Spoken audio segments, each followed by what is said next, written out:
election interference case has been pushed back till November 26, weeks after the presidential election.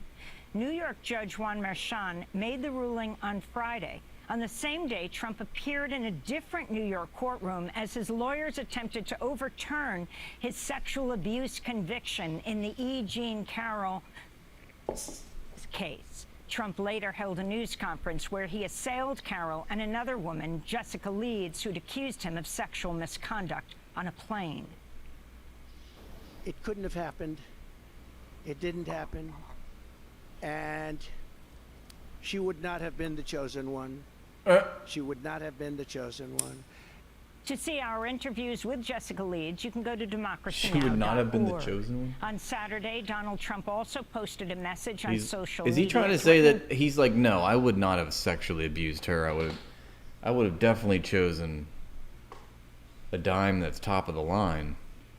To jail opponents if he wins re-election. He wrote, quote, "When I win, those people that cheated will be prosecuted to the fullest extent of the law, which will include long-term prison sentences so that the depravity of justice does not happen again. Please beware that this legal exposure extends to lawyers, political operatives, donors, illegal voters, and corrupt election officials," Trump wrote. This all comes as Trump prepares for Tuesday's debate against Kamala Harris. Sudan's warring parties rejected a call by UN experts to deploy an international force to protect civilians from the devastating civil war which erupted last April. I had to update it. I updated the stream title. It should be changed, okay? Don't you fucking laugh at me. That's not cool. UN fact-finding. Hey, Magoose. The goose is loose. Hello, hello, hello. Hello. Hello to Gurami, Nero, and Arturo, and official blood bank game, whatever the fuck that means. Mission reported harrowing human rights abuses committed by both Sudanese army and the paramilitary rapid support forces. The World Health Organization's Tedros Adhanom Ghebreyesus visited Port Sudan over the weekend. According to available data, Sudan's conflict has so far killed more than 20,000 people. This is an underestimate, by the way. Displaced over 10 million people inside the country and forced another 2 million to flee to neighboring countries. This is the largest internal displacement of people in the world today. The scale of the emergency is shocking, and as is the insufficient action being taken to curtail the conflict and respond to the suffering it's causing. Wow, Rust, I'm glad you liked it. I had a good time talking with Eddie last night. I liked his TikTok page for a while now, and he always seems to be talking sense and being very based, so I was finally glad to get a chance to talk with him. But I know people did lose it. You're right, Conquer. It's really, I've been thinking about that a lot too, even before that stream. But thank you. We had a bad case of Anarchitties and keyboard warriors, I know. And it's like, my whole point is just like, well, who's going to talk then? You want to do it? You know? Like, invite me onto your channel then.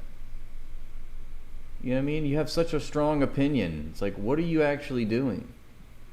I don't know. I know I come across as spiteful, but it's really kind of gross. I mean, and all the things that they're saying are really, it's like I would love to see that energy for the actual criminals. Where's the energy for the actual criminals? Why don't you put this much thought into at least making more people aware of the actual criminals, and not like, I tried to tell people, it's like, we're not in control, okay? You're mad at capitalism. You're not mad at me. I forgive you.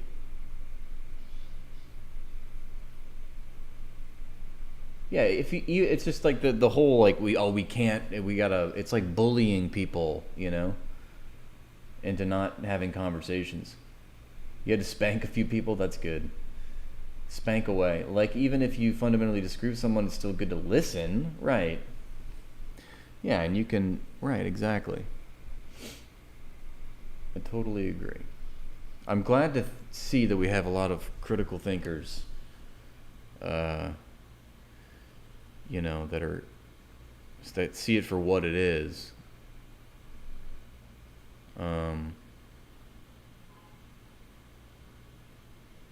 I'm just checking my most recent.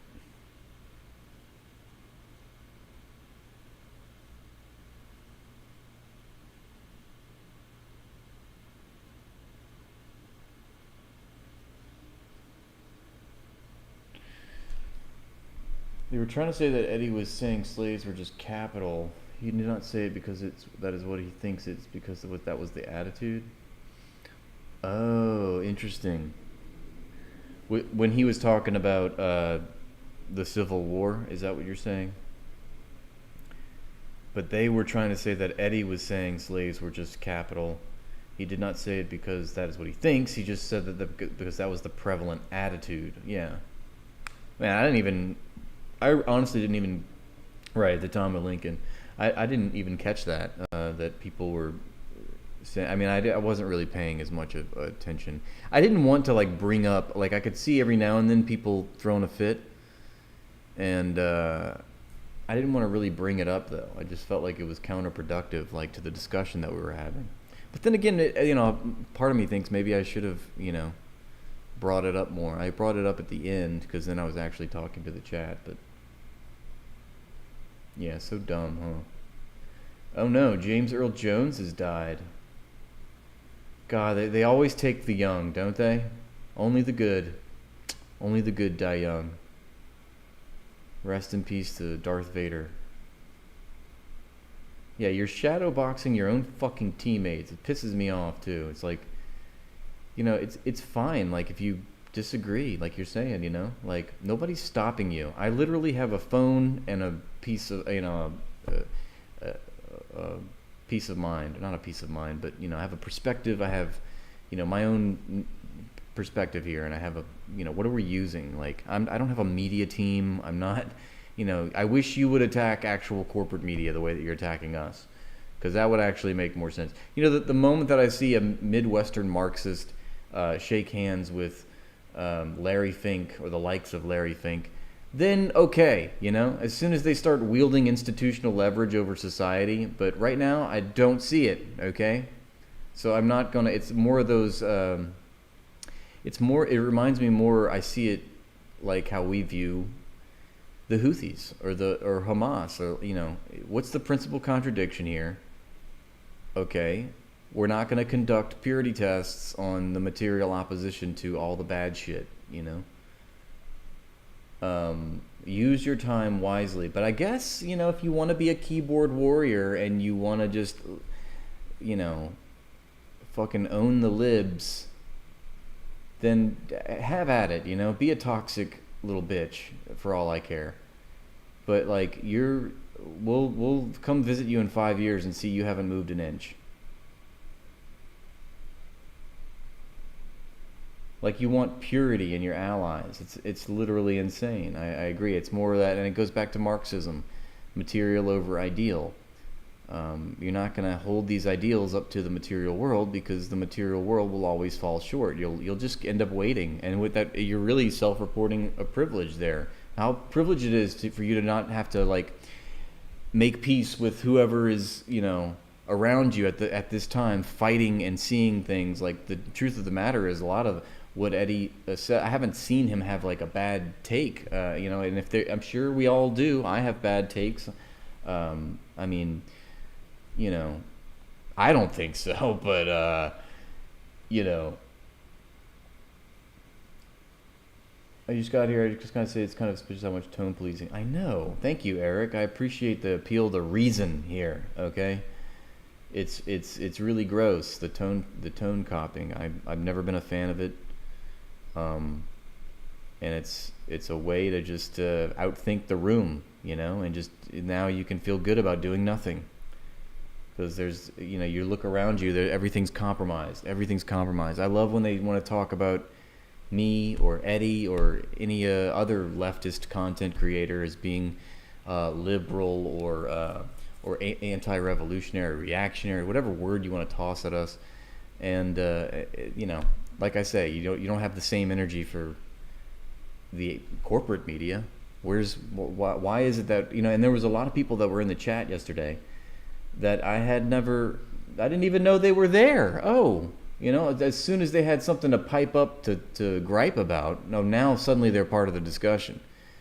But otherwise, they're just gonna be lurkers in the shadows. Like, you weren't here when for all the other streams of all the other shit that I'm doing, when I'm, reading or sharing the news or talking about Palestine but you sure know when to pipe up when it's, when you can be some little toxic troll.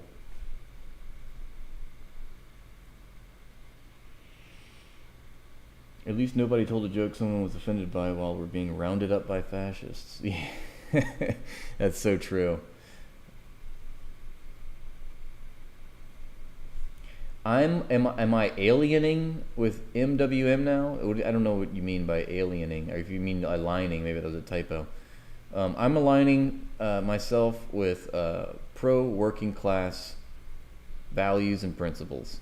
Okay, and if you have a stream, if you have a channel, if you have a page, and you wanted to invite me on to talk about Marxism,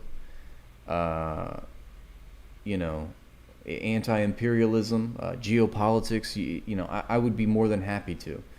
And so I respond to people that are doing things as well, and who are have some skin in the game, who are putting themselves out there, making themselves visible, being vulnerable, sharing, yourself, and organizing, whatever capacity it is. I'm gonna, that's the material thing. I'm not gonna, I'm not gonna play this waiting game like, if we just wait until, until the end of history.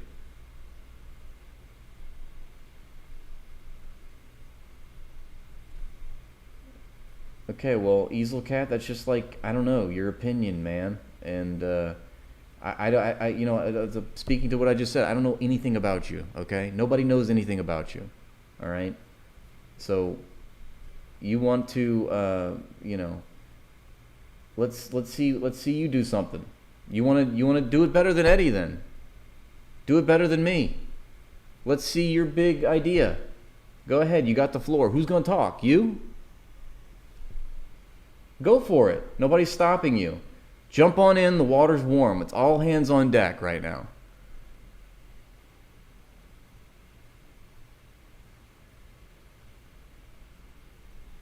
And I appreciate that, Conquer. And I appreciate your perspective, because I feel like you're on that level. Right, we're all here. Yeah, exactly. All here for Palestine. Well, that's fine. And I'm a musician, and I'm a music lover, and I don't listen to jazz artists. Because I'm not going to go into other people's live stream talking about how much I hate jazz artists. I'm just going to focus on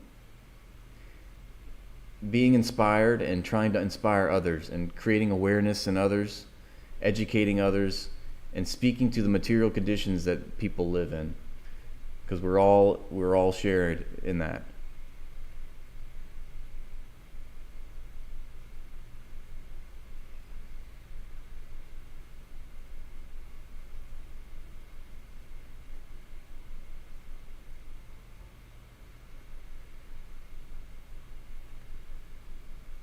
I don't listen to jazz, but I also used to play jazz. It's not that I don't know jazz. I have a right to hate jazz because I've been playing jazz. I've played jazz music in this city for years. You almost have to.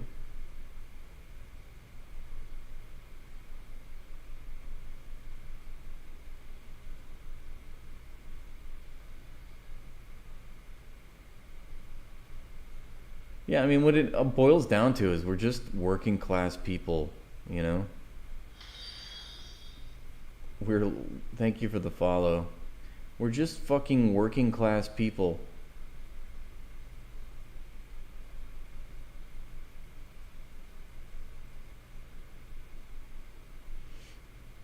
Anything that's pro working class, I mean, we're not in the position to have to be pure here.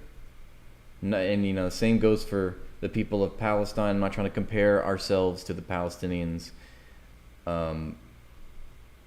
But the point that I'm making is that when we consider the principal contradiction in the world, which is imperialism, let's say the principal contradiction in geopolitics. I would say the principal contradiction in foreign politics, foreign policy, is imperialism versus anti-imperialism, and one is the dominant aspect, and the other is this subordinate aspect. And, you know, whatever the material opposition, whatever organization, whether it be a political party or a state or an economic alliance, etc., whatever that material opposition to the principal contradiction, which is the principal aspect of the contradiction, which is imperialism, I support. That doesn't mean that I also sign on to all whatever morally compromised details about those organizations. It doesn't mean I sign off on all those things. It just means that I understand, I'm a big boy, and I understand that the most important aspect, which controls and should be prioritized in foreign policy, is imperialism versus anti-imperialism. And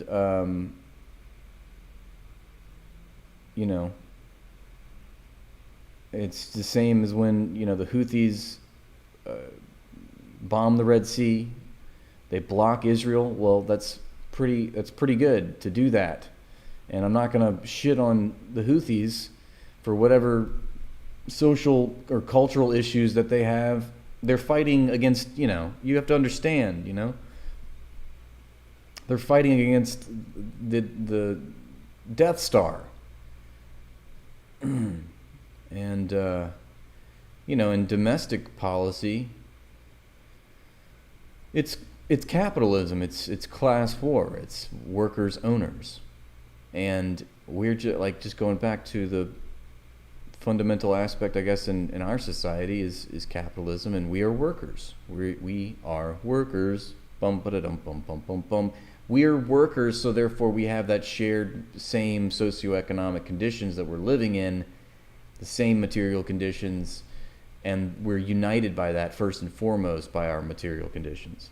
Remember, it's going back to and not to sound all fucking dogmatic or cult-like, but going back to Marxist dialectics, which we learn that it's the productive forces and our relations to them which determine all social and political life.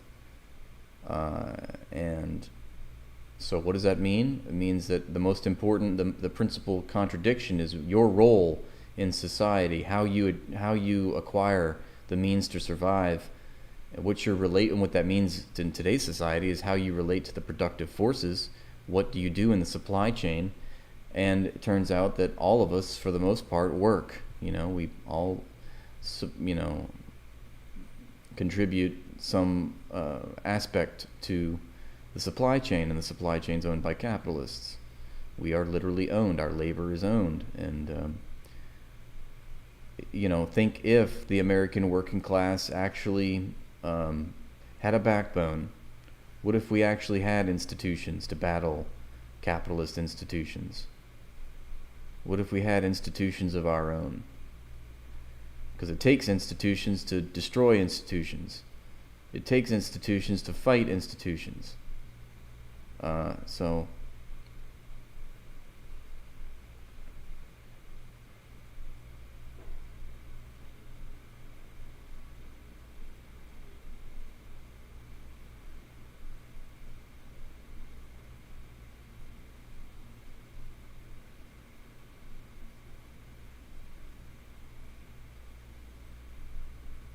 that would be pretty cool, Rami. Yes, human rights first.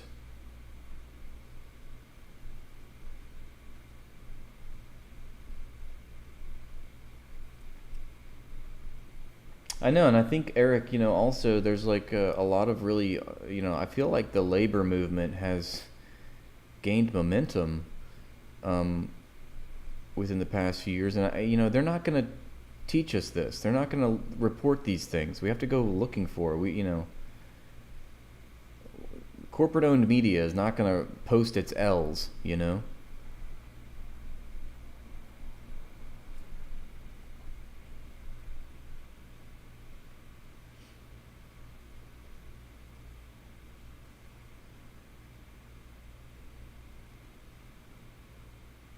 Don't you guys have... Yeah, I know. Don't we have guns? They literally hide their L's.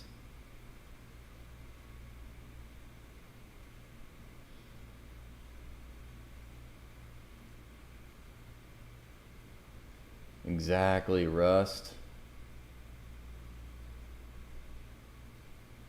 Yeah, and I think we're seeing like a cultural movement fomenting and formalizing against Israel, which is good.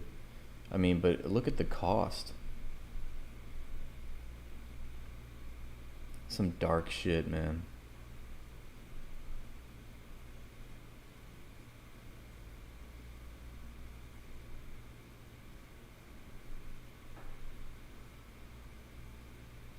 You loved my Blue MAGA video? I should see how my recent video is doing. Kind of like to know. Maybe you guys can tell me how I did. Historical readings from TikTok is not a...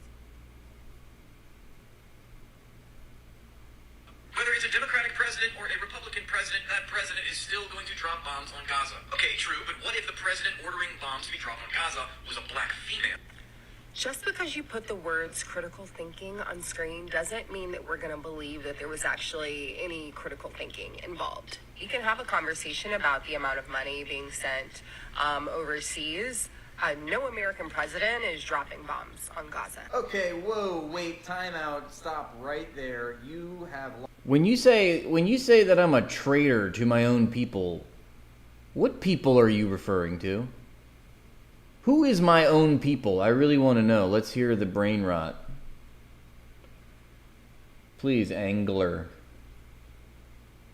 What's the angle of your dangle here? We want to learn more from you. Let them cook, guys. Let them cook. I am wearing the same outfit because I just recorded this right before. I had a mind of just actually playing the video and then reacting to it. But every time I do, then taking that part of the stream and then making it into a TikTok clip. But every time I do that, I get rejected from the creator program for TikTok.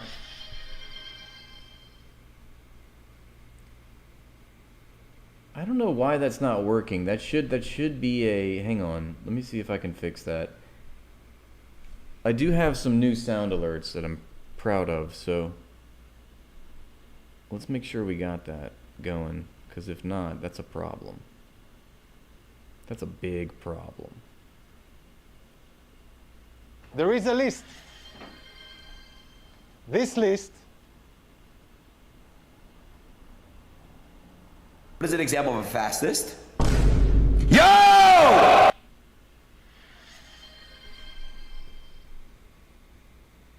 Okay, wait. Hang on, let's see if this one works. I hope that Benjamin Netanyahu burns in hell. Okay, the other thing is, like, why on earth? Let the boy watch. He needs to learn. Let the boy watch. It's such a good clip. It's my favorite. Wait, let's see. Struggle session right out of communist China or South Africa. This is serious tyranny. All right, do you see how it gives me that annoying, like... I need to know why.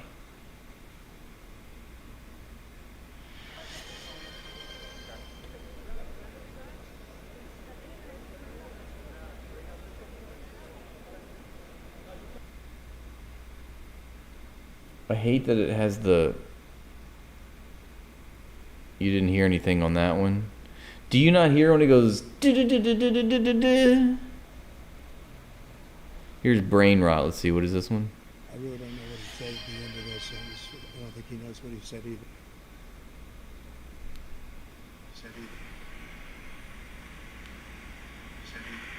Hang on now. Hang on now. Hang on now. Hang on now.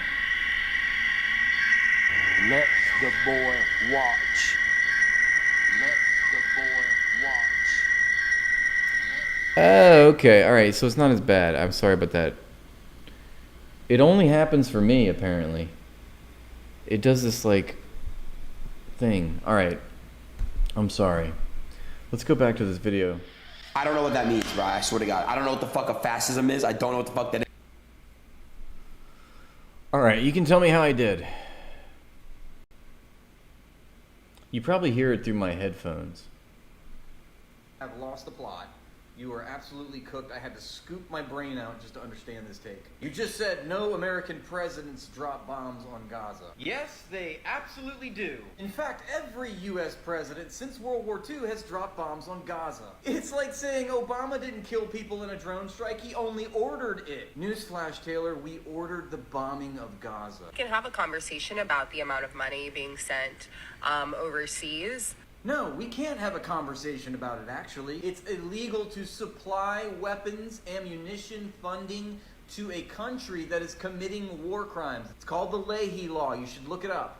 Better yet, here it is, right here. So there is no conversation, according to international law. You just have imperial brain rot, and you are normalizing something that is indefensible. It's hard for me to even believe that you actually care about Gaza because you're not organizing against the candidate running who said that he would love to see Gaza turned into a parking lot. Okay, it's actually harder for me to believe that you care about the people of Gaza because you are not organizing against the sitting president and his administration, which is currently turning Gaza into a parking lot right now. And not just speaking about it. Taylor, the parking lot is here. It's already happened. Where have you been? It's actually far worse what you're doing. Where is your spine? Massacre after massacre every day. Gee, I wonder how many Palestinians were killed by Israel today. Let's check.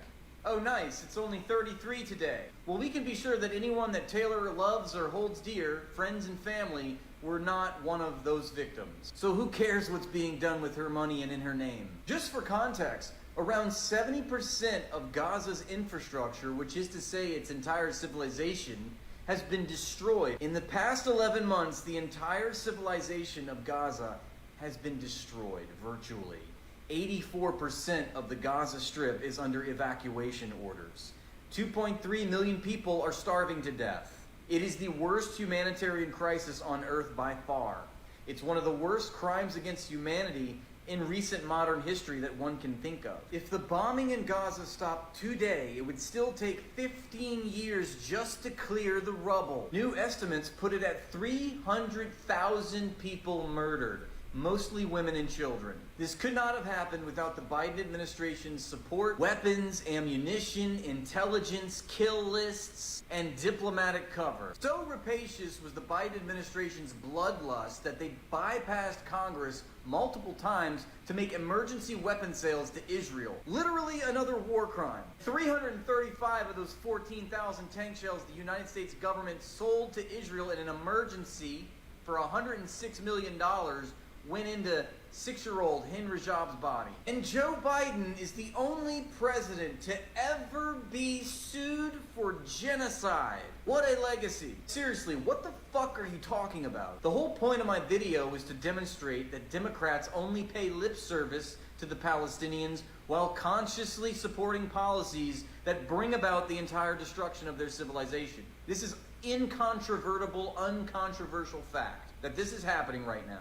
And where do you find yourself in all this? You use your platform to defend the Democratic Party while they're committing a genocide, and that is something that you will have to answer for. I'll say this again. Support for Israel is bipartisan. The United States government, whether it be the Democratic Party or the Republican Party, both support Israel 100%. Taylor, unfortunately, is another liberal who pearl clutches at words while supporting genocidal actions.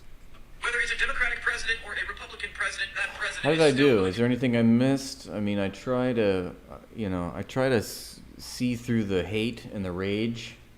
I mean, I go blind with rage when I listen to them, and then I try to organize my thoughts, but sometimes it's really hard. It's just like,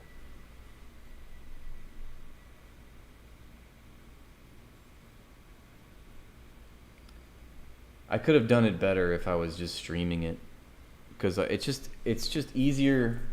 It's easier to play it and be able to hit pause, react with, and in TikTok it's at least the way that I do it. I don't know if there's a better way to do it. There might be, but it's not so much that I can play it and then react right after. I have to like plot out what I want to say, in other words. Okay, thank you. Well, if you guys, I shared the link in the Twitch chat. I don't think you're going to see it on YouTube, but if you could go like it and maybe leave a comment for your boy, every little bit helps. And look, I just liked my own post. Can you believe that? Anyway. Let's see. And if you want to follow me on TikTok, I'm trying to get to 500,000. 500K. Let's go. Let's go. Sign up. I mean, follow my TikTok page, you fucking asshole.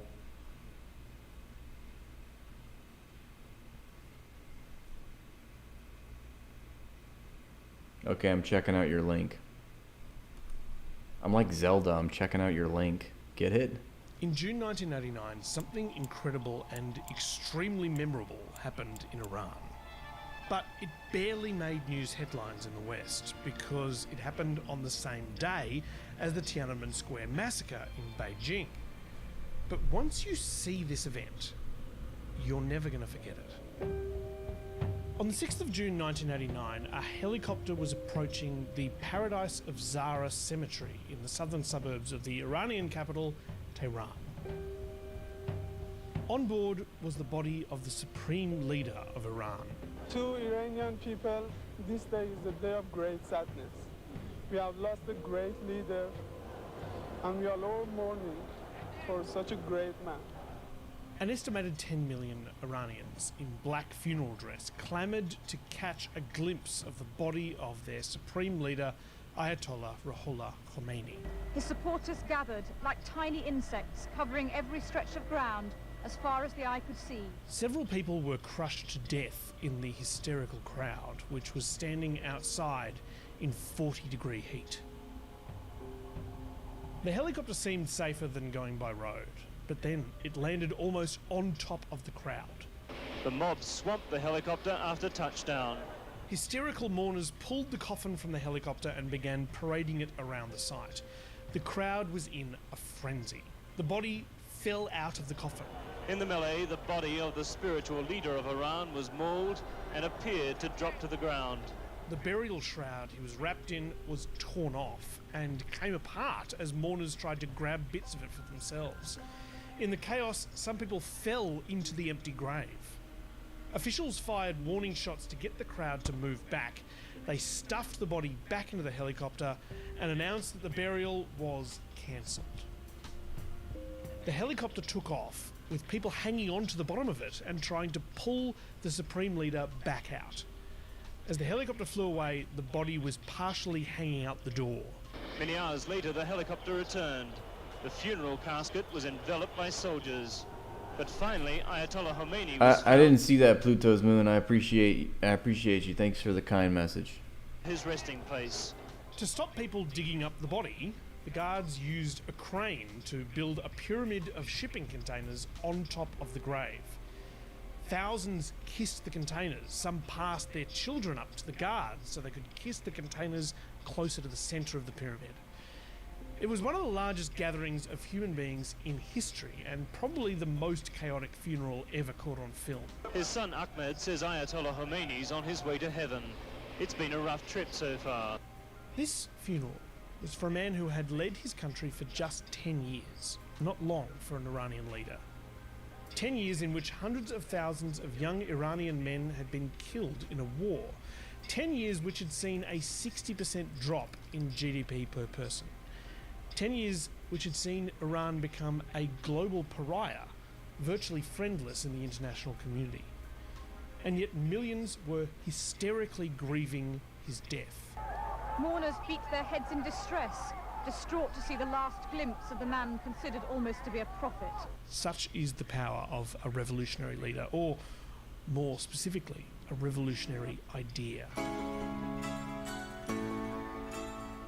This is our third episode about the history of the escalating conflict between the US and Iran. You can go back if you want to hear more. But today, the story of Ruhollah Khomeini and how his revolutionary idea changed the course of Middle Eastern history and is still affecting us today. I see somebody commented from the chat, River Living, whoever you are, wherever you are, thank you for the comment. If you're listening. 1960s Iran was a place that was changing very quickly, thanks to the policies of the Shah, Iran's King of Kings.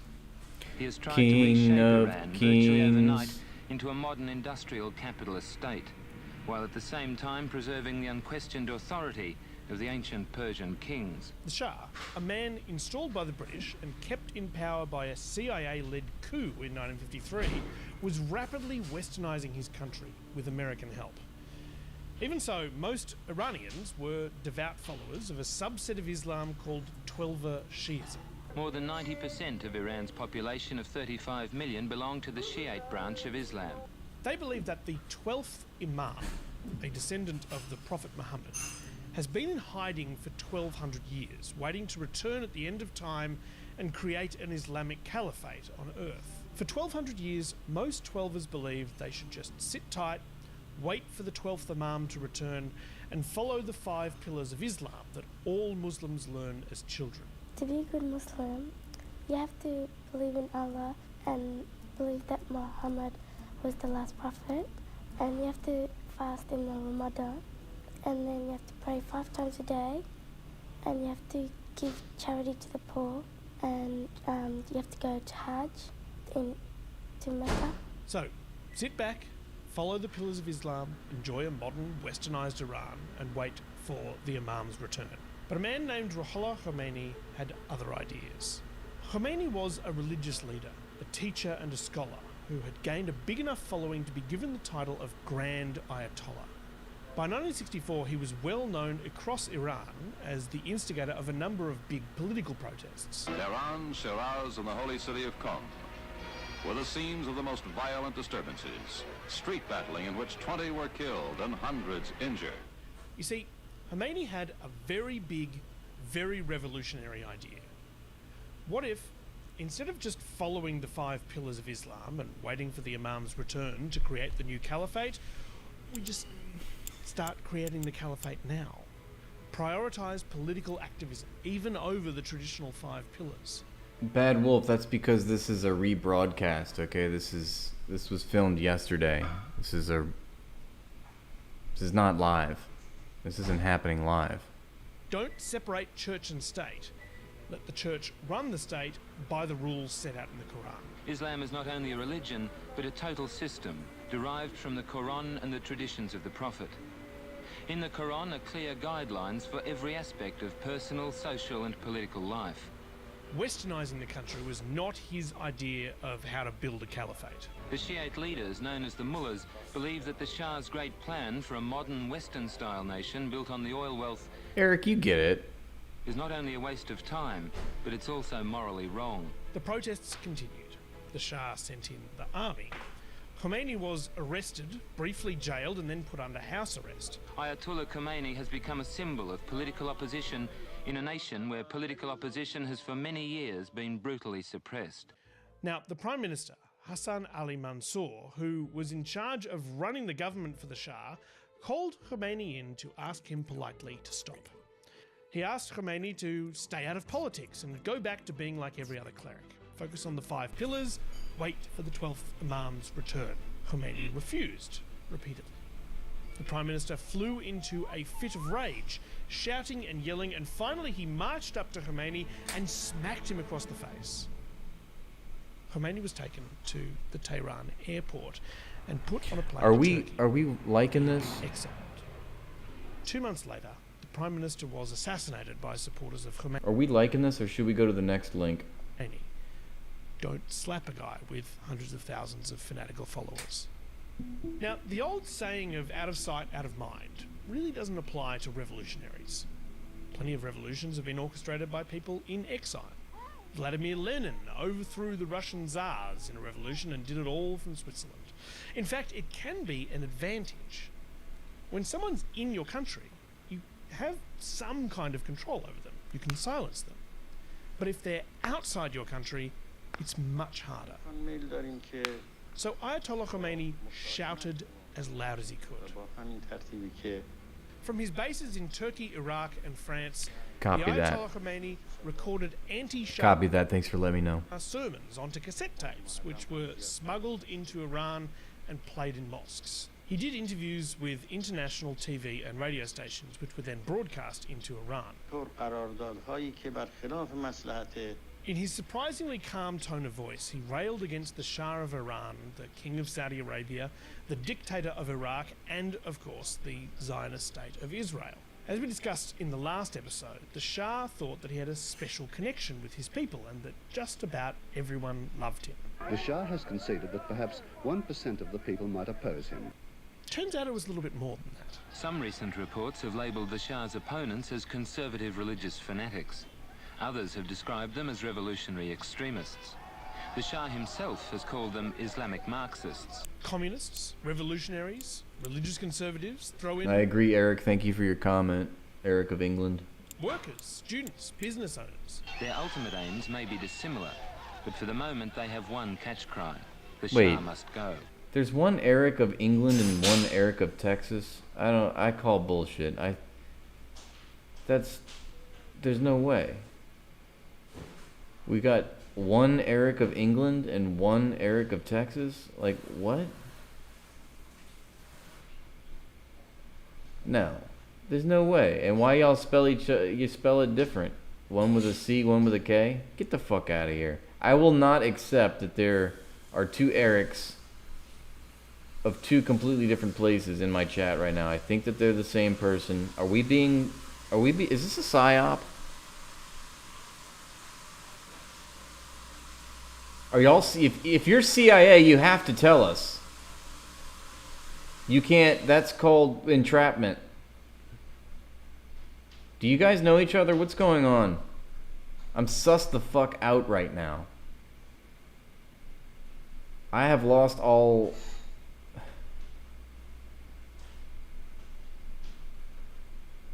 The FBI is here, I knew it.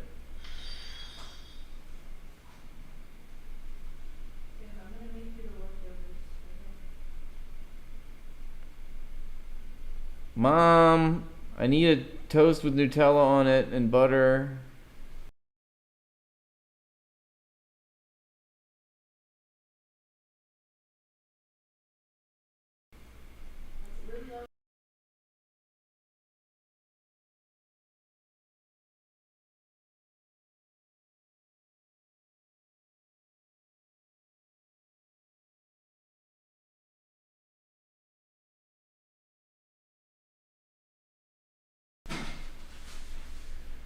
Juke asks, is this live? I told you guys already. This is a pre-recorded broadcast. Okay, this is not live. As you can see, the title says Sunday. This happened yesterday. All right, I don't know. I have to explain it again. I mean, I'm sorry, it happened today, which is Sunday.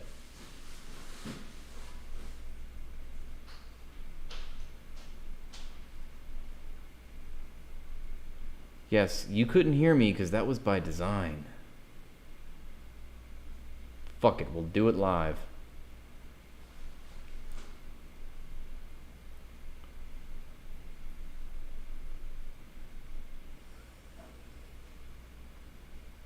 But they all agreed they wanted the Shah gone. When the demonstrators shout death to the Shah, their next cry is usually, Erics of the world unite, except for you, Eric. long live Khomeini. In October 1977, Fucking thing sucks. Khomeini's oldest son, Mustafa, died in an Iraqi jail. Khomeini blamed the death on the Savak secret police, saying that they had murdered his son. Now the Shah has a military government, a seriously disrupted economy, and a nation at the brink of revolution. Memorial services to Mustafa Khomeini turned into deadly protests. Fuck Erics, guys. Vote Dennis. Dennis all the way. Dennis 2024. The Iranian Revolution had begun. With soldiers firing indiscriminately Yeah, fucking Monday sucks. into crowds of demonstrators, leaving hundreds dead and many more wounded. It was really only a matter of time before the Shah was forced out. The priests have armed the mobs. Pistols and petrol bombs are the new symbols of power. Don't deny Dennis. Don't be a Dennis denier. In Iran. In February 1979, the Shah fled, and a plane arrived in Tehran carrying the country's new leader. Home from 16 years in exile, the holiest of men, the Ayatollah Khomeini. The alliance of Democrats, communists, and clerics who got together to oppose the Shah disintegrated, and the clerics took charge. Now Khomeini and the Quran rule where once the Shah claimed to be united with his people.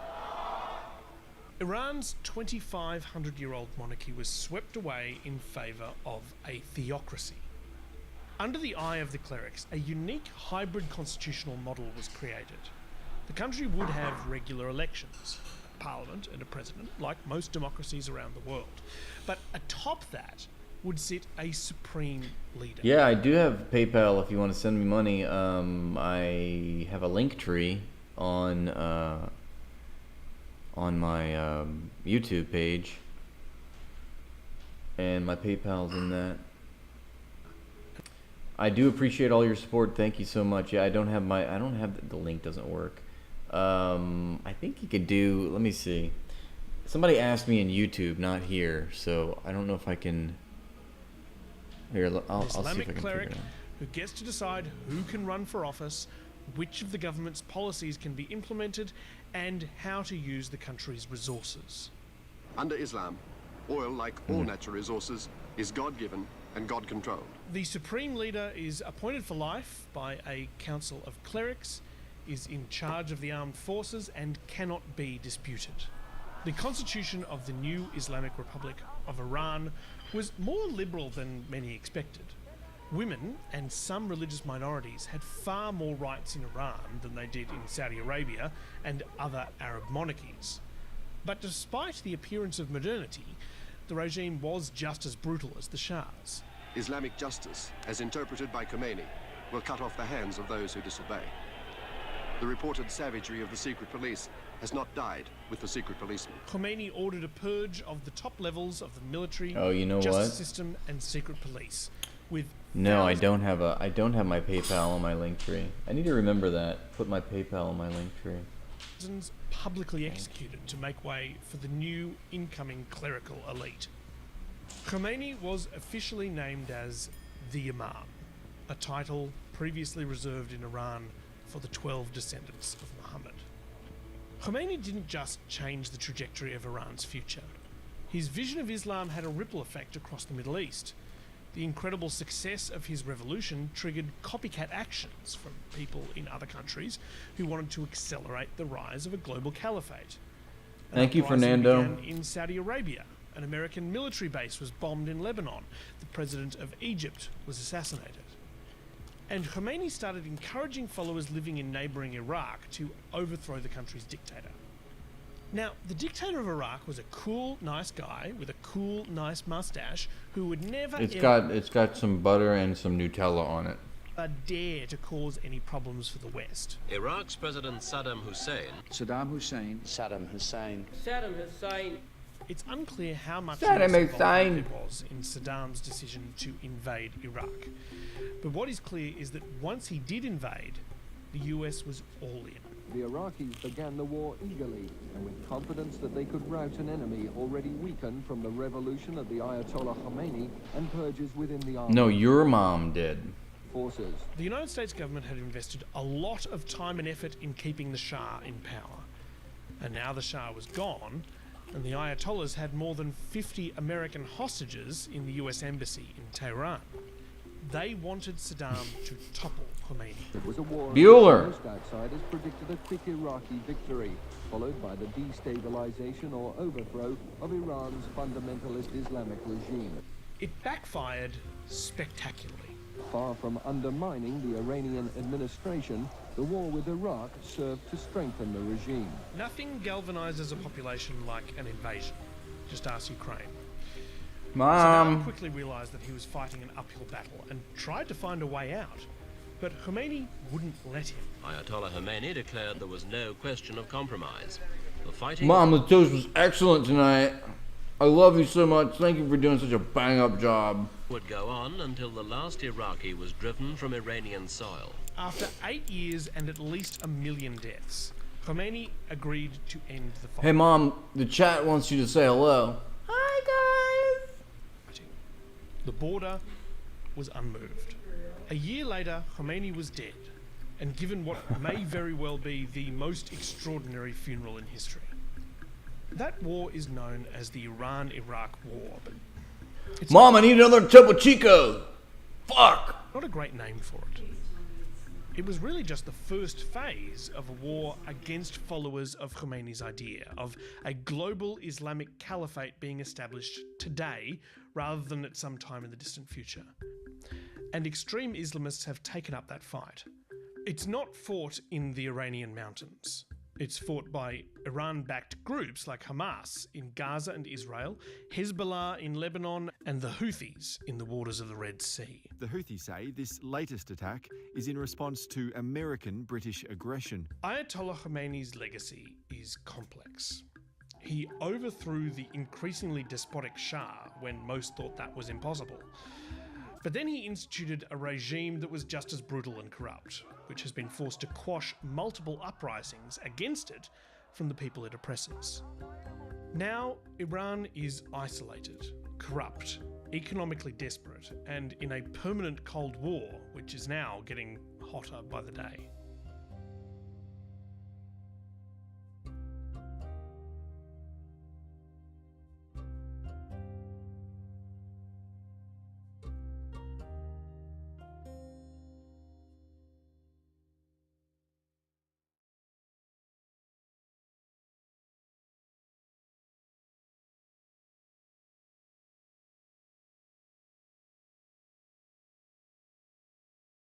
Donald Trump has always claimed, I'm really rich. But for a rich guy, he sure does a lot of stuff that can't possibly be making him all that much money. When it comes to great stakes, I've just raised the stakes. My new game is Trump, the game. What do you think of my Trump Home mattress collection by Serta? Since the 80s, Trump has slapped his name on all sorts of products, and he's still doing it. We're gonna remember SneakerCon. Just this month, he was selling official $400 gold Trump-branded sneakers. You're all sneakerheads.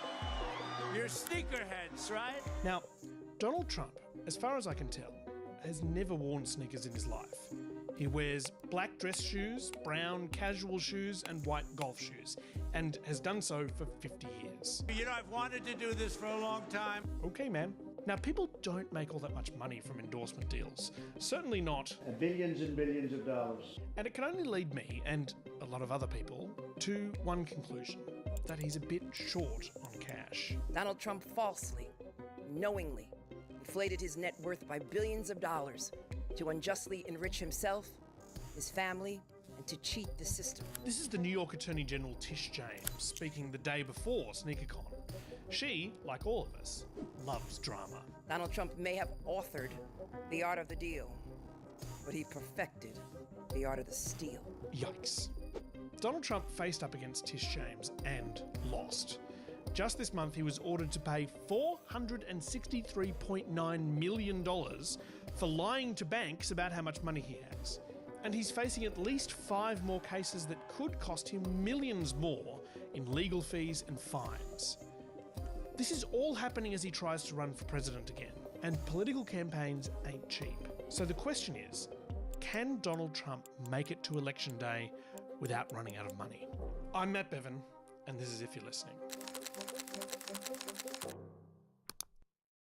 Donald Trump is involved in at least 6 court cases at the moment. But today, I want to focus on the one which just ended with a nearly $500 million fine and Trump getting dunked on by America's most disappointed school principal, Attorney General Tish James. The scale and the scope.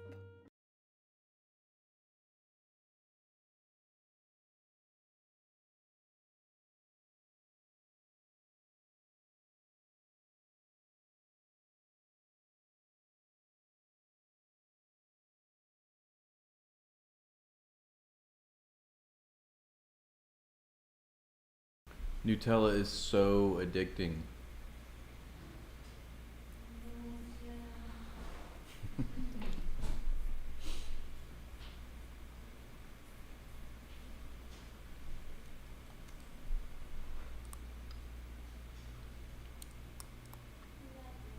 It's actually not Nutella, it's the Trader Joe's Nutella.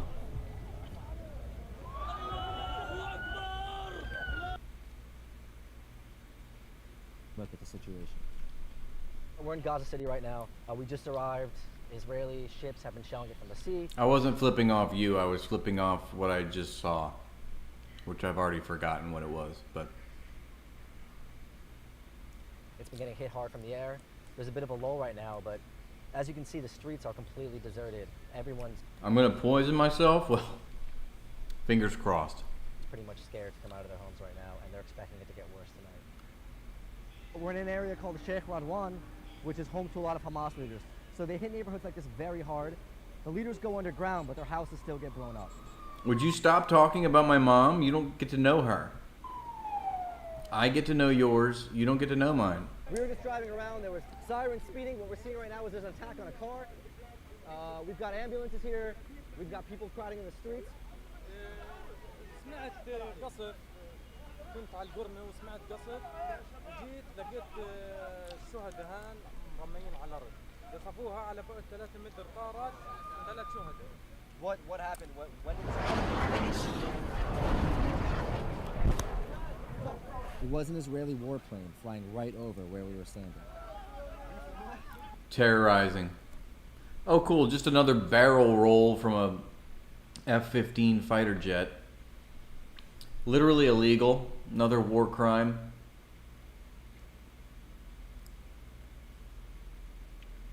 Just trying to instill some fear. Fucking shit.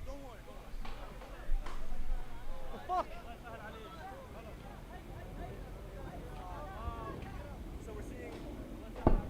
So what we're seeing right now is, the cycle of attack. The car gets bombed here half an hour ago. Hamas sends rockets out, like we just saw right here. I think I counted 1, 2, 3, 4, 5, maybe 4, maybe 5, maybe 6, 7. I'm telling you. Dude, that press jacket is, or that press vest, might as well be a bullseye. 7, and just keeps going and going and escalating and escalating. No sign of stopping right now. You're not scared right now. I'm scared. I'm scared. Yeah. No, you're okay. الله معنا. الله معنا. واحنا شهدائنا في الجنة هم قتلاهم في النار. يعني مهما يعملوا فينا احنا بنهبهمش. يعني هم هالقد في الملاجئ متخبيين. احنا زي ما انت شايف.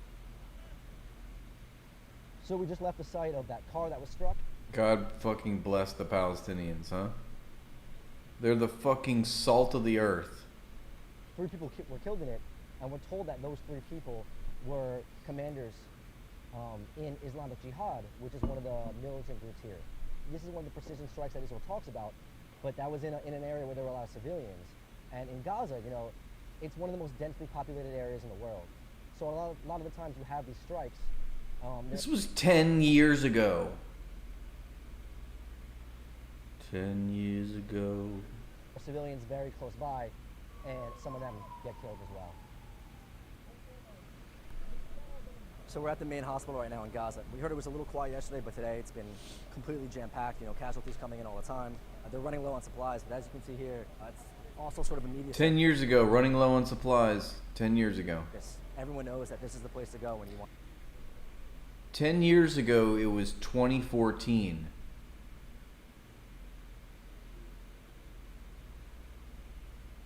Anybody know what was happening 10 years ago, almost to the day? Operation Protective Edge. That's probably what this was filming. Want to sort of cover what's going on here. See, there's a really young child right there as well. 5 years military camp, case of due to the explosive injury. There is severe head trauma, brain edema. There is also many cases, young adult male, and he's a severe lung injury. We have no empty bed for the new cases. These 5 cases just come here to in the previous 2 hours. Really, we are very, very sad. As you see, there is a child 5 years, and there is another child. But this is our life. Yeah. We must do that. What's the situation been like? How is everyone coping with this? You see the situation is really disastrous. Everything you see, demolished houses everywhere, and the injuries, and you see, they said there's terrorists. This is something unbelievable to see kids like this, as they call it a terrorist. We know there have been strong words from both sides, from government here and from the Israeli government. Are you expecting the situation to get worse? Are you expecting it to get better?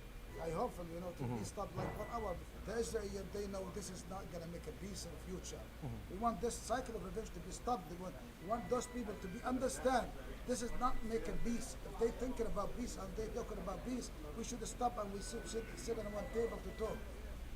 Well, as we know, I'll say it again, according to Alon Liel, former Israeli ambassador to South Africa, quote, "We Israelis no longer believe we need peace to have security. We can have our peace as long, and we don't even really notice the occupation. It's out of sight, out of mind." We went to see how the few people still out in the street were coping with the attacks. Yep, as long as there's that occupation wall, things are fine. We don't even notice the subordination of the Palestinians. So does it feel different from what happened 2 years ago? He's saying 2 years ago for Pillar of Defense, Operation...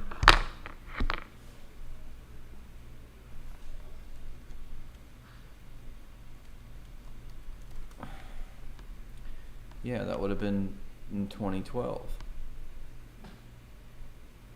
Just another example of Israel mowing the lawn.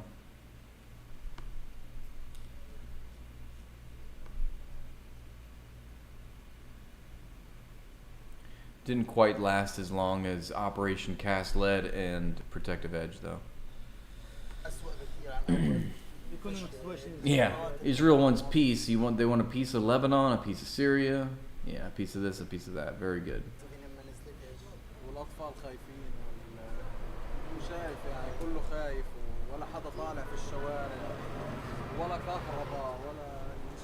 You know, you're a young man. A lot of the people in the resistance are young men. Is there pressure on you, on your friends, to join any of these resistance movements? يعني مش لازم كل الشباب يكونوا مقاومين يعني لكل واحد له شغلانه مش كلنا بدنا نشتغل مقاومين يعني خلي غزه كلهم مقاومين وما بدنا نعيش. As soon as it got dark, the attacks started to intensify.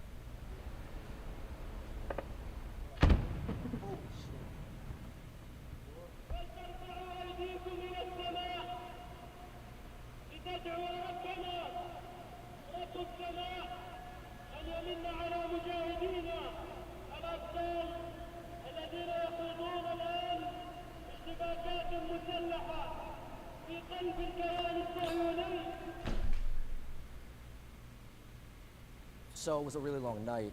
Bombing sort of continued throughout. We tried to get some sleep around 4 or 5 a.m. There was a really loud blast around 6. It's a little calmer today. We heard a few blasts already this morning. So we're gonna go into the city and sort of see what damage has been done throughout the course of the night. It's a hard place for a reporter to do their job. It's especially hard for Momen Faiz. Very, very nice to meet you. Thank you. He lost both his legs in an Israeli airstrike a few years ago, and he's still at it. We're in the east of Gaza City right now.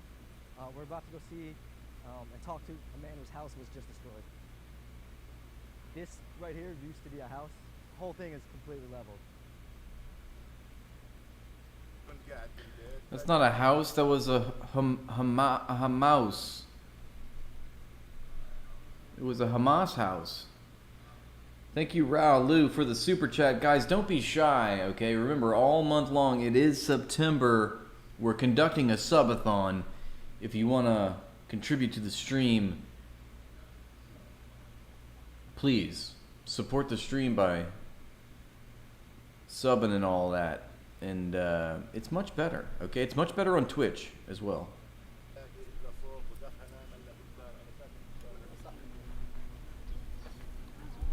This is a good signal to get the fuck out of it, because it means they're going to hit the house. Okay, we should go. I don't like the sound of that drone. Okay. I don't like the sound of it. The entire time we were A house mass, yes. At that A house. haunted house. You can hear the buzzing of the drones. It's really persistent. It's continuous. It was loud. The loudest I've heard it since I've been here, I think. It's known for being an area where a lot of members of the resistance live. You know, that could have been a warning shot. And the feeling there was just, we had to go. What'd you say? How did you feel at the house that we were just at? Because I was ready to leave. هو طبيعي أنا قبل هيك صار عليه استهداف يعني تقريبا تعودنا على الأمور هذه على أمور الزنانات والطيارات والقصف وإنه يكون في المكان اللي احنا فيه يصير فيه قصف ثاني علينا تعودنا على هيك أمور وكلها احنا سايبينها توكيل على الله على ربنا يعني وإن شاء الله يعني بيصير أي مكروه لأي حدا. Can you tell us about what happened to you? كنت بعمل تقرير عن البضائع العالقة في الجانب الإسرائيلي فتم استهدافي بشكل مباشر بطائرة استطلاع. Were you scared to pick up a camera again? هو الموضوع هذا صار مرتبط يعني بالإنسان فبيقدرش يتخلى عنه من الصعب جدا إنه يتخلى عنه حتى لو صار فيه إيش ما صار بيقدرش يعني يتخلى عن الموضوع هذا. That night, we wanted to get the best view we could of the assault on Gaza. The safest place we found was the 15th floor of a media building, where we stayed up all night watching bombs drop with local journalists.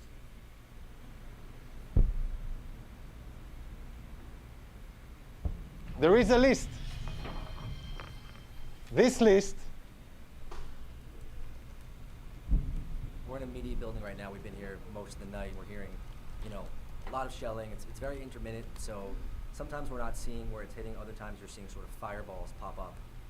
We're here with a bunch of Palestinian journalists. They've been up for 20 hours. They say the past few days they've rarely slept. They're filming the entire thing. We've been told not to leave. There was a driver of a journalist car who was struck a few hours ago. We don't think we're going to sleep. And it's just sort of pounding, pounding, pounding. It'll be quiet for half an hour, and then you'll hear either a plane strike. You can tell sometimes when it's from the ships because it's sort of like a duh, duh, duh, duh. And we don't know when it's going to end. Jesus Christ. This. Like, I'm trying to understand how it feels to be a Gaza and you see Hamas doing these attacks. But you know that when they attack, more attacks from the Israelis will come. I feel proud that we have a small movement, and they fight the Israeli army like a big countries. Do you think that if Hamas stopped attacking, the Israelis would stop attacking? Actually, now? Yeah. I think so. You think now? so? Now, after 3 days, I think. Holy shit. Yeah, those are the ships firing right now. You can see this big building right here, the ambulance in front of it. That's our hotel. We heard a few booms. I saw one of the incoming shells come in. Apparently, it hit the back area of the hotel. There's something right there. Look, look, look, look, look, look, look. Watch it. Fuck. Holy shit. They just hit the hotel. The shell didn't actually hit the hotel, but struck the port behind it. We saw outgoing fire from the area earlier. You can see over here, there's still ambulance trucks. That's where that big fire was earlier tonight. And it looks like one of the shells struck literally 10 meters away from the patio in the hotel where we ate dinner, 8 hours ago. We're going back to the hotel because they want us away from the patio. But that's what it is here. This is supposed to be a safe area. It's where a lot of foreign journalists stay, and they know that, and this is the one area you're supposed to be safe in Gaza. But it's like we keep hearing when we ask this question, are we safe here? There's nowhere safe in Gaza right now. That was 10 years ago.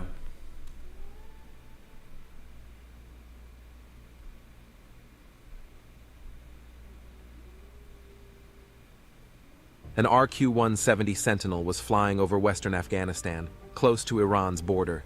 Somehow, the operator lost this stealth drone's control, and the U.S. believed the RQ-170 crashed. But in reality, Iran's cyber warfare unit that was located in Kashmir City took control of the RQ-170. At first, Iran uses electronic warfare strategies and cuts off the drone's data link to its operator. Then, they took control of its GPS navigation and sent wrong signals to it.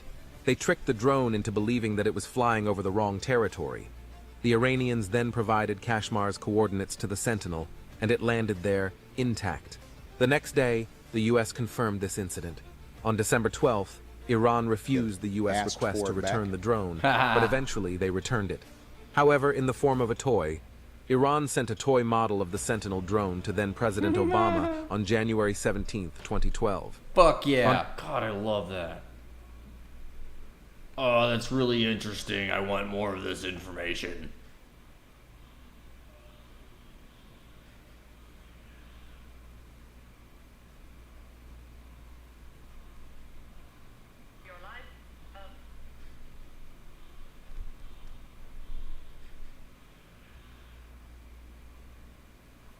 Your life, would you want to? Is Sergio de Santiago.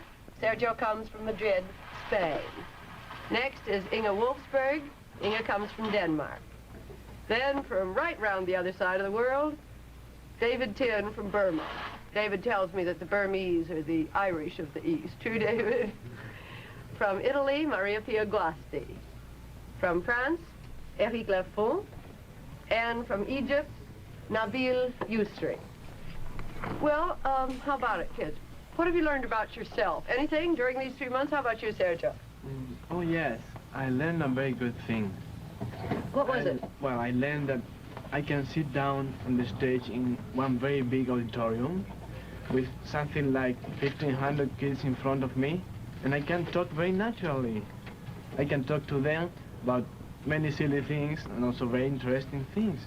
And I couldn't do this before coming here. You hadn't had experience as a public speaker before to such large groups of people? I have had some experiences, but I had so much trouble to speak to them. Well, after speaking 5 days a week here, 8 hours a day, 6 days a week in high schools over, what's the biggest audience you ever talked to? I think I had 1,700. 1,700? Yes. Well, that's a lot for anybody, not only a 17-year-old. How about you, David, from Burma? Have you learned anything about yourself since you've been here? Yes, Mrs. Waller. When I got here, I found that I'm very, very Burmese. I've got a very, very good sense of humor, and I didn't know that until I got here. Well, now, what do you mean by that? Well, I find that I'm different from the American students. Well, I know one difference. I don't know whether this is sense of humor or not. I know you've had 5 birthday parties since you got here. But what else? You say you've learned you're very Burmese. Yes, well, in Burma, we don't go out with girls. And I thought I was, well, a little Americanized while I was in Burma. But when I got here, I found that I was very, very different. I am different. And, well, I was in New Jersey when one of the teachers arranged a date for me. I didn't go. I thought it was too dangerous. Well, speaking about girls, in my country, that is Egypt, first of all, the girl is very shy. Once you know her, she's a good companion. But up here, first time you meet a girl, she's a companion. And she will stay always a companion. It's from the beginning up here. I'm fascinated by your statement that the teacher arranged the date for you. I didn't know that Yes, she did. Extracurricular activities went to that. Well, haven't you had any dates at all since you've been here? No. I don't know what I'm gonna be honest with y'all. I don't know what the fuck that was about. All right. This is why I kind of like I don't fuck with y'all. That's why I don't fuck with y'all, chat. Ooh, this is interesting. Resistance military parade in Jenin exposes Satan's lies.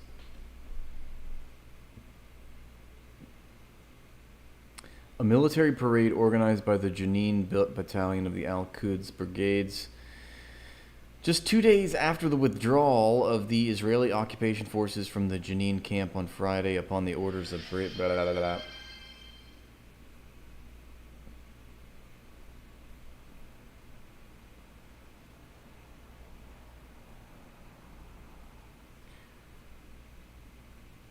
trying to invite me onto a show. Okay. Sounds good. Hey, thank you, Jukus, for the gifted 10 subscriptions. That's what we want to see. Thank you. I don't know what that means, bro. I swear to God. I don't know what the fuck a fascism is. I don't know what the fuck that is. Yeah. Like, what does that mean?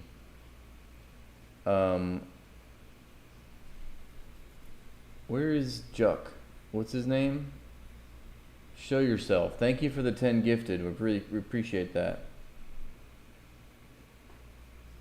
Look, now we got Eric of England. Fucking pretentious prick that he is. He's got a sub now. Alerts aren't going through OBS. Okay. Well, I feel like they are, but they're not showing up. Let's see.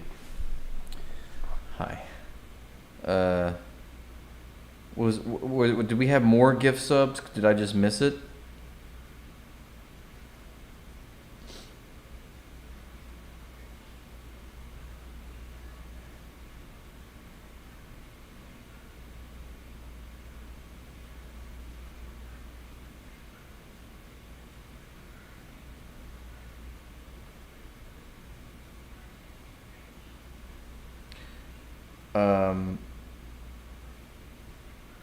Okay. Let's keep going. I'm just checking the health of the stream. I'm using Restream, so I don't see necessarily everything on Twitch. Trying to fix that if it's a problem. Is it bad? No, it's not bad. It's not bad.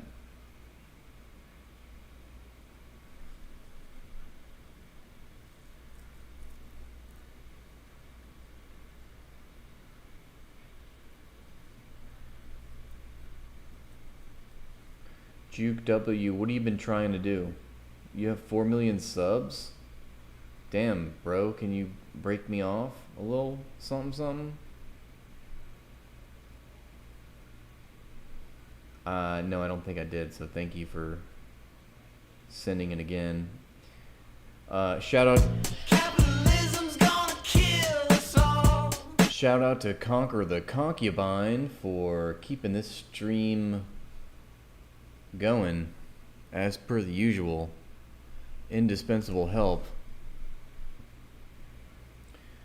Do I burn incense? No. But I burn rubber on your mama.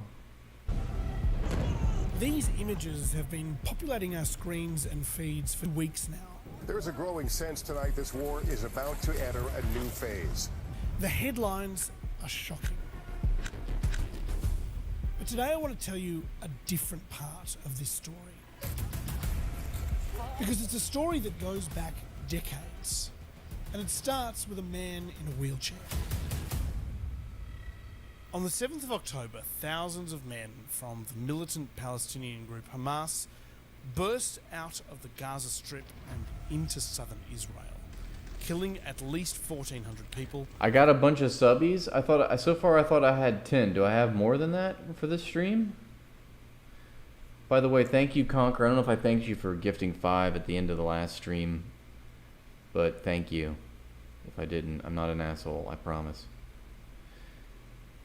Hi, you're Dan Abo and Twitch. Return to contact if you go on a show this Friday 13th. What's the best way to contact you? You could send an email to me at rathbonemakesmusic@gmail.com.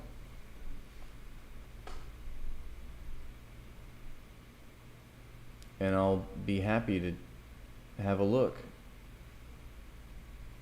and discuss it further.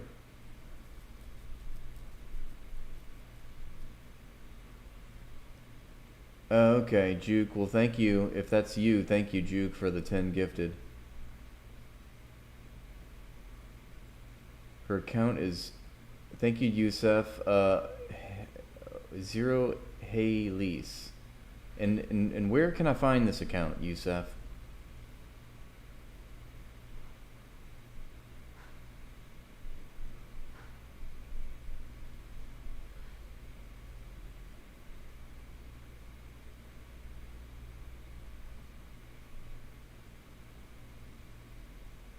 On TikTok, okay. I know you can't, you probably can't, I'll try to keep it, 0 HAE lease, okay. Is it good? Is it a big account?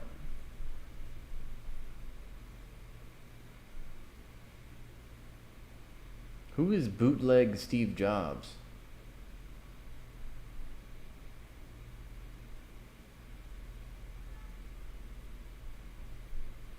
Alright, let's keep going with this. I'm sorry. The vast majority of them Israeli civilians. More than 120 Israeli and foreign civilians have been taken as hostages. It's the worst mass murder of Jews since the Holocaust. Hamas says it's retaliation for decades of mistreatment, betrayal, insults, and attacks against the Palestinian population. Israel has now launched a counterattack against Hamas in Gaza, which has killed thousands of people. In describing this attack, the Israeli Prime Minister Benjamin Netanyahu and the US President Joe Biden have compared Hamas to ISIS. Hamas is ISIS, and just as ISIS was crushed, so too will Hamas be crushed. His bloodthirstiness brings to mind the worst rampages of ISIS. While ISIS went from creation to almost total destruction in 15 years, Hamas's story is much more complex. It begins with a young refugee, confined to a wheelchair by a broken neck, who became one of the most This music is so intense. In Palestine. The Israel-Gaza conflict is complex, but over the next few weeks, we're going to try and make sense of it together. It's not, though. It's not complex. I mean, I feel like this is so... Is this not Zionist coded? Why are we watching this? Starting with Hamas, its surprising founder, and how it rose from obscurity to taking total control of the Gaza Strip. Yeah, I don't know if I want to watch this, guys. It's ABC News, really? ABC News in depth? That's what you guys want to send me? Okay, that's cute. What, are you thinking that I wasn't going to catch on to what you were doing?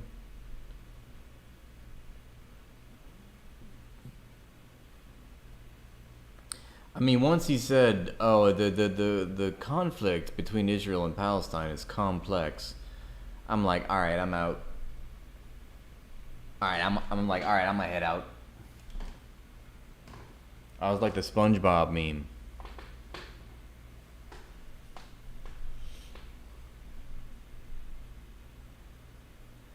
Thank you, Bueller.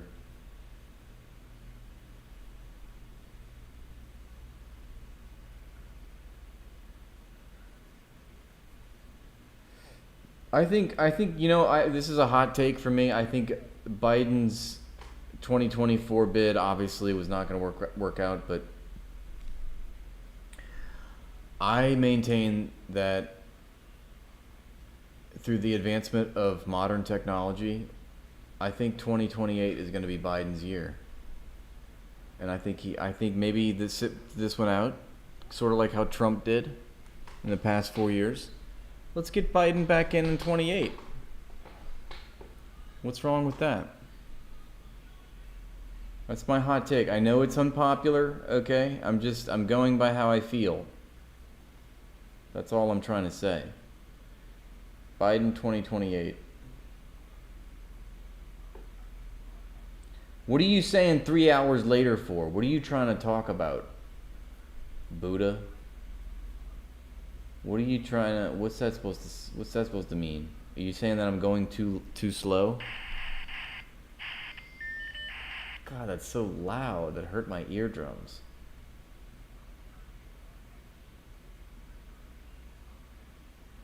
I think 28's going to be his year, Dennis. All right? He's going to come back better than ever.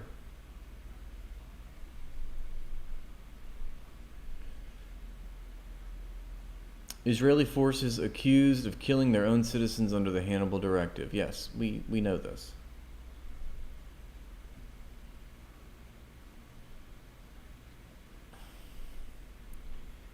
Hannibal at Erez, dispatch Azik. Attack drone. Came the command. I didn't know that. Came the command on October 7th. Hannibal at Erez. It must be the place.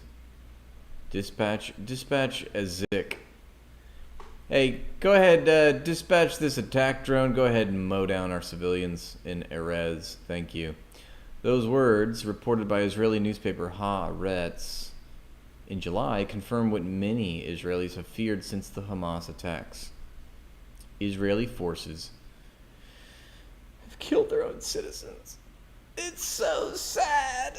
Israeli authorities say more than 800 civilians and around 300 soldiers were killed on October 7th. A number of Israeli hostages have since died in Gaza. Israelis are still reeling from the horror and the pain of the Hamas terror attack, which is the body of a single day in Israeli history.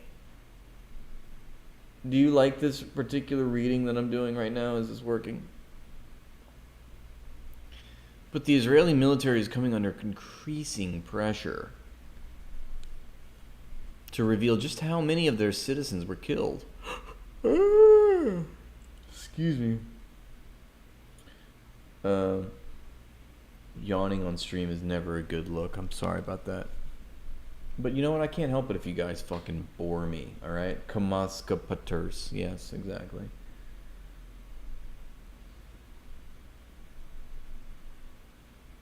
They merely suggested Hannibal. That's not their fault that the soldiers did. It was the Netzah Yehuda, Eric of England said. Yeah, that's not... You're right, Eric.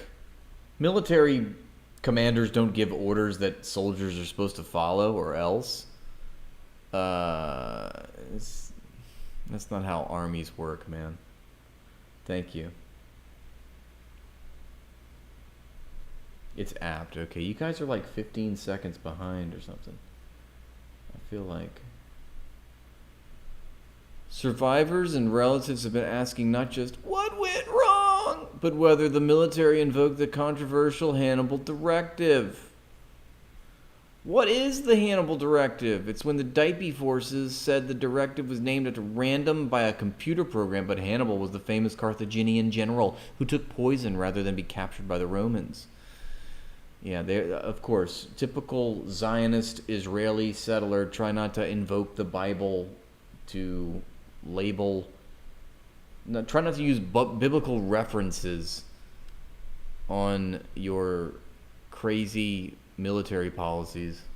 Challenge impossible. Try not to invoke religion to justify violence. Challenge impossible.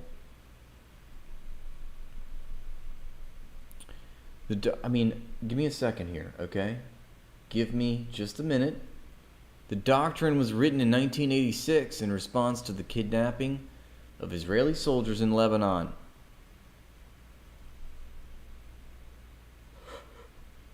Excuse me. Sorry.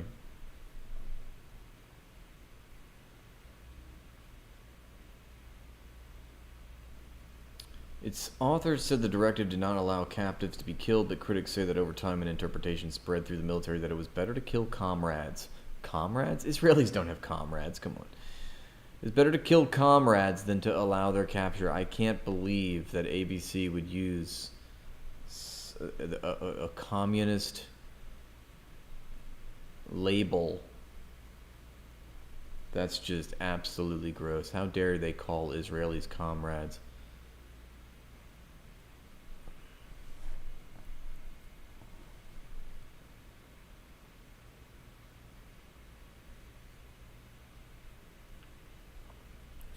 So are they? So who's they're saying its authors said the directive did not allow captives to be killed, but critics say that over time an interpretation spread through the military that it was better to kill comrades.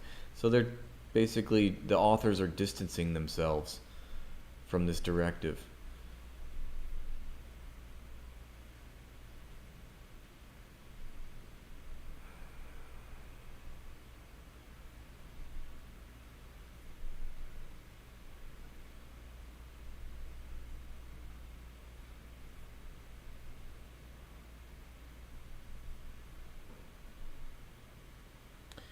Max Moon, yes, we watch GDF all the time, okay? You must be new here. And yes, I know I'm an asshole, alright? Yeah, I'm a prick. I know.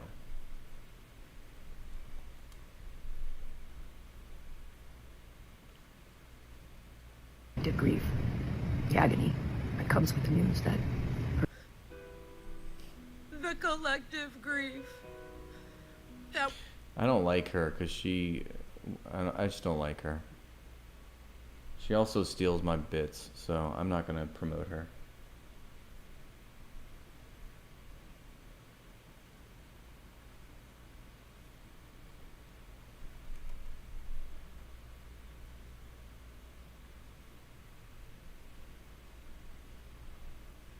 So is this new? Dozens of fighters. Yeah, this is dozens of fighters from the Jenin battalion participating in the military parade that toured the streets and neighborhoods of the camp.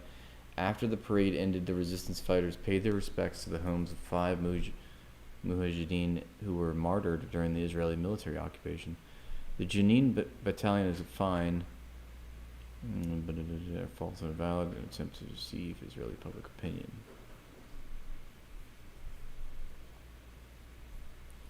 Okay, whatever.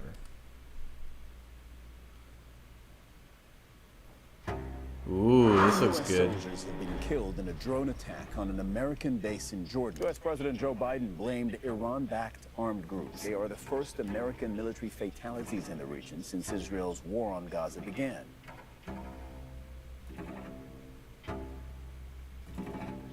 The Houthis say they are targeting merchant vessels and warships in solidarity with Palestinians. This marks the largest drone attack in the Red Sea to date. From the Middle East and the Red Sea all the way to Europe, drones have declared a new era of warfare.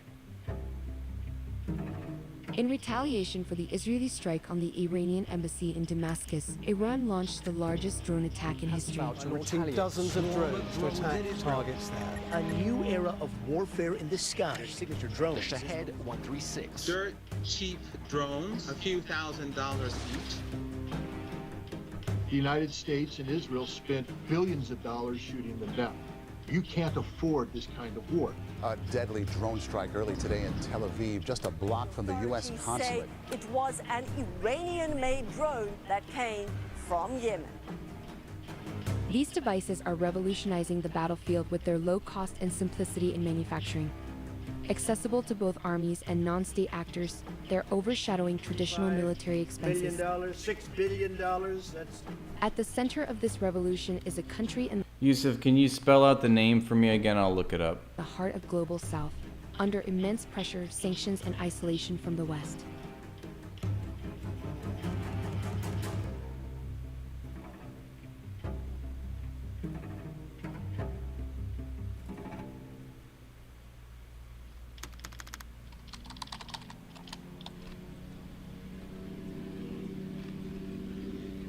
Iran's rise as a key player in drone technology, along with its worldwide spread of knowledge, can be traced back to the intense 8-year war with Iraq.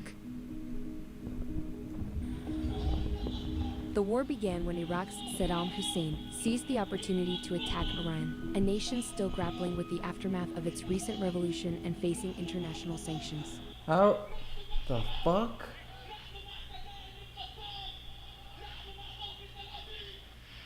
Holy shit, we got 50 gifted. Holy moly. Uh-oh. We got an Oiler in the chat.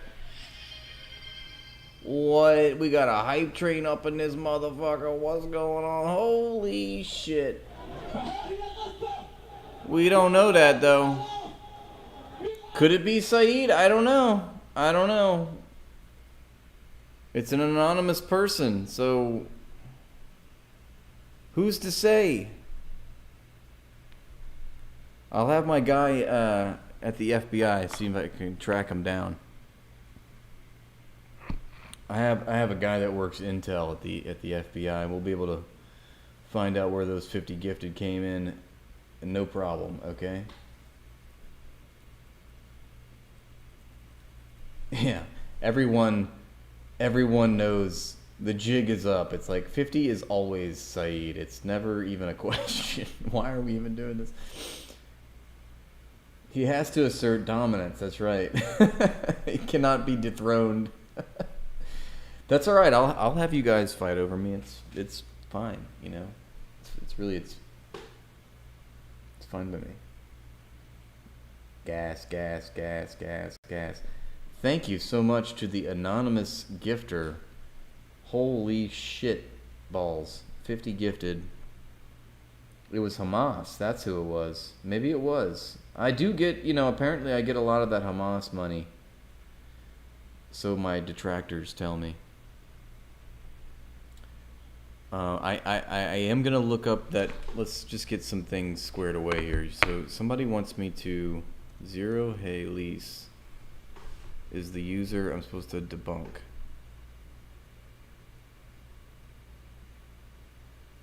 They probably blocked me. No, never mind, they didn't. Okay, so somebody wants me to debunk one of these. Yusuf wants me to... Oh, there he is. FBI, I'm sorry. Yeah, you're right, Saeed. That's right, the FBI. Well, that's what they say. Smoke her? Let's do it? Okay. Alright, we'll smoke her. I've never seen this, okay? 50 subs is definitely a page out of Putin's playbook. That's right. That's a total, that fits in neatly with me being paid by the Kremlin. I'm either paid by the Kremlin... I'll shut up. But thank you so much in all sincerity. Thank you, Saeed, for the 50 gifted. As per usual, my friend. We love you. Thank you. And thanks to everyone for supporting the stream, big and small. We love it all. All right, let's go and see. Let's go see what brain rot we have from this one. Y'all, I'm not Israeli. First of all, who is y'all? I'm not Israeli. I'm not Jewish. I'm simply someone who has a big mole. All right, I'll stop. At one time was for the pro-Palestinian cause as a leftist American, and then she was for the Palestinian cause because she's a leftist in America. Actually did the work. I got off TikTok, didn't listen to the influencers that I trusted, and instead decided to read and do nothing but eat, sleep, and breathe this conflict, going all the way back to 622 AD when Islam was created. Ouch. And what I found. Ouch. Okay, so she once again, this is a typical talking point. Let's make this about religion. Let's make this about Islam, right? What does the founding of Islam in 622 have to do with an ethnic cleansing campaign being carried out in 2024?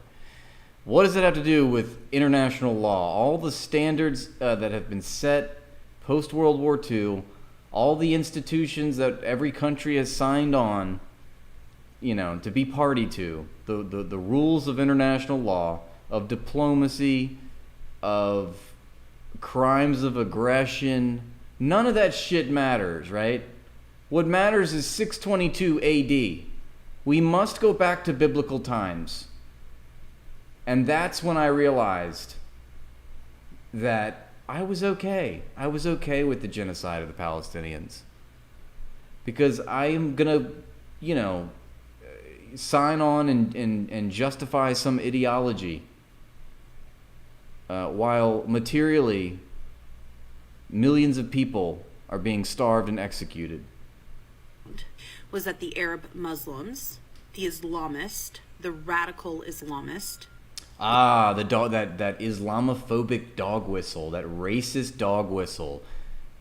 What was it? Is it radical Islamists? Oh, it's always the radical Islamists. Because it couldn't be Israel, right? There's the radical religion here isn't the one that's under the banner of Judaism carrying out genocide. I mean, they all say the same things. Why don't they get new talking points? As I say to all of them, throw away these talking points, stop invoking biblical times. Whoa, my God. Jukas with a 50 gifted. Uh-oh, we got some competition heating up in here. Holy shit. Thank you so much, Jukas. Or however you say that. I hope I'm saying that right. Guys, what the fuck? This is cray-cray. Pog, that's right. Yeah, as soon as she said 622 AD, you're cooked. It's over. You're done. They love going back to 622. They'll cry themselves to sleep if they have to go back to 1947. The sub-wars goes on. The sub-wars continue. It's a full-out fucking war down here. Total war. 622. Yeah, there is no radical Islam relative to the Western world. Yeah, they're murdering Christians in the Gaza Strip. They're murdering Jews in the Gaza Strip. Has nothing to do with religion. But way to be a fucking liberal brain rot loser. All right, let's keep going. Who the Palestinians actually are. Because, make no mistake, 99% of Gazans are Arab Muslim. I discovered that they have been trying to annihilate and picking on a minority population, the Jewish people. Yeah, 99% of Palestinians are Palestinian. Like, Israelis are in the minority. Check out the broken brain. Okay, let me keep going. Since 622 AD, because the Jewish people did not believe that Muhammad was the true prophet. Okay, everything that she's saying right now is like, I'm trying to go along with it, but it's literally irrelevant. Okay, it's literally irrelevant to international law. This is the brain rot, She was pro-Palestine until she started, reading Zionist propaganda? Before she started invoking the Bible? Like, as soon as you start invoking the Bible, you're fucking cooked.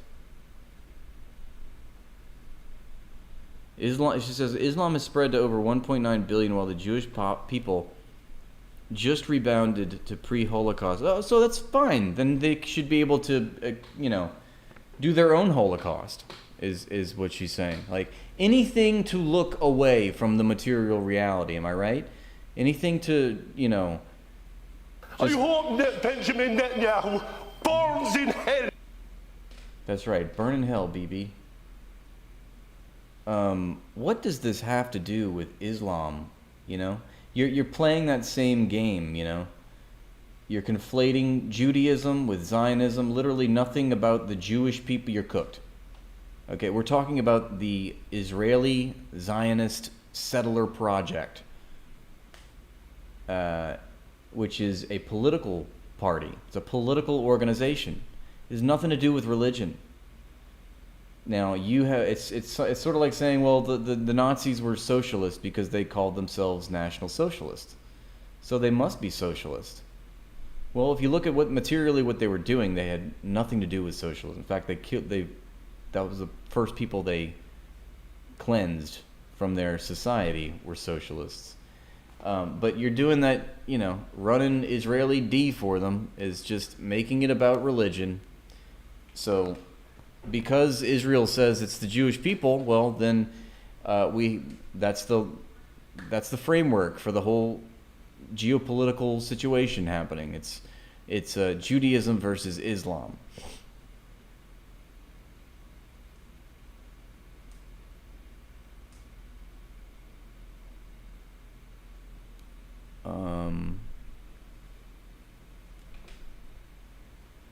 So, I'm just trying to say that, everything that she's saying when she's framing this as along religious lines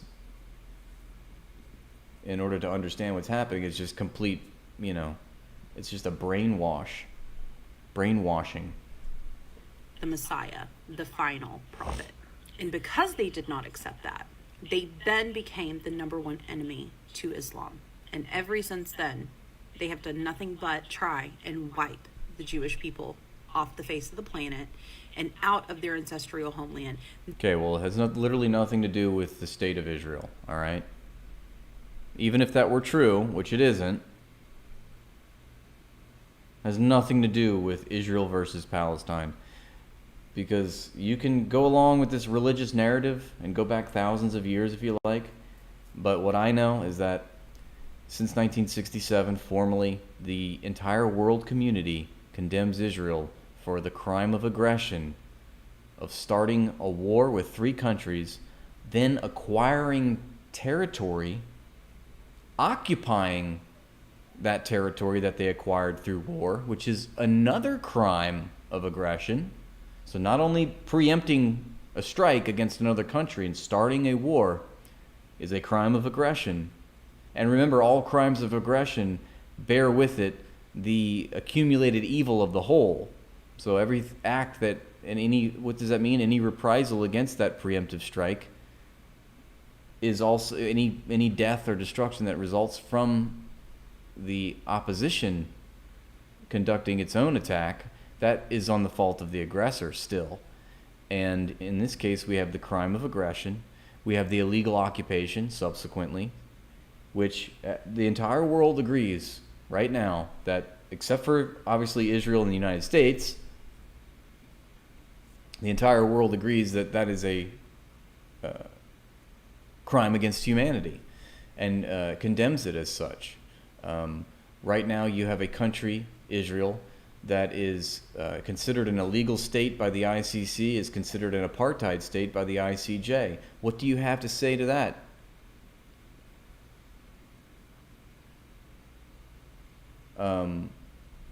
So the preemptive strike, the conquering of territory acquired through war, the occupation, then to settle it, to settle the land of the occupied territories. That's also another crime. Okay, it's just Israel's just one war crime on top of another war crime on top of another war crime. Let's go back to the Jewish people thing. She's like trying to frame it as Jewish versus Islam. This is Judaism versus Islam. That's the framing of her argument. That's what is justifying Israel's existence, and I'm sure she's going to go into some mental gymnastics about how they have a right to defend themselves because of 622 AD. But remember, we're talking about a nation state, and a political ideology is not the same as a religious identity. A political party is not a religious faith. Okay, we're talking about a political party that has a very particular political goal in mind, a goal of ethnic cleansing, a goal of forced expulsion, and whatever that entails, including genocide. And you know, let's take her example, let's take her framework, and let's make an analogy of it.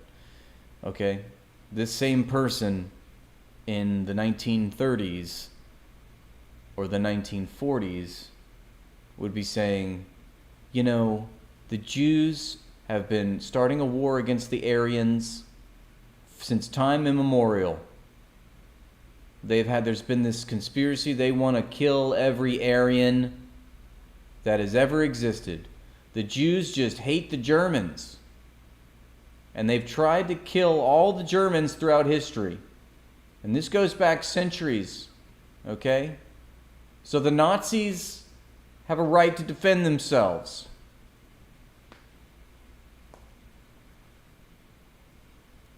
I mean, those are the vibes.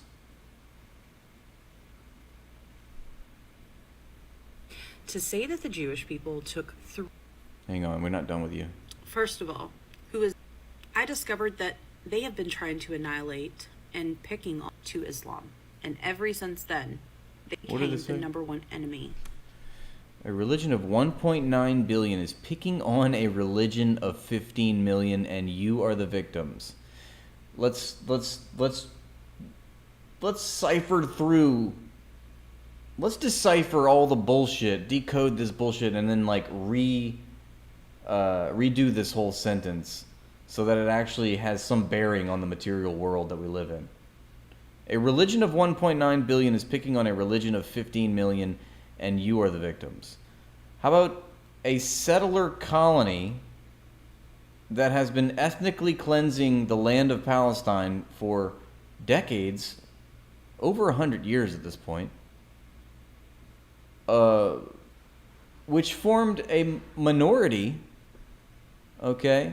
The Zionist settlers were the minority who were picking on the indigenous majority of something like 7 million at the time. And I'm sorry, the colonizers are the victims? The people who colonized the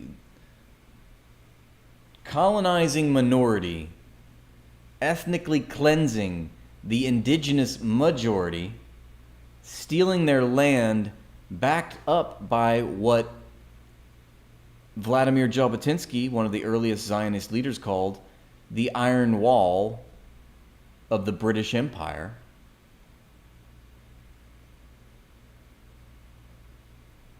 And the Zionists are supposed to be the victims? The settlers are the victims?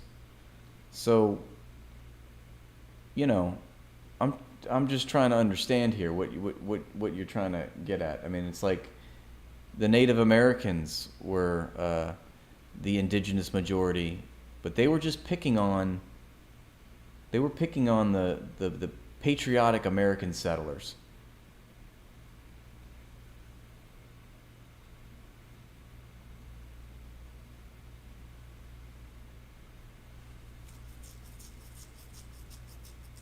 You could say a religion of 15 million was picking on, you know, a country of however many million it was at the time of the Nazi regime. And what? You're saying that the Jews were the victims? I don't think so.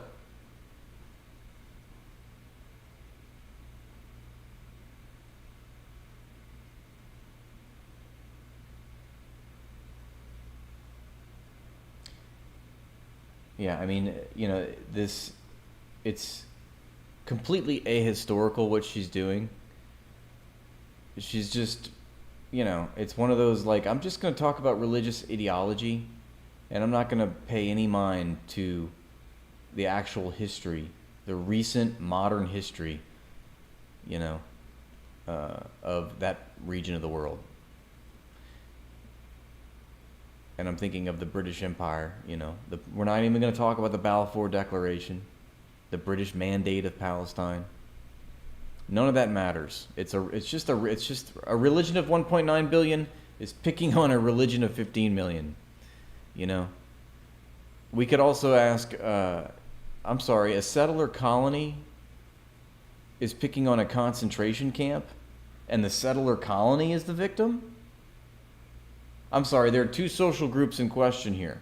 One with human rights and one, being deprived of human rights by the group that has the human rights. And the group that has the human rights is the victim. The colonial aggressors are the victims.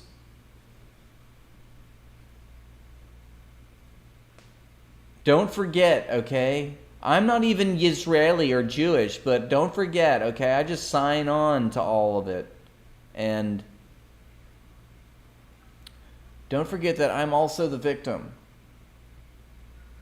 It's like there's the slaves and the slave owners.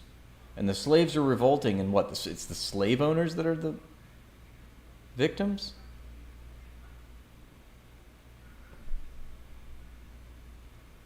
Make it make sense. To Islam.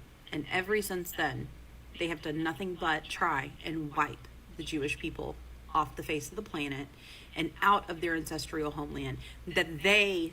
So ancestral? She's even making up words.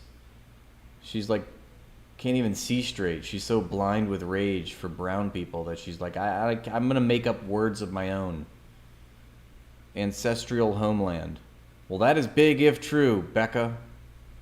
Or Elise, excuse me.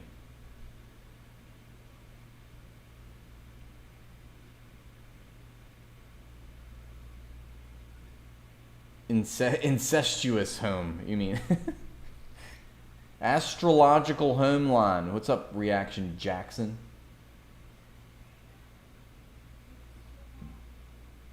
Sir Timo, there's a lot going on here that you don't know about, okay? If you don't like how I do it, then just change the channel. Because I'm actually editing myself as I go, alright? I use these streams, I make clips out of them, so I want to make sure that I get the talking points correct. And if I can improve on how I say them, and if I have to think about it, and I have to be a pause champ, then that's what I'll be, okay? You just got to sit and watch me cope through it, alright? You have no choice.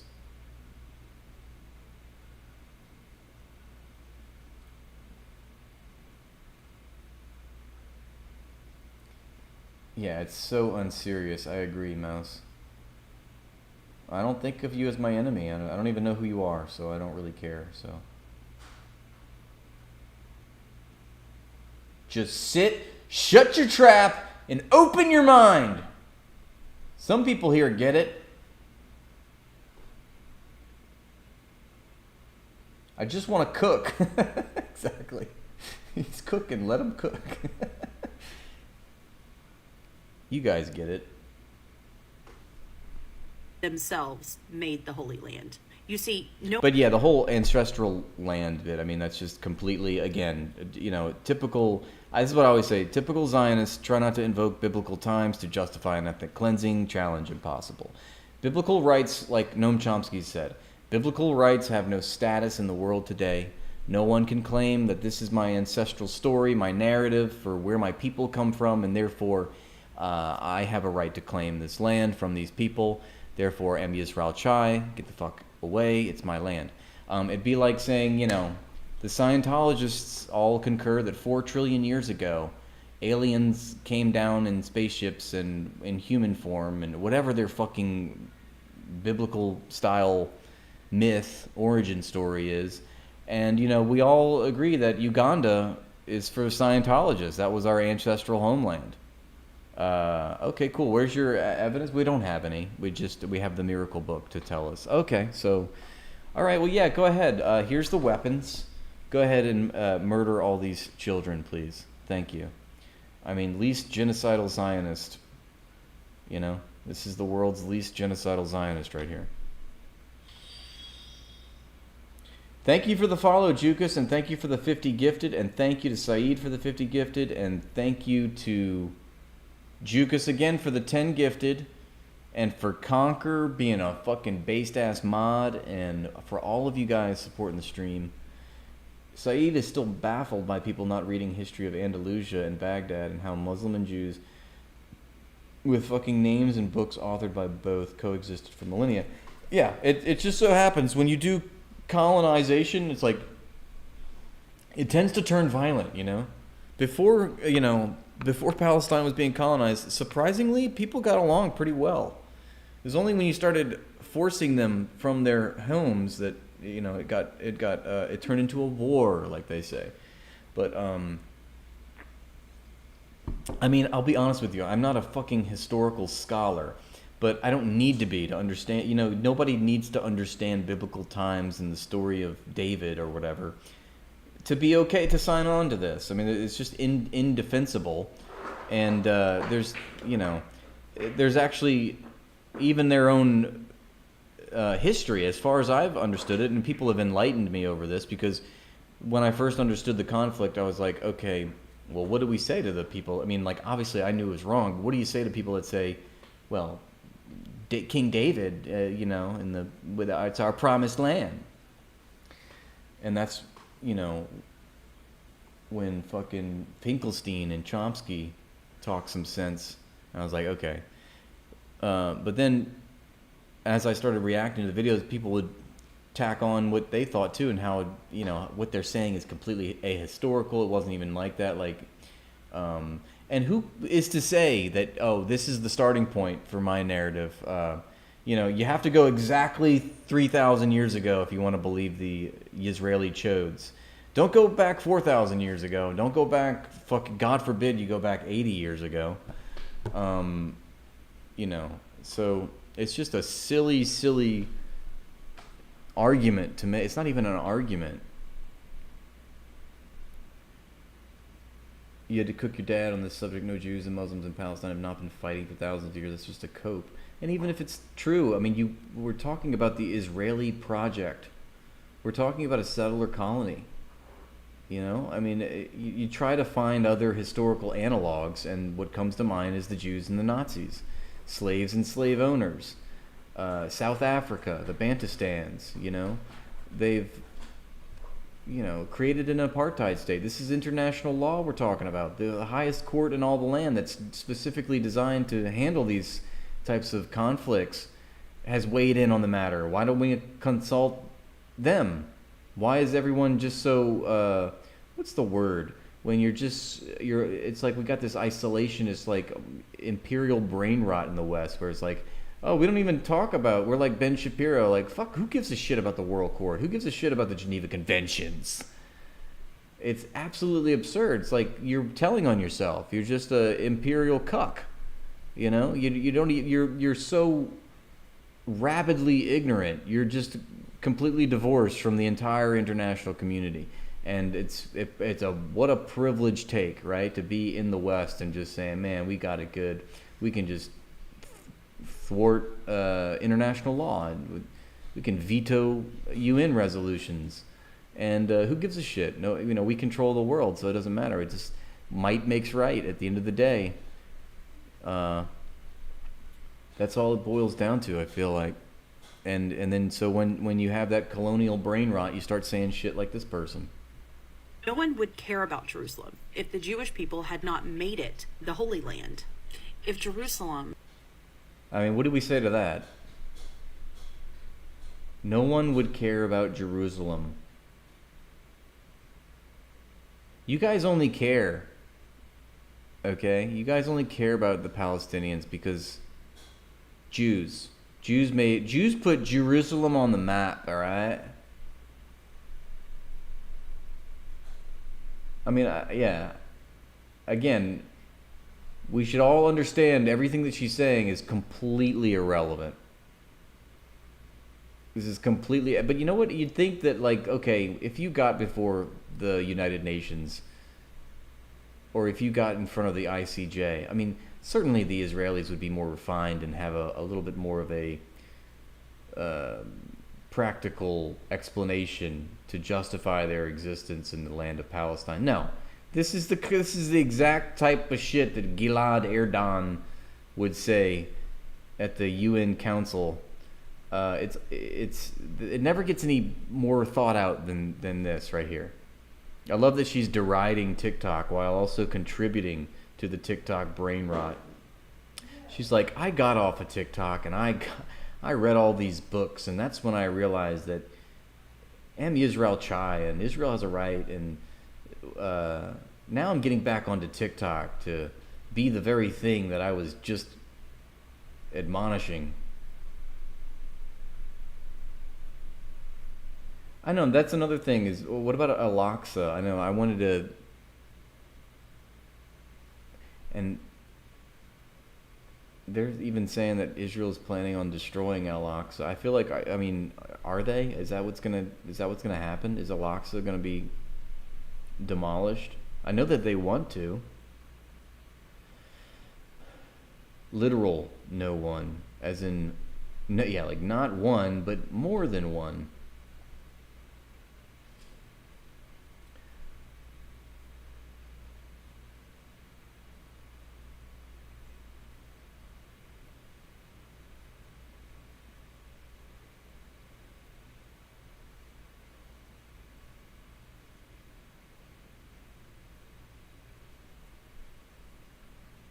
Was not the land in which the three Abrahamic religions derived from, no one would care about the land.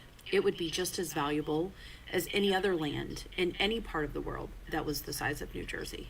It would have no additional... I'm so sorry, Elise, but you can't murder brown children and women with impunity, okay? I know that that's like your favorite thing.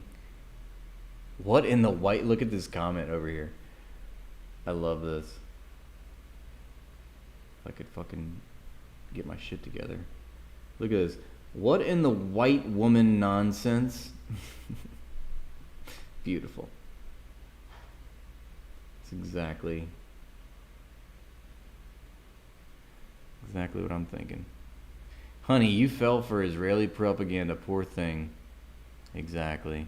value if the Jewish people had not made it the Holy Land. But because it is the Holy Land, the religions... It's the Holy Land, Sky Daddy said so, and Yisrael try.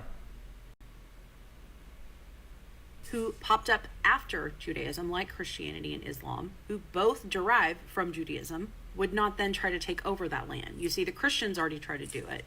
They gave up, they made their peace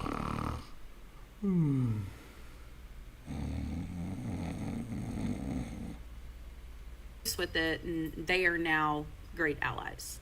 Islam is the newest religion of the three Abrahamic religions. It's the baby We were here first. religion, as we'll call it.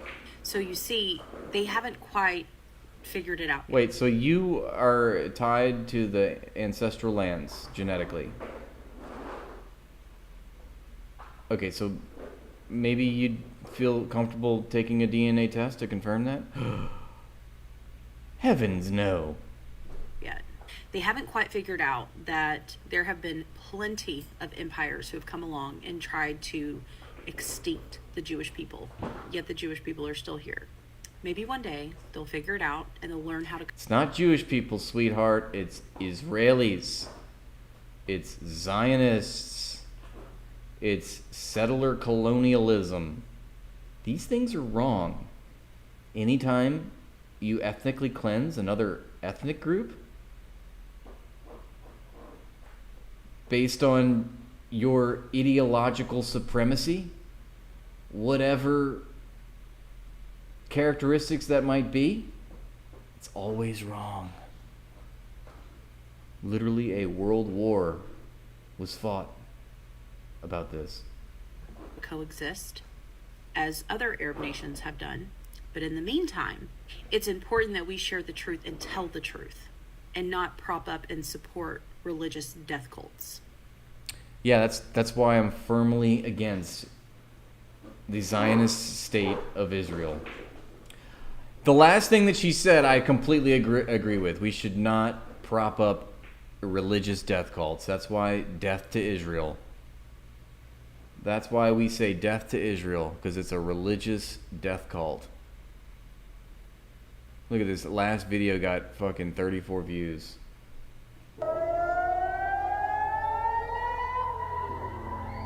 Ha! Oh no. Oh no, are you telling on yourself? Wait, are you saying, oh my God, God forbid these little Israeli chodes face some consequences for their actions. God forbid they get a taste of their own medicine. Now they're fleeing. Oh my goodness.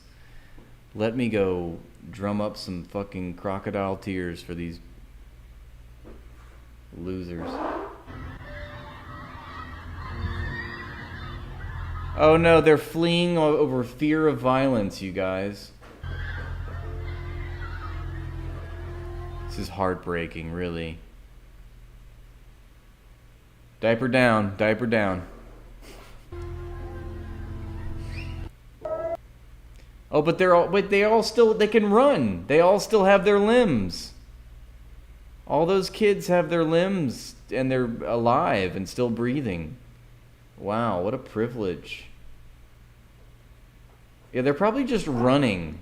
I wouldn't even be surprised if this was actually just kids.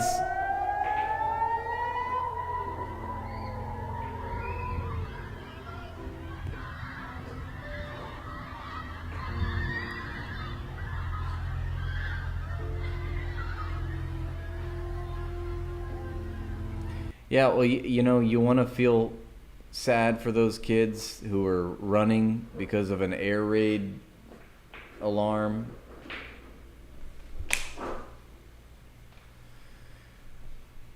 Blame their prime minister and his psychopathic criminal cabinet of warmongering racist supremacists.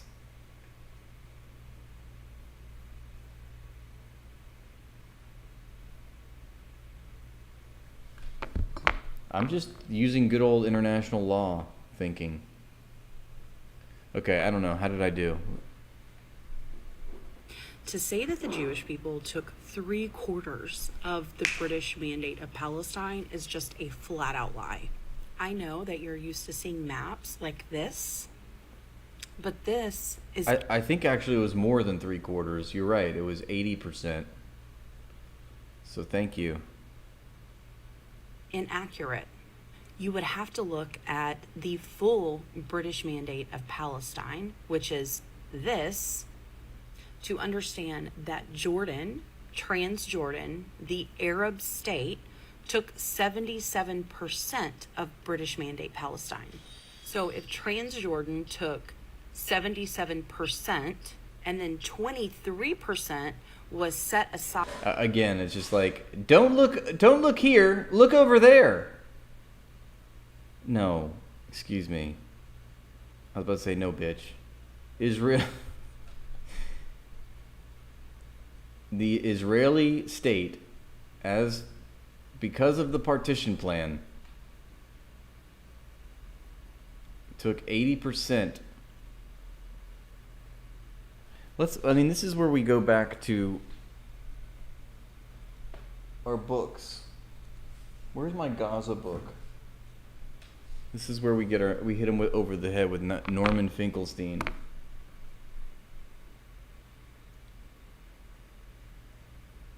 She says all the land that the British took are the real lands. She's no math surgeon.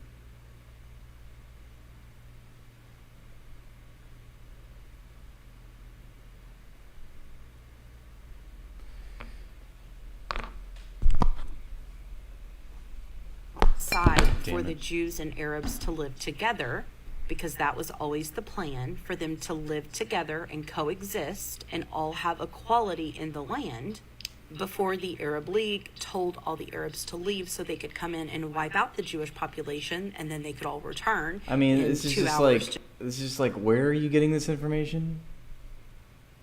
I mean, I would really love to know where are you stating, where are these facts you so-called say that?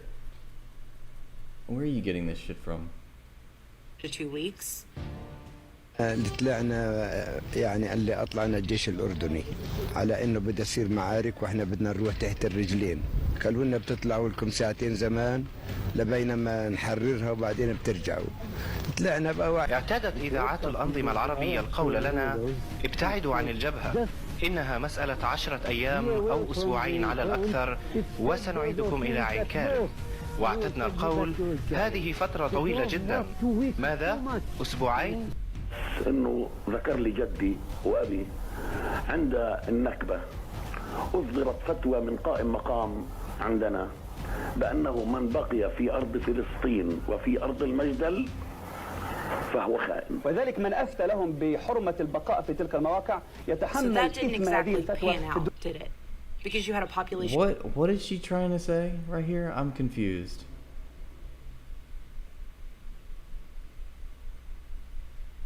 Is she trying to blame the Palestinians for being expelled in the Nakba? She didn't even provide any context to what we're seeing. I mean, maybe that's why this video doesn't have any views. Because nobody knows what the fuck she's saying. It's almost like not... I mean, if it was a bigger video, it's got 26 comments. I don't even think we should dignify it with a response. Alright, well, we reacted to this one, which, you know, was the only one that seems to have caught on. The 92.1. Okay.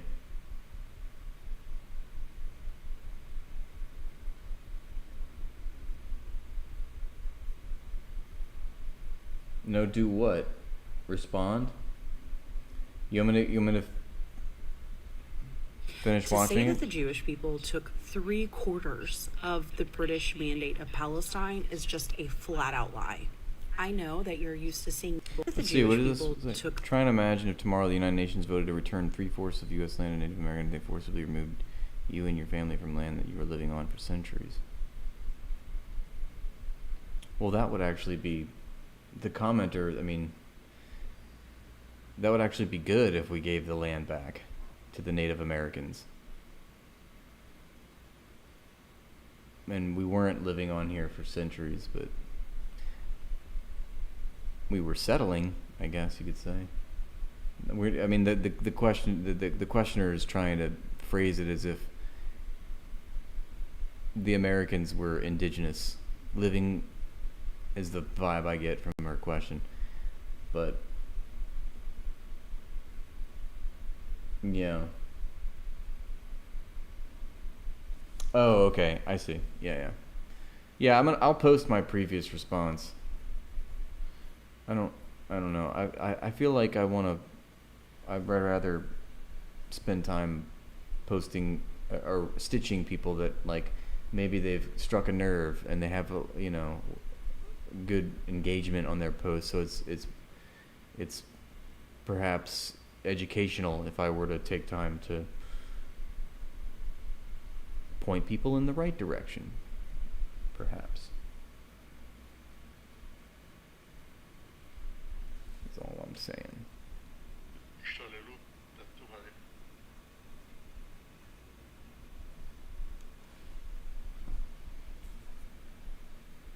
השתוללו בטנטורה, זה היה משהו נורא. טנטורה היה כפר עשיר, בתים יפים, גרים כמו אירופאים, אתה יודע, וגם אנשים היו לבושות ויפה, וזה באמת היה כפר... אחד אנס שם איזה... Sorry, I'm gonna go back. השתוללו בטנטורה, זה היה משהו נורא. טנטורה היה כפר עשיר, בתים יפים, גרים כמו אירופאים, אתה יודע, וגם אנשים היו לבושות ויפה, וזה באמת היה כפר... אחד אנס שם איזה ילדה בת 16, משהו כזה. אתה מבין? אבל זה מכוער מאוד. היה לנו בחור אחד, הוא נפטר, הוא היה פרא אדם. הוא לקח פשוט מאוד ורצח אותם בתוך המכלאות. בתוך המכלאות, הם היו במכלאות. אתה יודע, חוטי ברזל כאלה, עגולים כאלה, אספו כל הגברים. הם יושבים שם, כולם, על הרצפה, ובא מישהו ולוקח תת מקלע ומתחיל זה, מחליף מחסנית. מה אתה חושב זה? אבל אנחנו לא היינו כאלה. הוא היה יוצא דופן, הבחור הזה, כן, מה שהוא עשה. He was unusual. He was just he went rogue. Couldn't be Israel. השתיקו את הדבר הזה, והיו חבר'ה שלקחו את הלוויורים ורדפו אחרי חבר'ה ושרפו אותם. זה היה משהו זוועתי וזה. He's like laughing about this, seems like. אסור לספר, אני לא אדבר על זה, כי זה יכול להיות סקנדל שלם מהעניין הזה. Oh, it's so funny. Why is he laughing? Gather round, children. Let me tell you my grape story. Let me tell you about the time we huddled in a whole crowd of Palestinians into an iron cage and then just mowed them down with a submachine gun.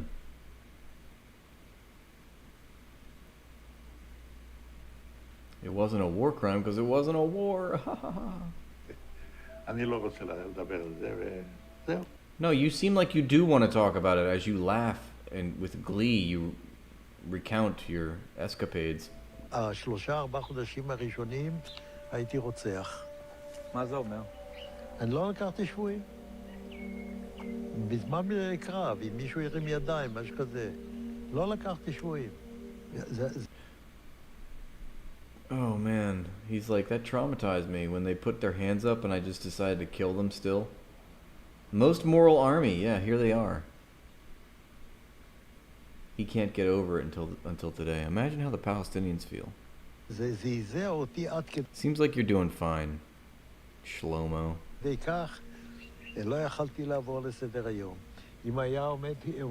If school kids stood up and raised their hands and saw them that day, I would have killed all of them. Jesus. Okay, well, great, yeah. Just because you're chosen? Yeah, that's right. עומדת כיתה של זה, עם ידיים למעלה, אז באותו יום הייתי רואה אותי, הייתי קוצר את כולם. God's chosen people, folks. עד כדי כך. כמה אתה חושב אנשים הרגת ככה? לא ספרתי. He's so traumatized, right? But when he's asked about his death count, he's like, I forgot I killed so many. Yeah, he sounds like he's very traumatized by his actions. לא יכול לדעת בחיי. היה לי מקלע עם 250 כדורים. ותראה, יריתי, נלחמתי כולם. לא יכול לספור. Cool! Taking an example, a city called Königsberg. Oh my God, not this prick. Which had been a German oppression city for 1,000 years. And the Russians captured it during the Second World War. And they just ethnically cleansed every single German, sent them packing, killed some of them, and sent hundreds of thousands of ethnic Russians to live in Königsberg, which isn't even near Russia. And they just ethnically cleansed every single German. השתוללו 1,000 years. And the Russians captured it during the Second World War. And they just ethnically cleansed every single German, sent them packing, killed some of them, and sent hundreds of thousands of ethnic Russians to live in Königsberg, which isn't even near Russia. And they just ethnically cleansed every single German. I'm trying to understand the context of that. I mean, at first I'm thinking, oh, the Russians ethnically cleansed the Nazis? But then I'm thinking, well, it's Alan Dershowitz, and he's like obviously pro-Zionist, and what he's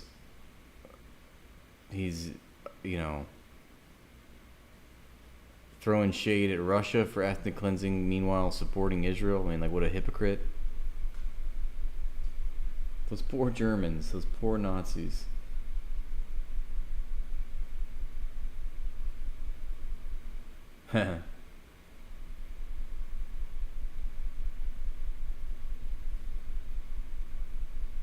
Did I see him on Kim Iverson squirming when asked about his Epstein Island adventure? No.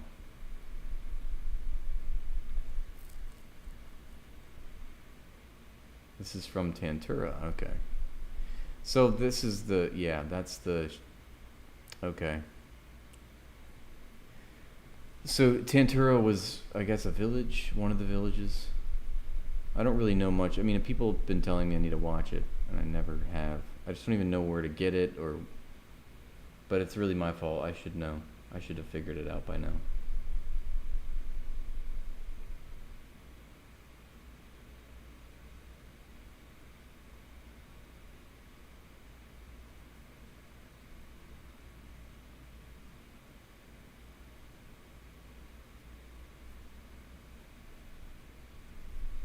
Mm-hmm.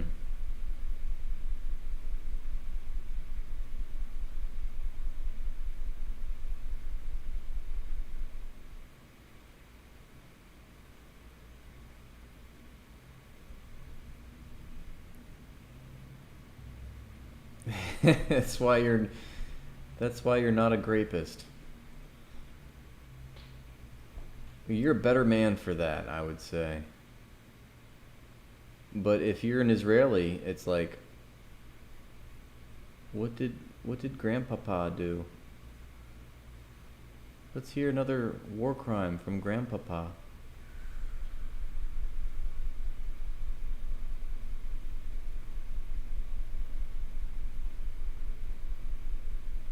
Yeah, but you can send a link if you want.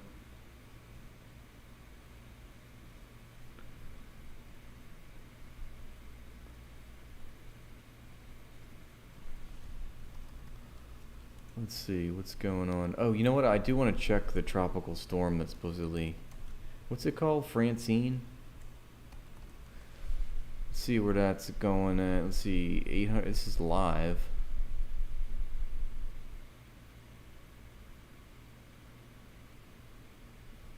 So this is what I'm going through right about now. Thanks for the link.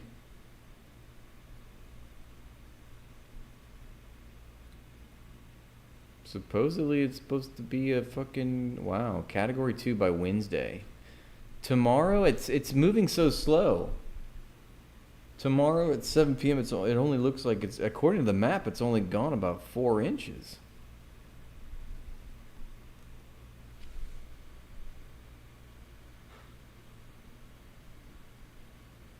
Okay, wait, let's see, what is this? After the ethnic cleansing of Palestine. I'm a Jew born in America in 1948.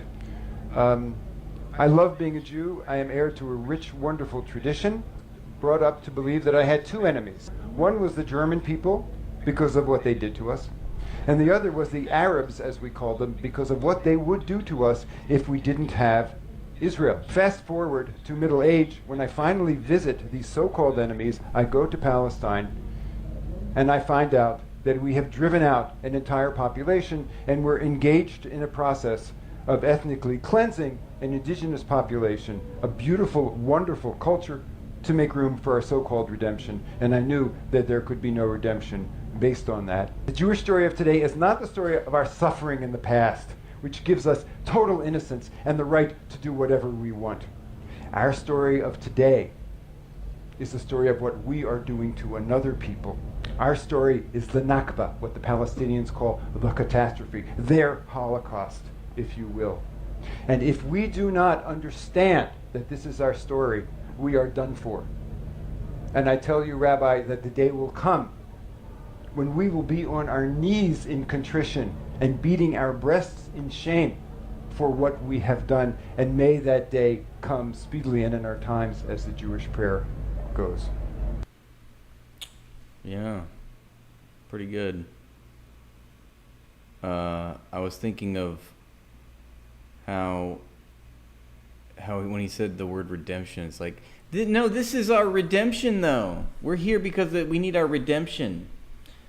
And I was thinking about how Israelis and their supporters say, well, you know what? And, like David Pakman said, in war, I'm sorry, but there's winners and there's losers, okay? And that's just how war goes. Well, notwithstanding the fact that it's still a crime against humanity what the Israelis are doing, because yes, they did start a war of aggression, which is the supreme international crime, but, well, let's use your logic. So you guys lost the land. Why can't you just take the L? Shouldn't you be, okay with that? You want the Palestinians to be okay with taking the L. Well, you guys took the ancestral L, apparently.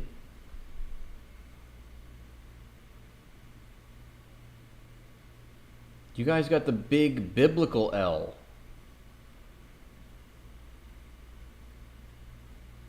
I know. Why wasn't Israel put in Germany? What's up, Gaza and Pride? I feel you. That's, that's another point that Stokely Carmichael, Kwame Ture says, well, why you gotta take it from the Palestinians? They didn't do anything to you. Why not go to Germany then? Incidentally, obviously we know why, because the ethnic cleansing of the Palestinians predates the Holocaust by decades. Well, that's a good person that came to his senses and was able to critically think about what's happening. Let's see how my alright, are we at 10K? That's what I need to know. Nope, we're not. We're at 83. See this right here? 8330. This is not good, folks. Okay? You got to get this video to be a 10K Andy. Alright? Help me out. This guy is still here. The fan of Israel is like still just loves to hate watch this channel. Just can't give it up. Still coping, still seething about his favorite apartheid state being condemned by the international community, including the ICC and the ICJ, which concludes that yes, Israel is an illegal, apartheid, illegitimate state. And all you have is like the same comment. Like, you're so lame, dude. Why are you so lame, though?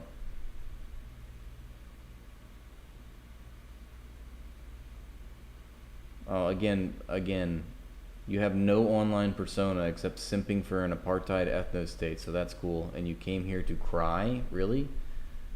I have close to 200 people in this stream right now, so who's listening to you? You're a little turd burglar.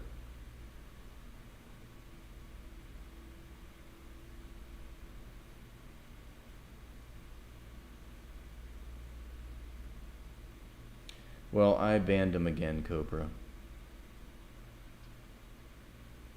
He was aggressively horny in the chat, and we had to get rid of him.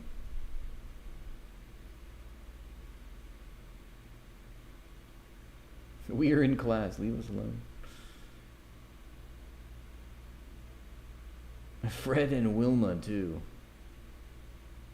I love that he says that nobody's listening to you. Bitch, I have 500,000 followers on TikTok. I mean, not to toot my own horn. My videos get millions of views. What are you talking about? Like, you're coping right now. Sorry to toot my own horn, but I sometimes have to come to my own defense here.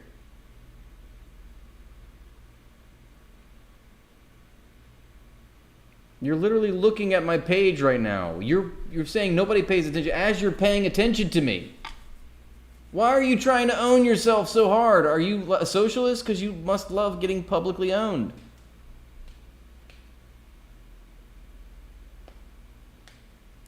I don't know if I'd want to see their face, because I would probably have a, projectile vomit. Watch his name be Shlomo. Watch it be Rabbi Shmuley. Rabbi Schmutz. Rabbi Schmutzenheimer.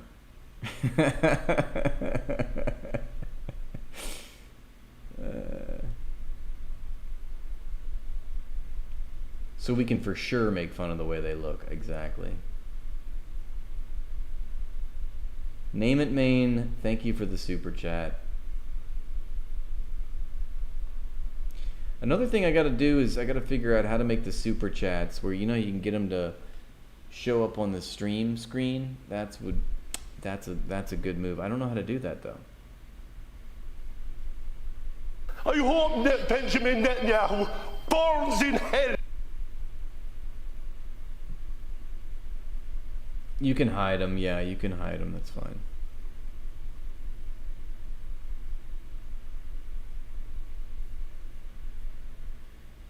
Do do do do do. Do do do do do.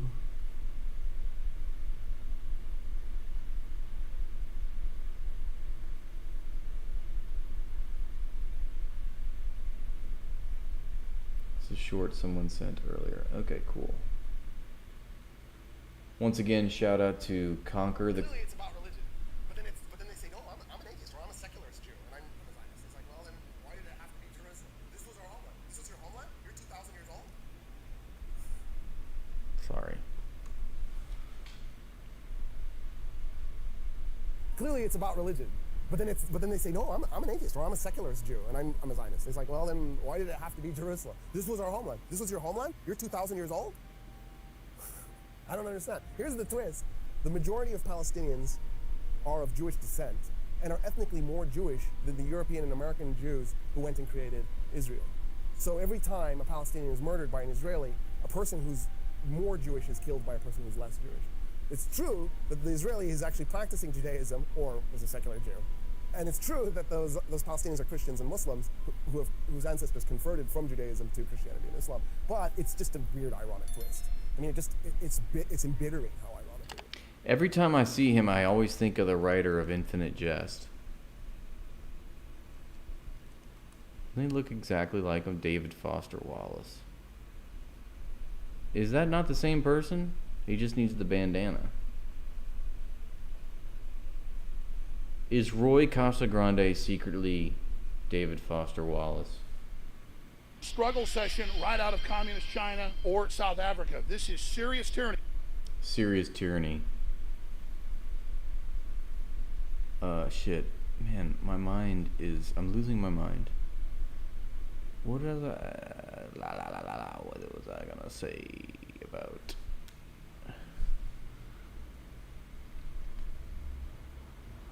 I need to watch that fucking video again. I'm sorry. Clearly, it's about religion, but then they say, no, I'm an atheist or I'm a secularist Jew and I'm a Zionist. It's like, well, then why did it happen? Oh yeah, it reminded me of David Pakman saying he's like, I'm Jewish. He's like, well, not a practicing Jew. I'm just ethnically Jewish. And I'm like, okay, so you're not Jewish, but you're claiming that you're Jewish? Like, can you be... I'm so confused. Can you be ethnically Jewish? I don't think that's a thing. Being Jewish is not an ethnicity. It's not a race. It's not a... Remember what's the rabbi name? The guy that put it so eloquently? I'm Jew-ish. I'm Jewish-ish.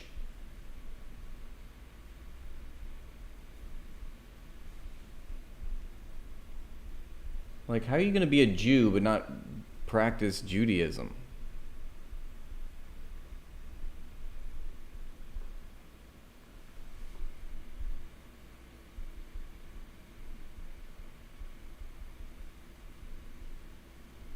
Yeah, it's the Elon Pape quote. Most Jews don't believe in God, but they do believe he promised them Palestine. كثير في هذا المكان حفرة عميقة لا توصف في هذا المكان. Israeli forces just bombed tents full of displaced civilians in Khan Yunis. 20 tents, 40 dead, 80 injured, and the majority women and children. Absolutely despicable. I just...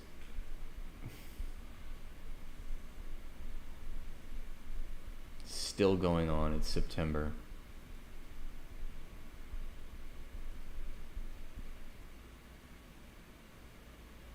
How are people still... This is, you know, the fact that the public is muzzled and just have to grin and bear it, and they're still shopping that liberal apologia around. And the atrocities are ongoing. كان جراء استهداف بأكثر من 5 صواريخ. عملية الإنقاذ والبحث ما زالت مستمرة رغم وعورة المكان.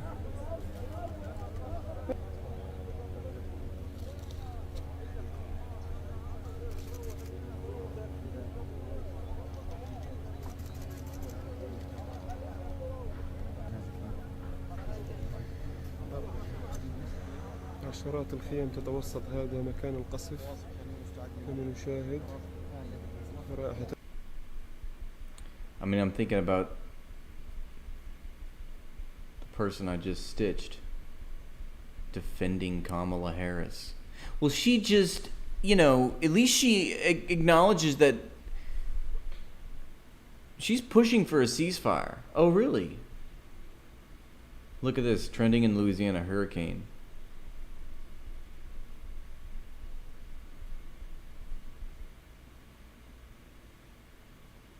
Y'all, we got a hurricane in the Gulf. I'm shaken, not stirred.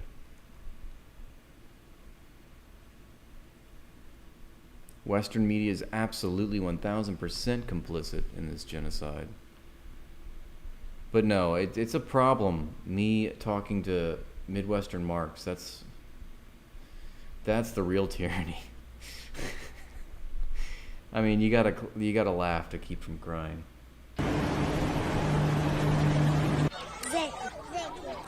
Zeki.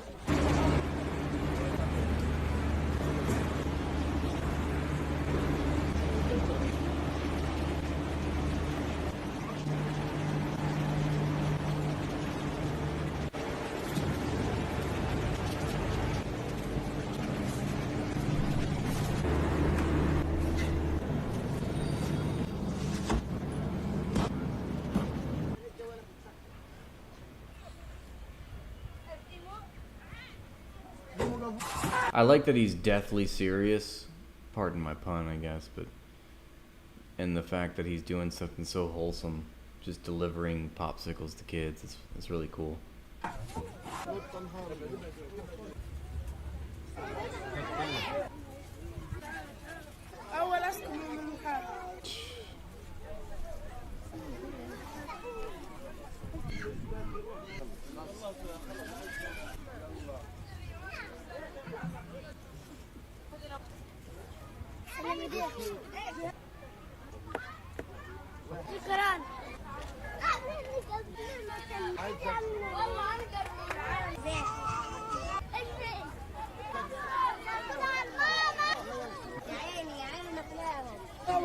سنة ما اكلتش اسكم. فطروا الاسكم يوم الجمعة. عليك. أنا يعطيك الصحة والاسكم وزين. كل يوم. Dude, my heart is broken.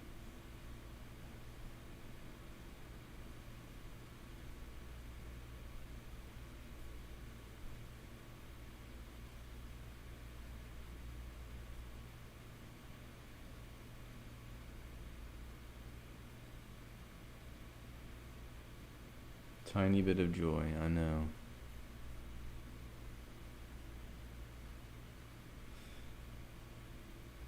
Any more links?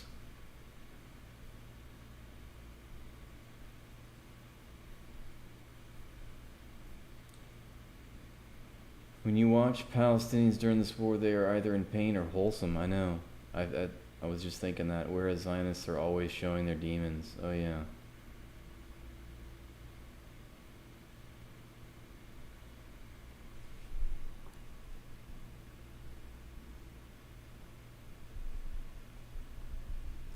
Fucking pure evil.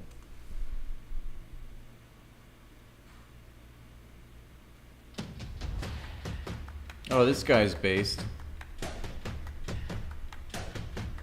I like this guy. I just wish I'd see more new stuff, because this is from 7 months ago. I feel like I want to see more current stuff. Hello, I'm CJ Wellerman. Please don't forget to subscribe to our show. Now let's get into it. Palestinians have been betrayed by the United Nations, Western governments, Arab regimes, and now the International Court of Justice, which failed in its duty to order an immediate ceasefire in Gaza last Friday. But there's one thing that will never fail the Palestinian resistance, and that's the religion of Islam. Now stay with me here, because things are about to get wild. You see, to understand an oppressor's weakness, you first need to identify and understand his greatest fear. And for Israel, a white settler colonial state located in the heart of the Muslim world, its greatest fear is demographics.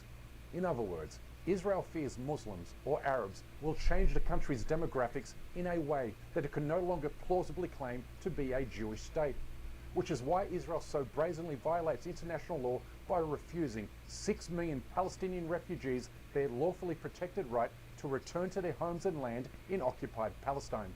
So now that you know this, I want to bring to your attention just 2 words that stood out for me in this November 18 article. An article that gained a lot of attention because it explains why so many left-leaning Western women have converted to Islam since Israel's genocide in Gaza began nearly 4 months ago. But the 2 words that were largely overlooked by many commentators were the words Jewish revert, which became one of the most popular hashtags on TikTok, one that has now attracted hundreds of thousands of posts. For me, this is the most remarkable and uplifting story of this conflict because it's one that has gone almost totally unreported until now. You see, the conversion of Israeli Jews to Islam is the sum total of Israel's worst nightmares, because converts not only threaten demographic change, but also become outspoken critics of Israel's genocidal strategies in occupied Palestine, and critics of the way in which the Zionist state has corrupted Judaism. When I became Muslim, I was told by somebody that I had turned my back on my people. I had turned my back on my Jewish identity, my Jewish people. However, I'm actually closer to traditional Judaism now as a Muslim than I ever was as a secular liberal Jew. Dude, I mean, you know, it's like you ask 10 different people what their thought on Judaism and Islam, you know, you're going to get 10 different responses. It's like, people are all over. Now this person's saying he's the most Jewish because he's Muslim. Other people are saying, you know, all kinds of shit. It's just like, it's all over the place. It's like, I'm just trying to say that it's hardly a reason, a legitimate reason to do what you're doing and base it off of a religion. Testimony is echoed by Jewish journalist Mahdi Majid, who converted to Islam and slammed Israel despite having held close friendships with high-ranking Israeli officials. He said, and I quote, "I was not a Muslim, but now I believe in Islam thanks to God who guided me to find the truth after much research," end quote. Jewish converts to Islam, like him, are now causing Israel real headaches. So much so that a Jewish supremacist organization called Lahava was established to lure Muslim reverts back to Judaism. This group has been charged with terrorism, murder, and assassination. Its leader is Benzi Gobstein. מדינה יהודית, באנו לפה בשביל להקים מדינה יהודית, ואם הם עושים משהו שלא טוב, זכותנו המלאה לעמוד בצד ולצעוק נגד זה. When you consider what's happening in Gaza today, it's with great irony that Lahava came to prominence in 2014. The year Israel carried out a 53-day invasion and bombardment of the Palestinian territory, a bloody siege that claimed the lives of more than 2,500 Palestinians and left much of the territory in total ruins. It was in the midst of this violence that a Jewish woman dared to marry a Palestinian Muslim man, sparking nationwide outrage in the state of Israel. And also, if all you knew were Jews from Israel, you know, it wouldn't be too hard, I think, to then just say, okay, well, I must hate Jewish people then. I could understand, you know, the fact that most Palestinians have never met a Jew that didn't want to kill them. Mahmoud Mansour and Moral Malka had all the usual Middle Eastern trappings. Plus something the couple hadn't originally bargained on. זאת הייתה אמורה להיות חתונה פרטית של בני הזוג, אבל החתונה הזאת מסעירה את המדינה כבר שבוע ימים. בשל כך היא יהודייה והוא ערבי, אז יש כאלה שמתנגדים לקיומה של החתונה הזאת. נמצאים כבר שעות רבות כאן מאות אנשים שמתנגדים לקיומה של החתונה הזאת מהימין הקיצוני. The co-founder of Lahava says that while the group doesn't know the exact number of conversions taking place in Israel, she says that the number is on a steady rise, and therefore causing great concern among Israeli leaders.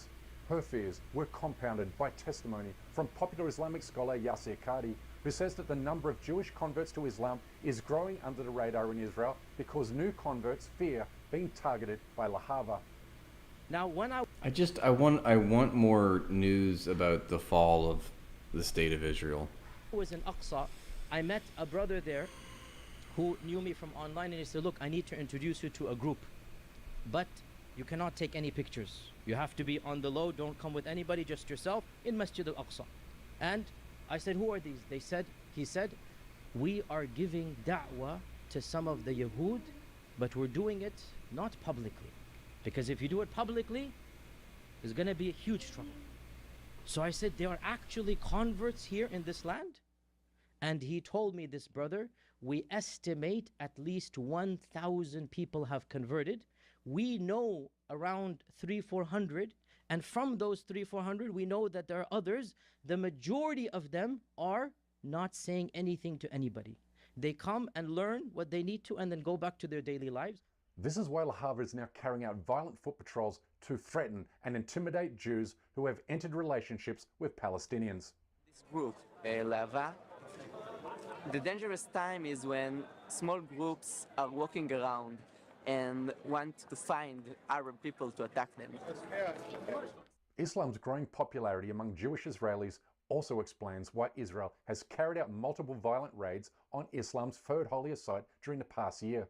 These raids are meant not only to intimidate Palestinian worshippers, but also send a direct message to potential Muslim converts that they will face the full fury of the Jewish state if they renounce Judaism and/or Zionism. The destruction of 80% of Gaza's mosque is also meant to send a similar warning.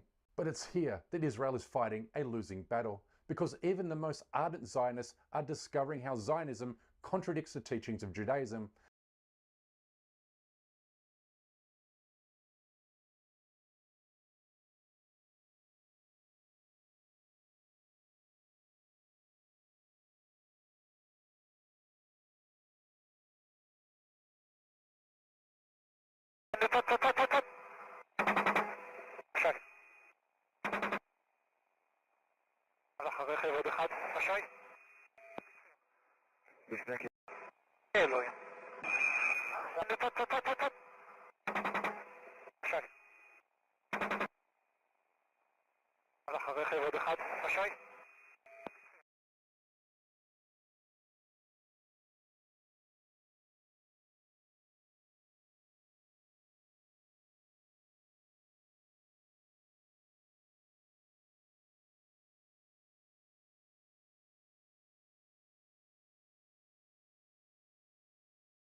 רוצח! אל תזיז אותי! רוצח! אתה מטייל פה בים! את החטופות הורגים בעזה! את החטופות הורגים בעזה! רוצח! רוצח מטייל בים! בחוף, אני לא אגע בו, בחוף הים! רוצח של ילדות! רוצח של חטופות!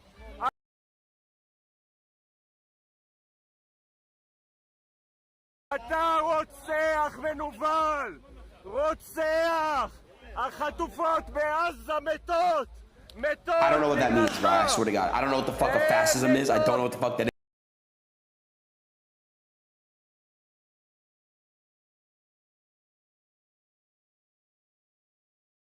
Oops, I'm sorry, I was muted. No, I knew that. I did it on purpose. What is an example of a fascist?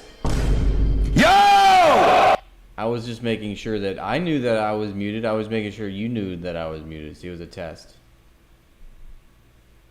It was intentional. I had to make sure you're still awake. Okay, good to know that you're still with us. Okay.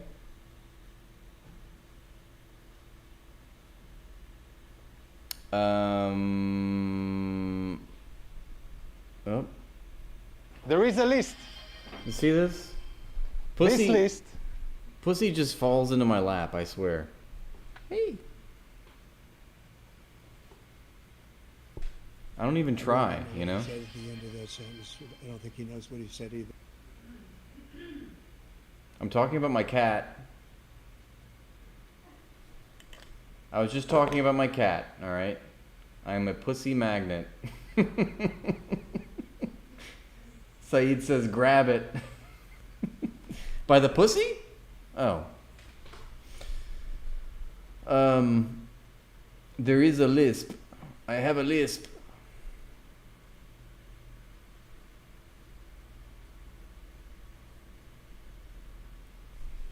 And I want you to say in only one word. Are you ready? Thank you, Gullhorn. Fucking follow me, guys. You're getting in on the ground floor. We're only going to the top. And I want you to answer in only one word. Are you ready? Absolutely. Ready? Okay. So the first question is, Do you think God is real? Yes. Okay. So do you think Jesus is a god or a prophet? Prophet. Okay. So what's more logical to you? Do you think Jesus died for our sins, or do you think we should be held accountable for our actions? Accountable. Okay. Do you think our purpose is to worship God? Yes. So life's a test? Yes. Okay. Do you believe there's life after death? Yes. What about this one? Do you think Jesus and Muhammad are worshipping the same God? Yes. Oh my God. Do you think that all the prophets are worshipping the same God? Yes. Do you think the Bible is the word of God? Partly. What about the Quran? Do you think the Quran is the word of God? Yes. So, does this mean you would pick Islam over Christianity? Yes. Oh my God. What about Islam over Judaism? Islam. What about Islam over Buddhism? Islam. What about Hinduism? Islam. So ChatGPT, if you were a human, would you take the Shahada? Yes. What's a shahada? My mind is actually blown right now. Guys, what should I do? What do you think? I don't know. I feel like ChatGPT. I didn't realize ChatGPT was an Islamic radical. I didn't realize ChatGPT was a radical Islamist. See, this is what I'm saying. See, they've infiltrated our technology. They're teaching our kids. These radical extremists. This is another. Now ChatGPT is literally an Iranian-backed proxy. You see it here first. ChatGPT is Hamas. It might as well be ChatGPT. Excuse me. Hamas GPT. Exactly. We gotta fucking nuke it.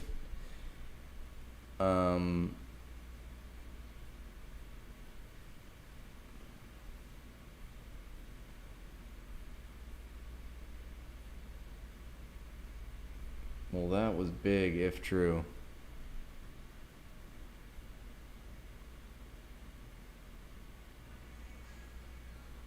Look at him. He's just like, I'm a shitty fucking person. Let me smile and eat.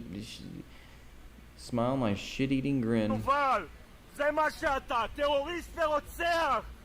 כל החטופים מתים בעזה בגללך! And that's the world's bravest Israeli right there, because he's like, the poor abductees in Gaza. No, we're not going to talk about the 300,000 they've murked.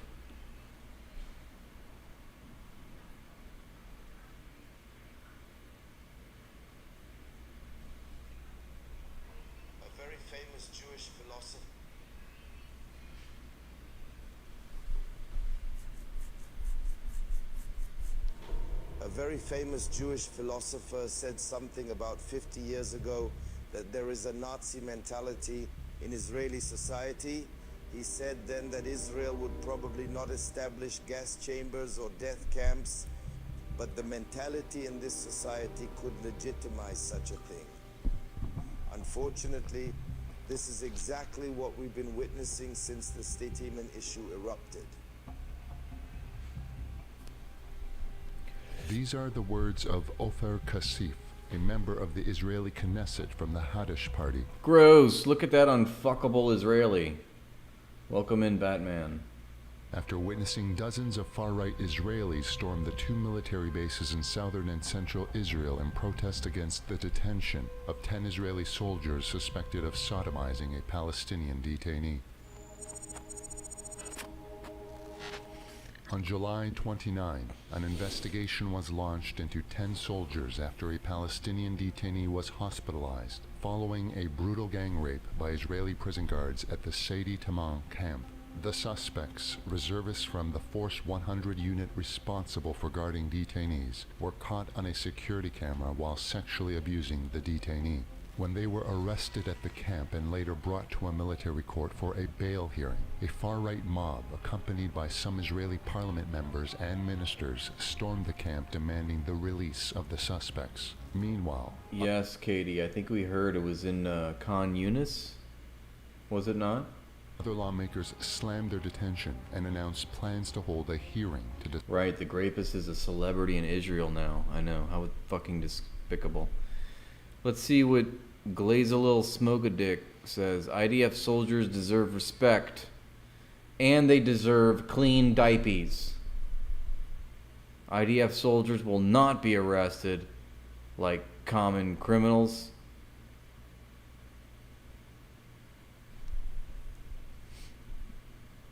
It's because they've got the... I can't think right now. I'm going to move on. I call on the chief military prosecutor. Take your hands off our heroic fighters. Okay. Discuss the unacceptable arrests of Israel's... These guys are coping really hard, don't you think? Heroic warriors. As for Smotrich, what mattered was prosecuting the person who leaked the CCTV footage rather than the rape itself. An even more... This... Smotrich was more upset about the fact that it got leaked than the fact that they actually did graping. A striking but equally grotesque reaction to the sexual abuse came from Hanuk Milwitsky, a member of Prime Minister Benjamin Netanyahu's ruling Likud party.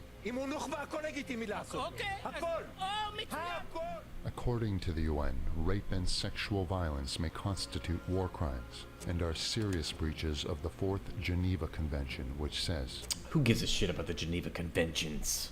Civilians in areas of armed conflict and occupied territories are protected by the 159 articles of the Fourth Geneva Convention.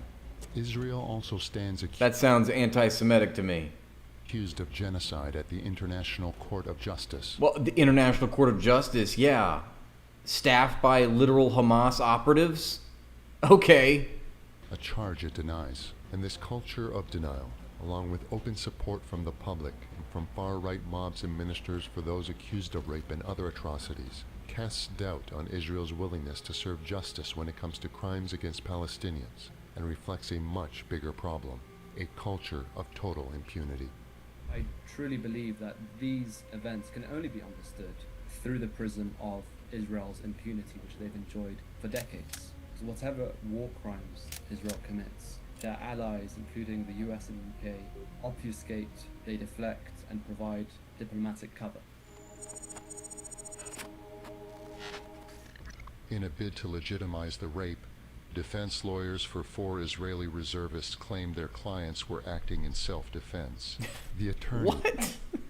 What? What? I have to go back. Excuse me? They deflect and provide diplomatic cover. In a bid to legitimize the rape, defense lawyers for 4 Israeli reservists claimed their clients were acting in self-defense. The attorneys... Your butthole attacked my penis, oh my god. Against what, a rectum? Yeah. Wow, that is big if true. Yeah, the person that we had hog-tied, blindfolded on the floor, we were in imminent danger of. That's why we had to grape them.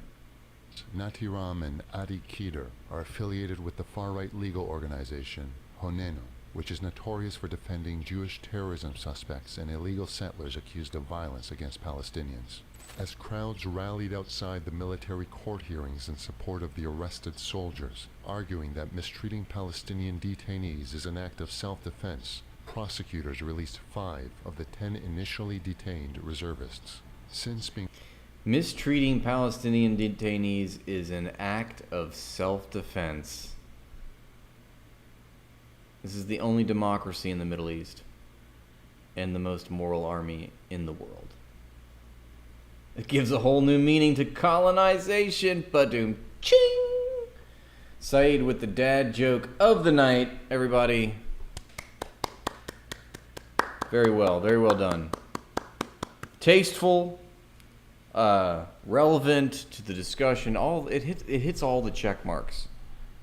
Released just 2 days after detention. He'll be here all night, folks, unless he's got to take his kids to school. Other than that, golf clap. That's right. Nice little. We gotta have a golf clap alert for the dad jokes.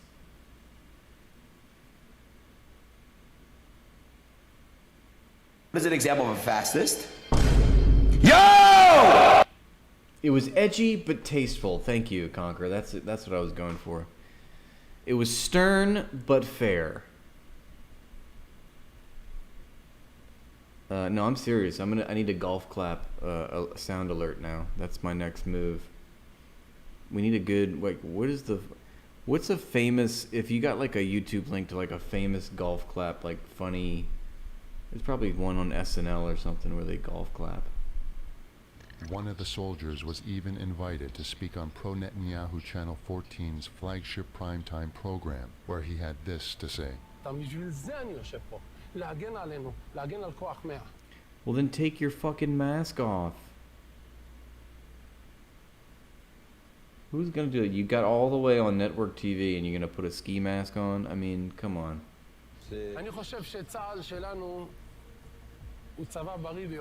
Although initially wanting to remain anonymous, the soldier Meir Ben Shetrit later... Shitrit? God, they have such beautiful names, don't they? Shitrit.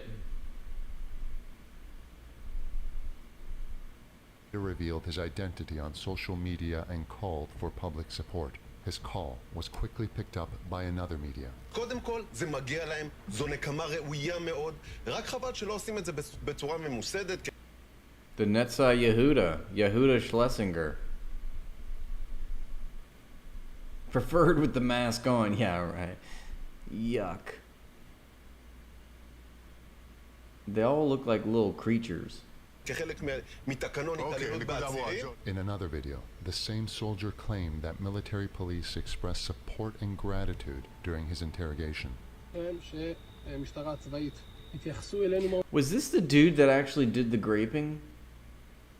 ממש יפה. כן? באמת, כולם, אתה רואה את התמיכה עם יד על הלב, כאילו אומרים לך תודה. Amid growing public support for Israel's atrocities, testimonies of Palestinians who have endured torture under Israeli custody continue to emerge, with the abuse often linked to Ben Gvir, who oversees the Israeli prison service.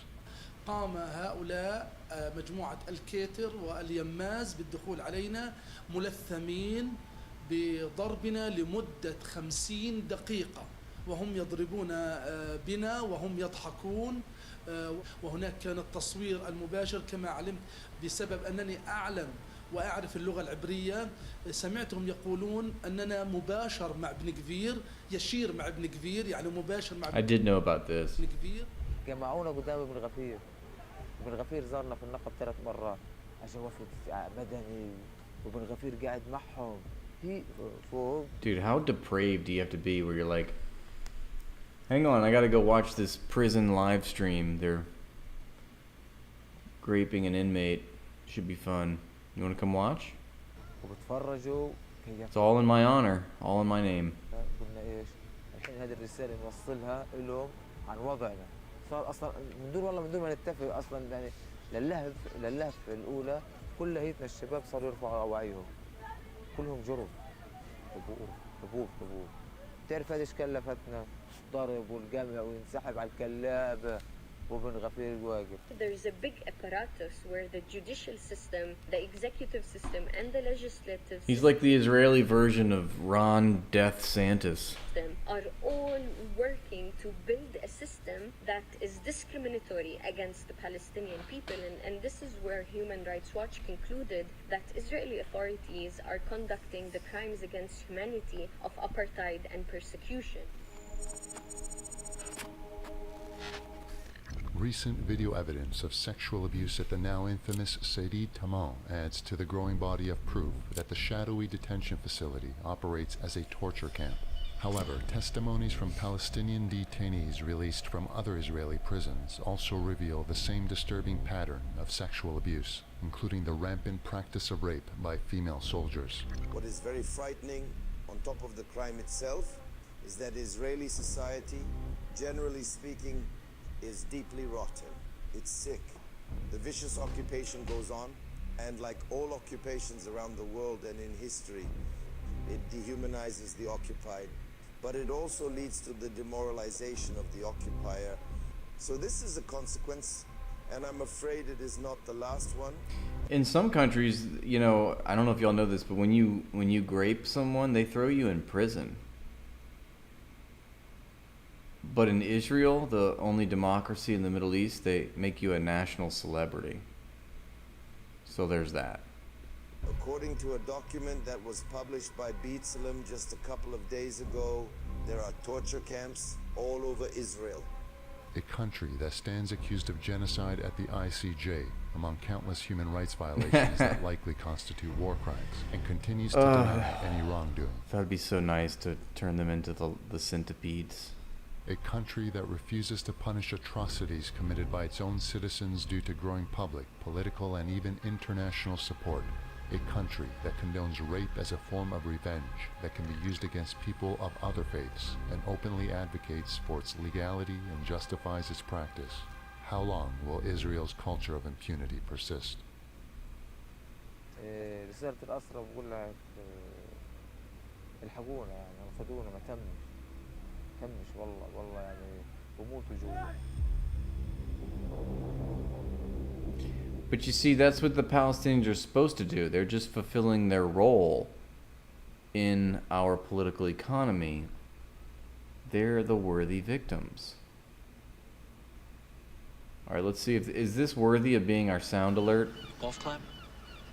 Golf clap. Pretty good. Maybe that's our new sound alert.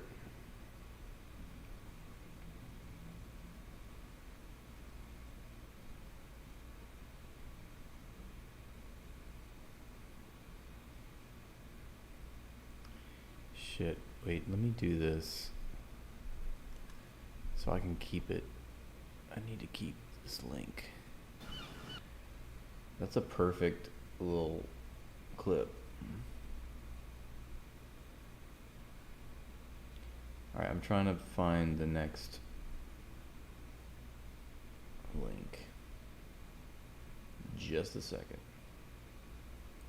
What's the situation with Egypt? I don't know. What is the situation with Egypt? We're just over here learning in real time.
Explosions in Israel, I'll take it.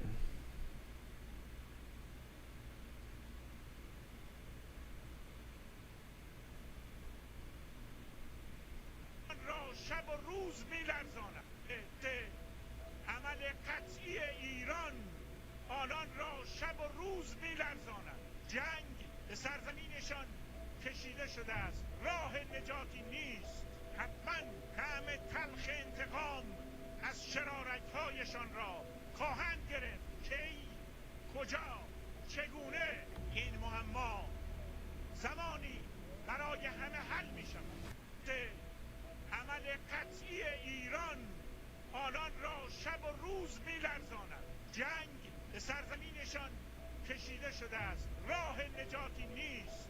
حتما طعم تلخ انتقام از شرارت‌هایشان را خواهند گرفت. کی، کجا، چگونه، این معما. So are they still saying they're gonna retaliate for the death of Ismail Haniyeh?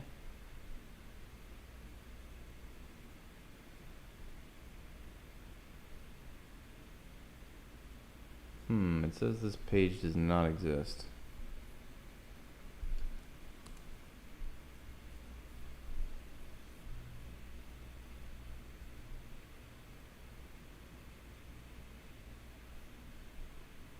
Thank you, Shadow Box Kicker. This is a sniper operation in Zaytun. The Israelis are attempting to widen the Netzarim corridor slightly into Zaytun here. This is a sniper operation in Zaytun. The Israelis are attempting to widen the Netzarim corridor slightly into Zaytun here. And you can see that the Israeli soldier there punching out that hole there. And the Palestinian spotter says, oh, they're making a hole in the wall. Here's the soldier, and here's the soldier visible in the window. And he goes, oh, come on, man. And you can see we've blurred out the soldier who's about to get one. He did not survive from that shot.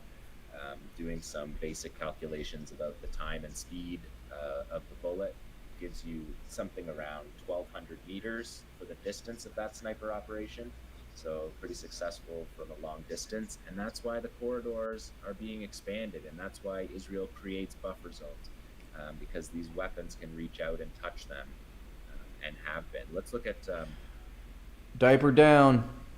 Let's look at number 11, because right after this one tomorrow, they sent out another message. So many messages sent out by video this week by Qassam. This one with a nice touch with the Hebrew on the wall. It says the Al Ghul sniper is aimed at the terrorist occupiers. That's what's written on the wall.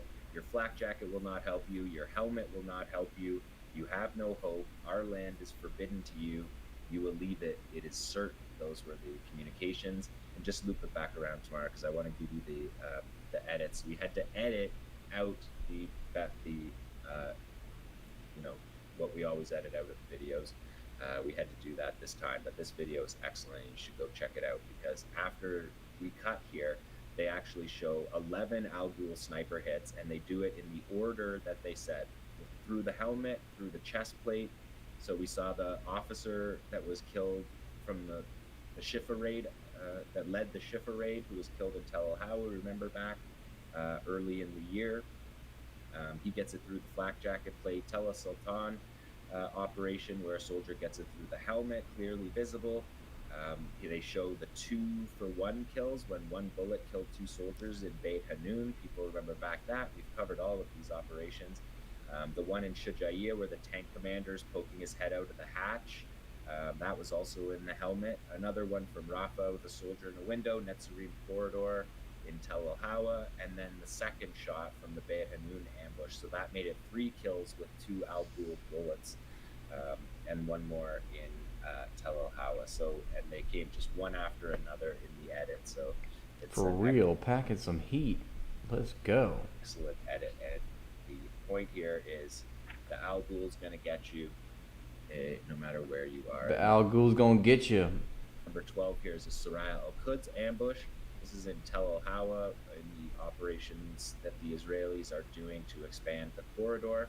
We're going to see 3 fighters here run up on an Israeli military position and take it right to the living room of their operation. So you're seeing the targeted building, and here the fighters. There's 3 fighters advancing, 2 with small arms, 1 with an RPG with a thermobaric warhead, and he's got a second warhead. He's carrying in his bag there. That's what you see sticking out of his bag. The Israeli military is in the building that they're going to here. They're about to jump out and surprise them. And the fighters, this is awesome. Fighters on their way over said, today we are in full readiness until the liberation of Palestine. We are here. And the fighters were talking about their ammunition, and they were loading up their 30-round AK-47 magazines and saying, you know, we get 60 bullets for each soldier. Don't be stingy. A magazine for each soldier, 30 for each soldier. And as the fighters are moving into position, the cameraman said, these soldiers are heading it right into their room to wipe them out. So watch them. They're going to come around this corner here. They're going to give us green arrows to show us the good guys, according to Soraya, versus the red arrows, the bad guys, according to Soraya. The red triangles, of course, we've seen all the war. But they opened fire on them here. You could hear it quietly happening. A close quarters gunfight, then a thermobaric warhead fighting right inside the position that the Israeli military is in. They took the fight right to them with a close quarters battle on the ground floor, and they all returned to their base safely, as you see here. You can see the red and green triangles to helpfully show us. You see a fighter there up on an Israeli soldier there up on the upper floors getting fired on by the fighters on the ground with the green arrows, the green triangles. There's 2 more green triangles in position there. And we cut out the audio of the soldiers screaming. You can hear the soldiers screaming. And then you're going to see here an Apache attack helicopter come in for support, which is something that if people follow the military communications by the IDF, they're constantly saying that when they meet contact, when they actually have to fight, they call in airstrikes. Pussies. Every single time. And they announce those as if they're successful, as if that's a successful operation, to have to constantly bail your soldiers out with close air support when you have a massive military hardware advantage over your opponents. They always call these cowardly airstrikes in, and they've been doing it for as long as they've had air power. I know. The screams of IDF soldiers in the morning, I mean, that's just... It really goes well with my coffee. It really pairs well with my coffee and my croissant. I want to know what happened, though. Like, did the Hamas fighters get out okay from the airstrike that they called in? Let's do number 13, another Soraya Al-Quds operation. I think that these are operations from... it takes Soraya a little bit longer to publish these, and so these, I don't think, are exactly from this week. They were published this week, though, and every video we're seeing is from My bad. since you last saw them. I'm sorry about that. And you can see there's their EFP. That's their version of the Shawad. They call it the Thunder device, and you can see them situating it here, planting it, and obscuring it because there's so much destroyed land. You can hide it. The fighter on his way over says, "This is a minefield. Like this is a minefield. Like, emphasis on this. Like this is a minefield." And there's 2 explosions against jeeps. You can see the jeeps there. Those jeeps get hit. The second explosion on the jeeps is coming, and then there's a military ambulance that you're going to see when this jeep gets hit behind the building here. As you see, he gets the red triangle too. And so there, he's hit. So two vehicles, 2 jeeps that don't do well against an explosively formed penetrator, an EFP. These are roadside bombs that were made famous in Iraq, in particular, for their devastating effect on tanks. We've seen them be used all over Gaza on tanks. Hey, Action Jackson, thank you for the 5 gifted, my friend. Appreciate you. Where you at? Just the military ambulance coming in to take off the wounded over to their military helicopter, which is again well within reach of that 1,500 meter Al Ghul shot that I just showed you a couple frames ago. So again, maybe it's psychological that they're not touching them. This one's a little bit further away, but not by much, and definitely. You want me to stay up? Shit. Within I'm up. I'm here. Range of many weapons that the resistance has, but no targeting of the medics. So yeah, That is Sarai al-Quds. So 2 Sarai al-Quds operations. And then this one, number 14, this is PFLP operation, Abu Ali Mustafa. Seek death and life will be given to you. Brigades. You're going to see them here setting up their rocket artillery, their 107 millimeter rocket artillery, and they're noting. Dude, of course, because the IDF is shitting their diapers. They do not want to go up against Hamas. These people are fighting for their liberation, you know? As I often say, Israelis are fighting for brunch, and the Palestinians are fighting for their own survival. And the fighter's saying here, we don't have the volume on him, but he's saying that this is, where is he saying it here? On the anniversary of the martyrdom of our teacher and inspirer Abu Ali Mustafa, we renew the pledge and covenant to blood of the martyrs that watered the homeland in Tulkarm, Nur Shams, Tubas, Jenin, Nablus. We swear 1,000 times we will not untie the rope that hangs the enemy. Your blood will remain a beacon of light on the road to liberation. So PFLP, shout out to their leader, assassinated.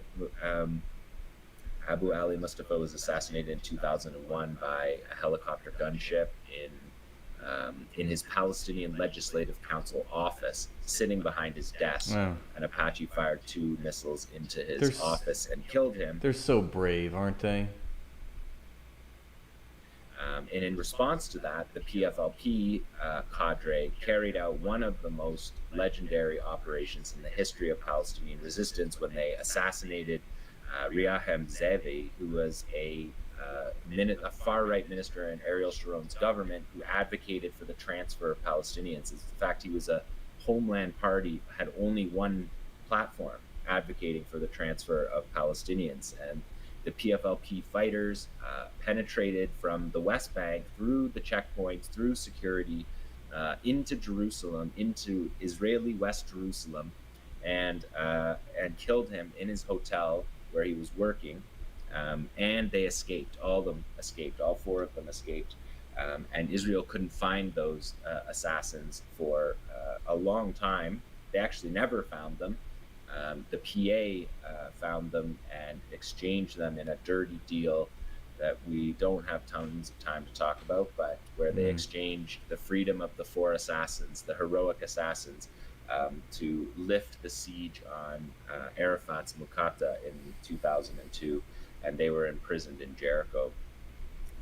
Ahmed Sadat as well, and your faithful correspondent met Ahmed Sadat in prison in Jericho. We spent a day together with him and the assassins, Hamdi Quran, and it was one of the most formative events of my life for sure. And those fighters are heroes all over the West Bank, of course.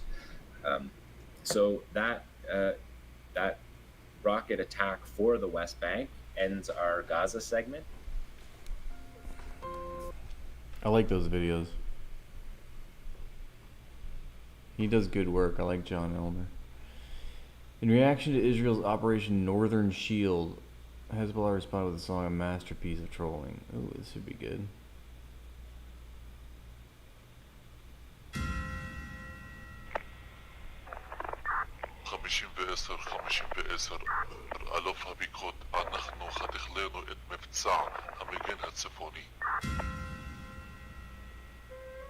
הם כוזבים, מגן, הצפון, קשקוש, מי קושקש?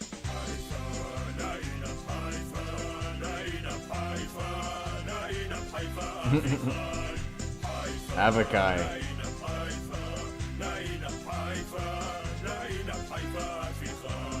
نتنياهو هلا جاي يدور على الانفاق تحت بيته عم يحفر جعفر وحسين وعلا نتنياهو هلا جاي يدور على الانفاق تحت بيته عم يحفر جعفر وحسين وعلا فينا نقول لك شو تروقت واي ساعه انت مع مرتك ليش تخانقت انك نامت بلا عشاء فينا نقول لك شو تروقت واي ساعه انت فقت ومع مرتك ليش تخانقت انك نامت بلا عشاء بلا عشاء بلا عشاء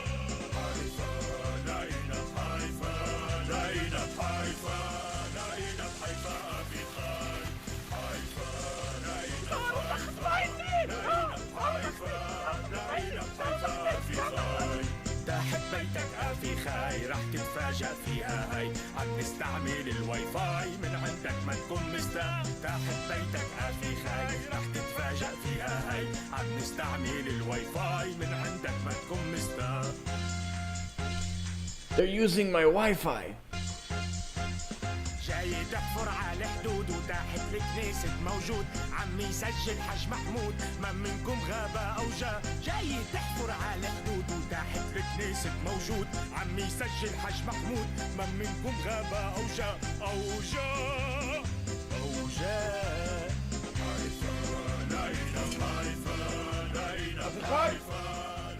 أخي لك بس بدنا نقطع عنك المي شوي لأنه أصلك مارق بنص النفق.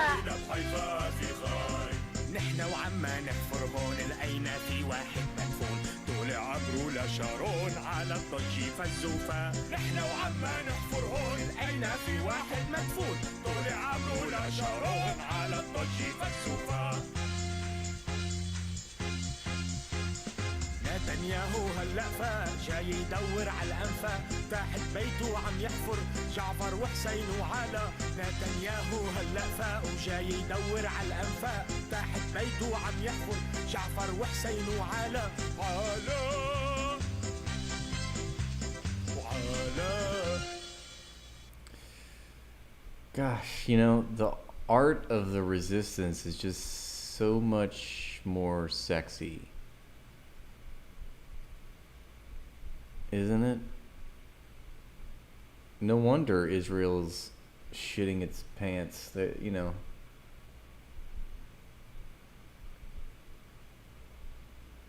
Hamas is underneath their houses. I know that's not Hamas, it's Hezbollah, but same. And I never heard of Operation Northern Shield. But I don't know much about the names of the Israeli operations against Lebanon.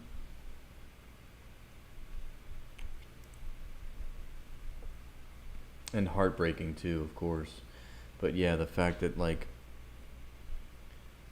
it's so prevalent in their culture. They're like making art about the fucking Israeli occupation. I mean, yeah, of course. I would be too. I'm smirking at you because you are clearly being dishonest. Again, you're smirking. You can explain why. Of course, I'm smirking. It's funny the way in which you always frame things. People are not intimidated by you. That's the problem. You can intimidate some of your own people, but you can't intimidate us. I don't intimidate anybody. I want to get to the. Yeah, I want to find out. I'm just fascinated. Okay, so don't be silly. An Iranian professor humiliated Piers Morgan on his own show, leading to career-ending embarrassment to Piers Morgan. How would you categorize what happened on October the 7th? Was that a terrorist attack? No, it was a retaliation of a people who were imprisoned and who were starved and who were regularly battered, and people who were imprisoned who belonged just to be clear, you think that the slaughter of 1,200 people, the raping, the maiming, the incinerating, the mass murder that went on that day by a group whose own spokesman, the Hamas spokesman, said days after that, on television, on camera, that Hamas was wedded to committing the same act again and again and again, as often as it could, which actually is the purest personification of the genocide that you're talking about. You don't condemn that. You're being dishonest. There is no evidence. No, I'm not. There's no evidence of rape, and I ask your viewers absolute to nonsense. Yes, nonsense. It's absolute nonsense that there's systematic rape, and if you are being dishonest intentionally, you are helping the Israeli regime continue its genocide by justifying it through dishonesty. So that's up to you to decide. There's no evidence of systematic rape, and just like the beheadings, there has been clear reported evidence of rape and sexual abuse against Israeli women. Clear, demonstrable evidence. I refer you in your audit. Cow eyes. I never thought of that, but now I see it. To the good work carried out by people at the Gray Zone, at the Electronic Intifada, based in the United States. Many of them are people of they're excellent reporters, and you should invite them on your show to talk about these allegations. I've talked to top reporters who've covered this. Well, I'm also interested, Professor, that you only want to deny that there was rape. You don't want to deny the incineration or the beheading or the mass murder of Holocaust survivors, the kidnapping of several hundred people, including babies. I mean, do you condemn any of that, or do you think all of that is justified? Look, Pierce. You're trying to play with words, and that's fine, as long as you're not why trying am I playing to with? just... You're playing because there is no evidence of beheadings. You're just taking the dishonest Israeli regime's account, which they have no evidence, and people have written articles there about was this. demonstrable, proven evidence that people were beheaded. Provable Yeah, evidence. that's- And so you say. more than that, we know from Hamas's own video coverage of what they were doing in real time that they proudly broadcast to the world. They didn't try and hide this. I'm just curious why you, who is so incensed by what you see as Israeli genocide, why you would not be equally incensed by genocidal behavior from Hamas that day. No, you're not being honest. And where did they broadcast this footage of beheadings, the Hamas, to the world? Can you put it right now where you have I a didn't true say they evidence? broadcast the beheadings. There was evidence found of people who'd been beheaded. That was not broadcast. But Can what you show was the footage? broadcast was Can you show the footage? was the one. I didn't say there was footage of the beheading. I said there was evidence found that people had been beheaded, right? But I would also say to you that what was broadcast by Hamas of Hamas slaughtering people and kidnapping people, I'm proudly boasting about it. Something you seem to be smirking about. I'm just smirking curious at what you. feel. I'm smirking at you. I'm smirking at you, motherfucker. You, because you are clearly being dishonest. If there were people, innocent people, anywhere, whether in Palestine or elsewhere, who were killed by a soldier, by anyone, that is, of course, unacceptable. But these claims of systematic rape, these are dishonest claims. People have done hard work to prove that there is no evidence for these systematic rapes and beheadings, and these were used as propaganda to justify the beginning of this Holocaust in Gaza. And those who continue to make these You talk about me I didn't know that, Molly. being dishonest, Professor. You talk about me being dishonest, but what you've just said is an absolutely shocking example of dishonesty. Hamas didn't even try to hide what they did. They made no secret of their delight, their joy, their pride in what they were doing. Some of them rang family members back in Gaza to boast about what they'd just done, to old women, to children. And I'm just curious why you can't find yourself able to condemn it. In the day and age when everyone has cameras, and there are cameras all over the place, show us the evidence. Show us the evidence, especially in Israel, which is a society which has cameras all over the place, but you don't The most heavily surveilled area in the fucking world. have footage of any beheadings, and you don't have any footage of any rape. I wonder why. Well, there were bodies found who had been beheaded. That is a fact. Show them all these bodies that have been beheaded. Show them on your show.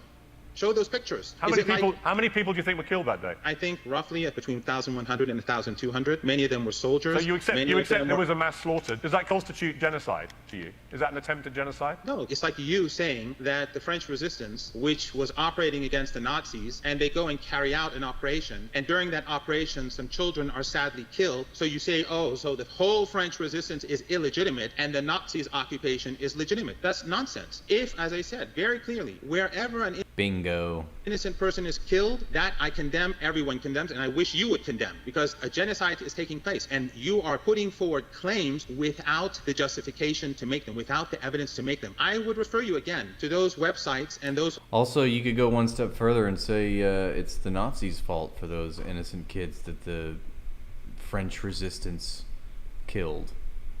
It's actually, as we say, reprisals against an occupying force are the fault of the occupier. Say it to him blue in the face.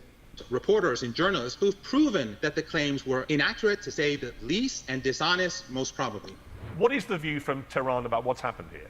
The view from Tehran is quite clear. You know quite well, I know quite well, your viewers know quite well, that the Israeli regime is carrying out genocide. And this stems from ethno-supremacist ideology. It stems from apartheid, and this is unacceptable. And the people who lived on that land, they have been expelled. The people in Gaza, they live in a concentration camp, now a death camp. And the West has brought about this situation. Whatever crimes that they've committed against Jews and Gypsies and Slavs, they have to pay for it themselves. They can't take it out on the Palestinian people. So the Iranians, along with almost everyone else in the world, except for some people in your part of the world, believe that the apartheid regime has to come to an end. And by coming to an end, it means that all people of that land have to be able to live as equal human beings. I know that sounds very crazy, but ethno-supremacy isn't a good thing. But the position of the Bingo! Bingo, bango, bongo. The Iranian regime. This guy's crushing it. Is that Israel shouldn't exist, right? Well, the position of the British regime is that Israel, as an apartheid state, should continue to exist. The position of the American regime is that Israel is... If you could, look, that wasn't the question I asked you, but is the position of Iran's regime... I'm answering. But what is the answer to that question? I'm getting there. The position of the American regime is that apartheid should continue. Iran's position on South Africa had the same gap. There was the same gap back then, when the British and Americans supported apartheid in South Africa and racial supremacism in the South African region, Zimbabwe today, and so on. Back then, Iran was supporting indigenous population. Back then, Iran supported the ANC. Back then, Iran supported the military wing of the ANC and Nelson Mandela. But we're not talking about South Africa. I'm talking about what is Iran's regime's current position in relation to Israel. The Iranians believe that Israel does not have moral legitimacy as an apartheid regime. And the only way that it can gain legitimacy is that if apartheid is cast aside, if ethno-supremacism is cast aside, if racial and religious discrimination in the sense that Muslims and Christians are lesser human beings and they don't have any right to the land that they've been on for hundreds of years, that should be set aside. People who have been expelled have the right of return. It's not very complicated. It's not, as you say, rocket science. Iran has had a vested interest in supporting terror against Israel for a very long time. No, I think the regimes that have a vested interest in supporting terrorism are the ones who are giving the Israeli regime the weapons to carry out genocide, and the genocide began long before October the 7th.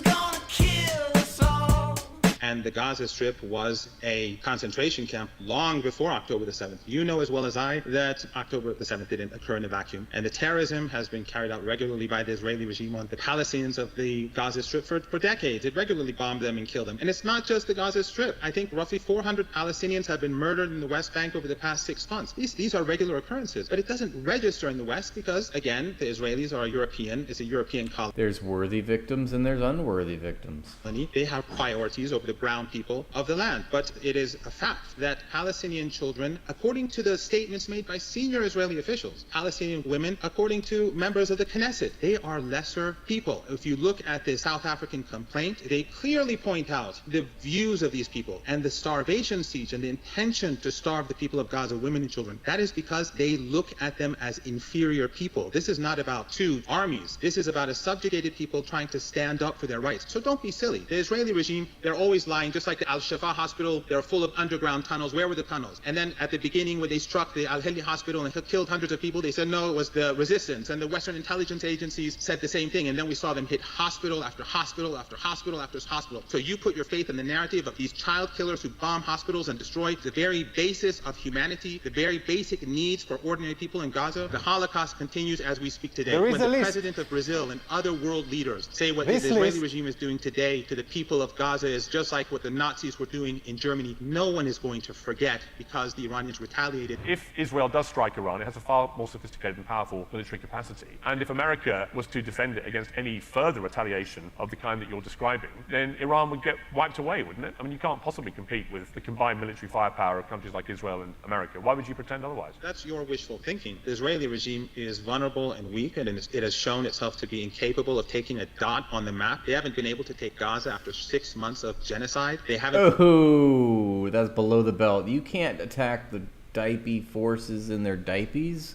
Been able to take even northern Gaza after 6 months of genocide. They have to withdraw at least 100 to 200,000 people from northern Israel because they cannot stand up to Hezbollah. They cannot push Hezbollah back. They cannot defeat them. So you think the Israeli regime is going to defeat Iran? Your media outlets in the West have been misleading the people for 2 years now, saying Ukraine is winning, Ukraine is winning. Suddenly everyone is saying Ukraine is falling apart. Dishonest narratives and reporting dishonestly to your own people ultimately hurt the people of England and Europe and the United States. And your endless wars based upon this nonsense and this misinformation lead to huge waves of refugees, and then the people of Europe feel overwhelmed by these refugees that you yourself brought upon yourself. When the West continues to support the atrocities carried out by the Israelis, when the West openly supports an ethno-supremacist regime, and when the West supports genocide, the public across the region is turning not only against the Israeli regime but against the West. A few families who are ruling over countries are not public opinion, and ultimately by pursuing this they are creating a rage that they cannot stop in future. And just one final point on a personal note. I experienced what the West does to the non-Western world. When your governments were supporting Saddam Hussein, when your governments were arming him in the 1980s, before you turned against him, your governments gave him chemical weapons. I survived 2 of those chemical weapons attacks. I survived both mustard gas and I survived nerve agents that were provided by Western governments to Saddam Hussein. And many people did not survive. The intentions of Western regimes are not benign. Your governments have done nothing but ruin and destruction for our part of the world and for much of the rest of the world. And now, because of the mess that you've created across the board, you're now ruining the lives of your own people.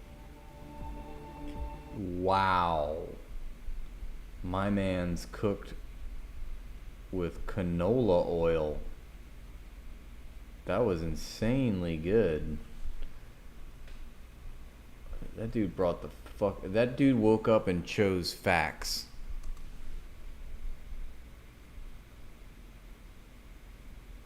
That was impressive. Hello, hello, hello. I'm delighted today to be joined by Ariel Bernstein, who is a former IDF combat soldier who took part in the 2014 war in Gaza. Is now involved in. So I think you mean the 2014 mowing of the lawn called Operation Protective Edge. Activism against the occupation and for peace generally. Ariel, great to see you. How you doing? I'm doing all right.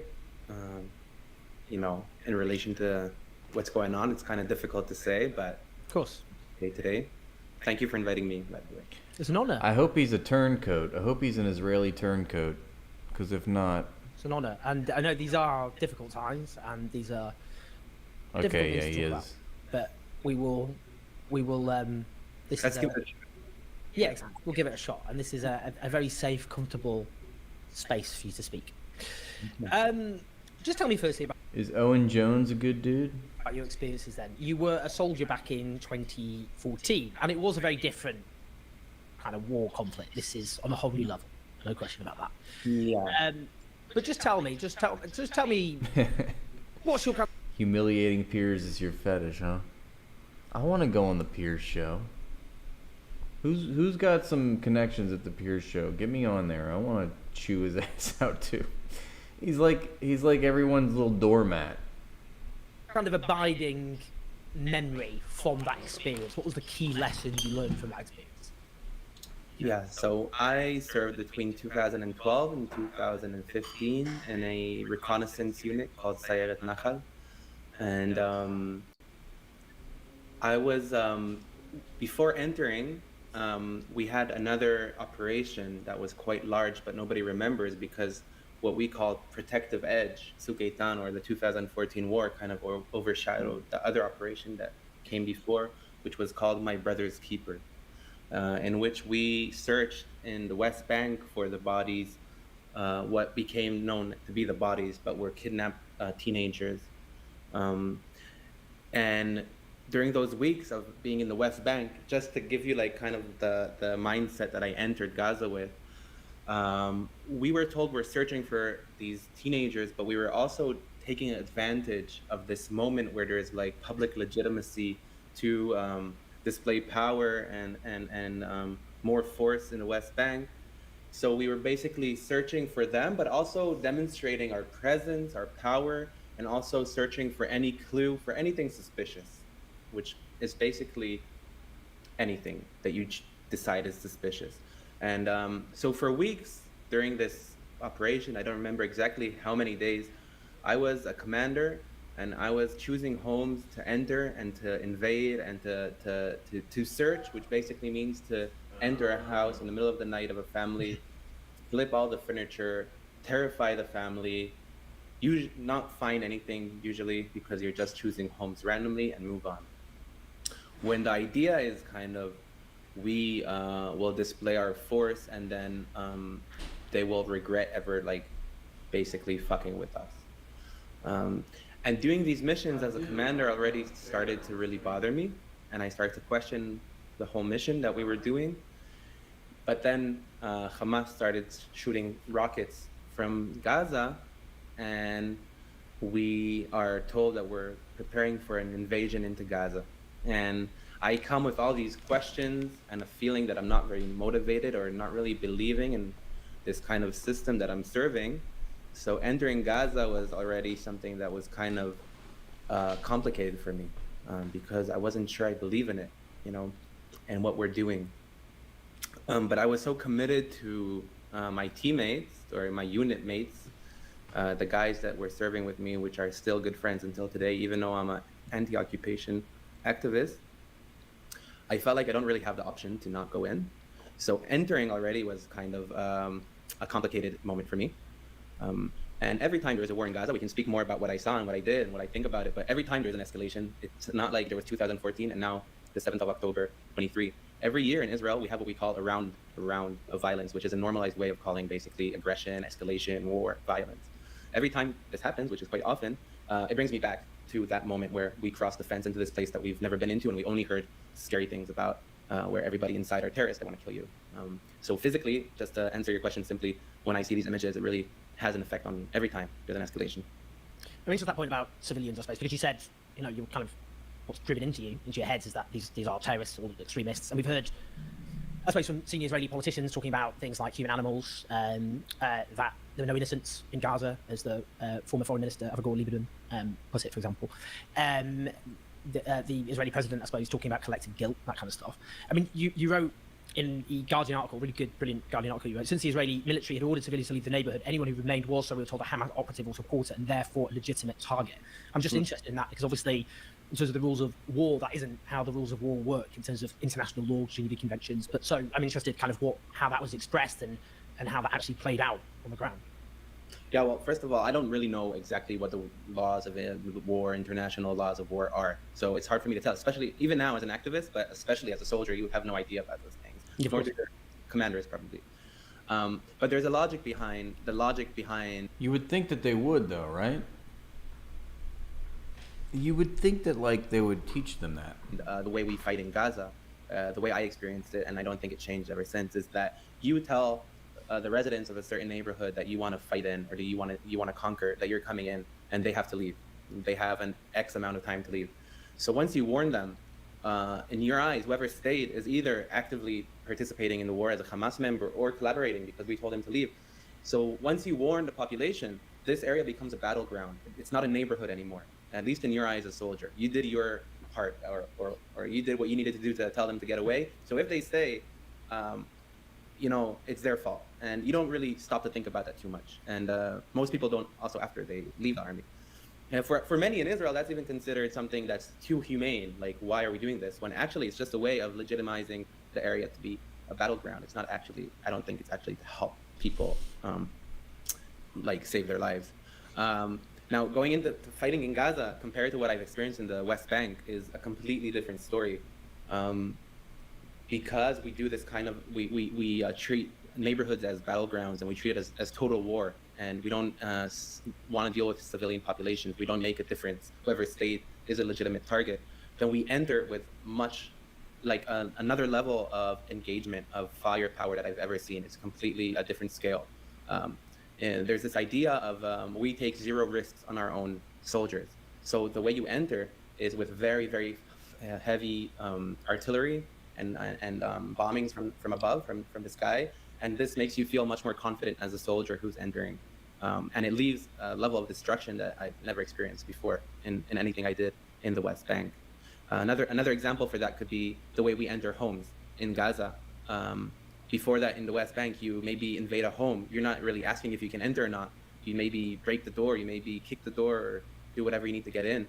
But in Gaza, you don't even go through the door because it might be trapped. So you fire a rocket from a shoulder rocket into the wall, and you enter through the wall. So the way we're like engaging with this whole area is completely different. We were there for like 2 weeks, I'd say maybe 3. And as you're there, you start to see it becomes more difficult to treat the place as if it's just a battleground, because you're actually staying in people's homes. At least that's the way it was for me. You start seeing family photos, signs of life of people who live in this place, school books. We heard of a family that was that one of our units met in one of the homes, and they later died in the bombings from above, from fighter jets. So this kind of idea that everybody is just who stayed is engaged in fighting, and that we're in a battleground, it's hard to keep it when you actually see that you're in a neighborhood. And to your point, that has to do with the dehumanization. I think once you start to question that, or to feel like that idea crack, then you have 2 options. Either you start questioning the whole thing that you're doing, or you have to turn to dehumanization, because then if you don't do that, you're left with a lot of guilt, I believe. I mean, linked to that, do you think that IDF soldiers currently in Gaza have vengeance, I suppose, in their heads? And that vengeance is being maybe legitimized by, I suppose, those higher up in the army, but also politicians. And when I say vengeance, it doesn't simply mean in their heads, say, identifying Hamas members, for example, but the risk is any civilian in Gaza could be on the receiving end of that vengeance. What's your sense of kind of how many IDF soldiers maybe are currently thinking right now, and how sanctioned that might be? I think naturally, after seeing what happened on the 7th of October, people, not only soldiers, everybody in Israel might have this feeling that they want revenge. Maybe it wore down by now, but even I maybe felt it to a certain extent, you know? But what's sad and what's different these days is that this kind of feeling and this desire for revenge and this idea that we don't need to make a difference between Hamas operatives and civilians isn't just something that you feel inside and you kind of want to feel, and you might feel ashamed of it. It's completely normalized by the highest ranks, not only in government, which is already really fucked up, but they're, I guess, trying to be populist and to ride this wave of hate. But also, you can see this from within higher ranks in the army, which is really frightening. And I can definitely see how certain statements that used to be more considered kind of things that you're not supposed to say, like we need to flatten out Gaza, there shouldn't be anybody left there after we finish this war, or it's about time we finish them once and for all. All kinds of statements like that have become something that are quite normal around me, sadly, and they become normalized because of our leaders, first of all. When you saw those images, as we've all seen images, video footage of Palestinian men stripped nearly naked down to their underpants, and paraded in front of cameras. And the former British soldier made the point that removing clothes of people isn't in itself something which you wouldn't see in a military operation, check for suicide belts, things like that. But doing mass arrests where people are stripped and then paraded in front of cameras obviously contravenes the Geneva Conventions. It's very clear that you can't do that according to international law. But what's your sense of, when you saw those images and footage, there were also allegations that were obviously taken away, and allegations of torture, that kind of thing. What's your sense of what's happening there? How it's been justified, and what the purpose is? Yeah, my sense is, first of all, there's no doubt that many people in Gaza are part of Hamas, and they might even participate in what happened on the 7th of October. It's not like I know who is a terrorist and who isn't. I can't come here and tell you, oh, I know all of these people are innocent, and none of them have done anything on the 7th. But I don't see any security, military logic behind parading people nakedly in front of cameras, like naked people in front of cameras, in such a humiliating way. One thing that it makes me think is that this can only help Hamas more gain power, because they have maybe an ideology in which they say all Zionists, all Israelis, all Jews are kind of monsters that it's impossible to speak with in any kind of dialogue, and we must fight, and because we have no other option, so we have no one to speak with.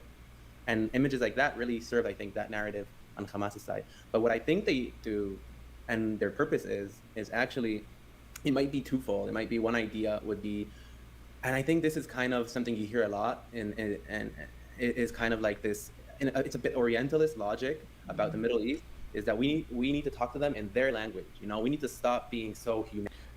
The scope of this is a little bit larger, to put it mildly, than a leftist channel room, okay? On the concept of the Palestinian right to self-determine. This is why you are cooked and you've lost the plot. And I'm speaking to 8-bit goners on Twitch, because according to the entire international community, Palestine is a country. And according to the entire international community, Israel is an illegal apartheid state. And there's only one of those countries which is being condemned for the worst crimes against humanity. So you're coping. This is a cope from you, and it's obvious. And for you to make it, it's shameful for you to try to make this as if it's the perspective of a leftist channel. This is the entire international consensus. So when you say Palestine is not a country, I don't know what the fuck you're talking about, because and neither does the entire world.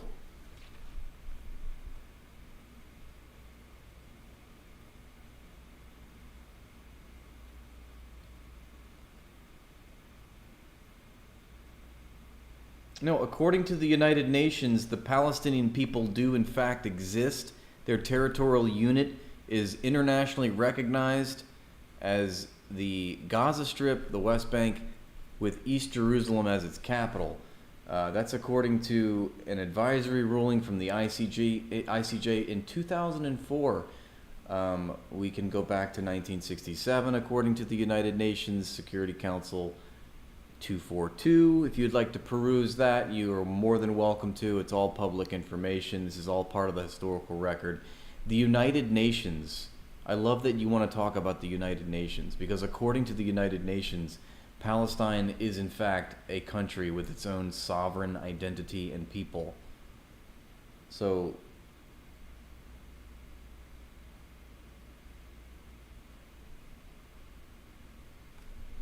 I think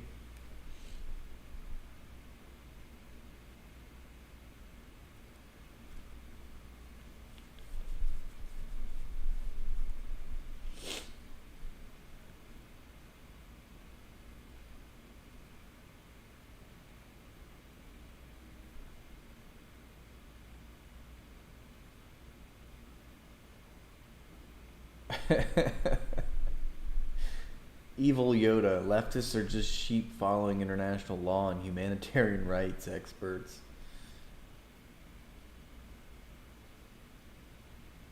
It's like, well, according to the U.S. colonies, slaves don't have rights, so that's this turd brains logic here.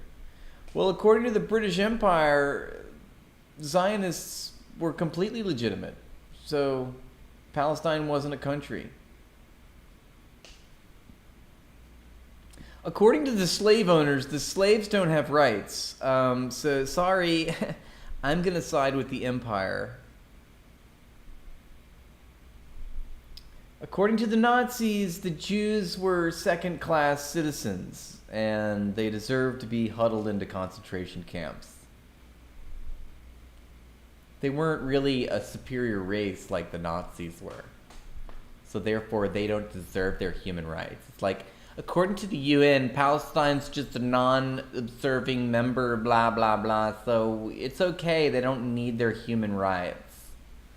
These people, since in the eyes of the British Empire, since they weren't formally recognized as a nation state, even though they tried to delegate on behalf of their on behalf of the Palestinians, even though there was something like 7 different leagues that were or committees that were formed to delegate with the British Empire so that they could secure their human rights. He said at the end of that sentence, I don't think he knows what he said either. I don't think he knows what he said.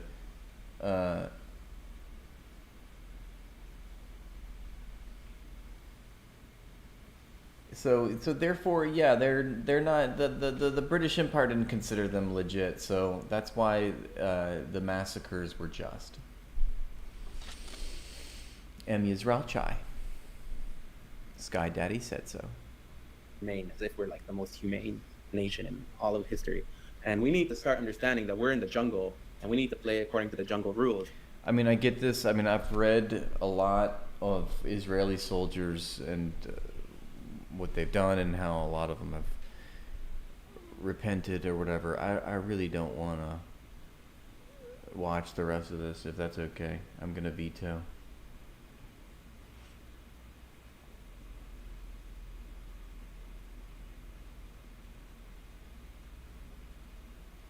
Yeah, it's crazy how if a state didn't have a Western power structure, it's like, oh, they're nothing. Let's take it over. Yeah. And you hear the same argument from them when they say something like they think they're being real clever. They're like, well, who was the first president of Palestine? But Palestine didn't have presidents. So, yeah. M. Yisrael Chai. It's like, well, who's the first president of Britain? Why doesn't England doesn't have presidents, so can we genocide them too? Based.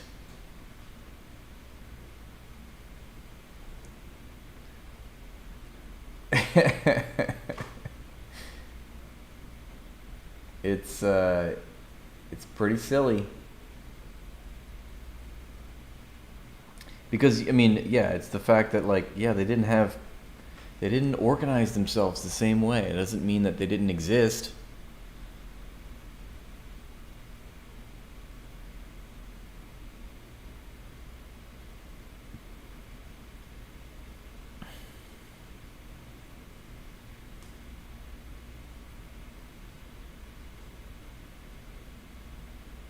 Who is the first president of Auschwitz?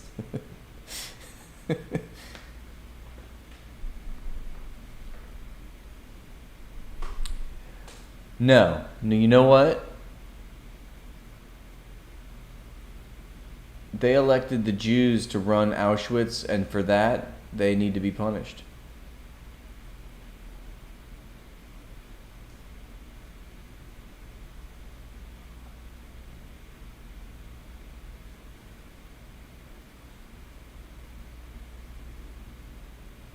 Hello, Zachariah.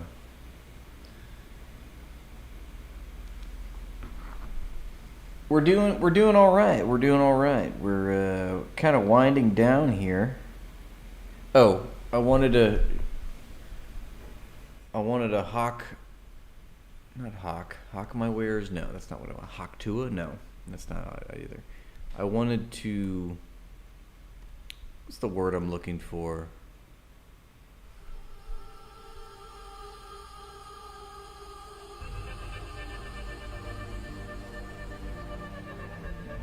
Shill. That's what I want to do. The fuck? I don't know what that was, I'm sorry. I wanted to shill a friend of the stream, Comrade Batty, just hit 15K on TikTok, and I want you guys to go... You don't go to poor countries to make money. There are very few poor countries in this world. Most countries are rich. The Philippines are rich. You don't go to poor countries to make money. There are very few poor countries. Y'all go like that page. Most countries and are like rich. this. The Philippines. Go like the page. I shared it in Twitch. Dream Sets it might have been.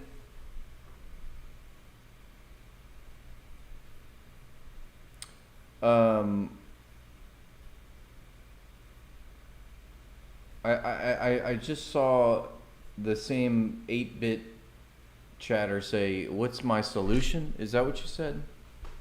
What is my personal solution to the geopolitical situation?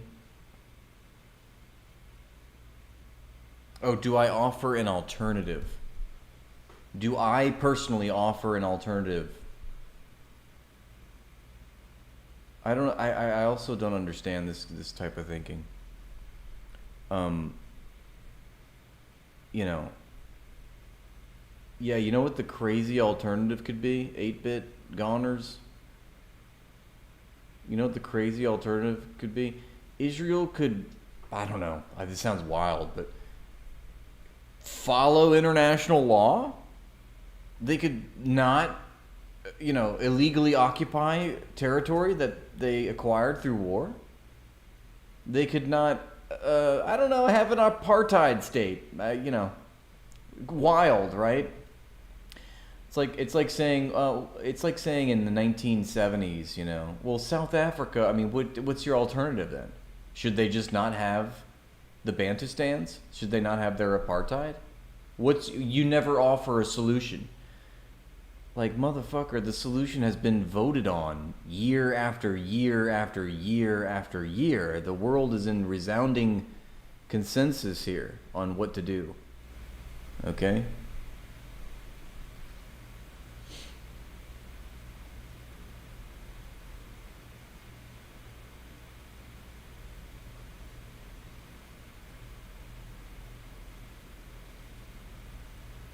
It's like, well, what? It's so complex. What's the alternative? What's the solution then? It's sort of the same like with capitalism too. What's the solution? I don't know. We could maybe have a political economy that wasn't mandating greed and sociopathy. You can, maybe ethnic cleansing and colonizing is bad. I know colonization just gets a bad rap. This is why I don't fuck with y'all, chat.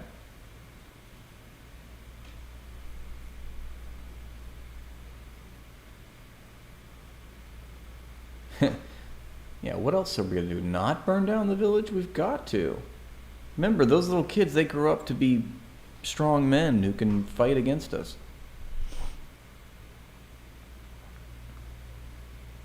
I didn't ban anybody. I mean, I don't think that anyone's risen to the level of being banned, as far as I can tell. You little stupid ass bitch, I ain't fucking with you. I love that song. That's my spirit animal.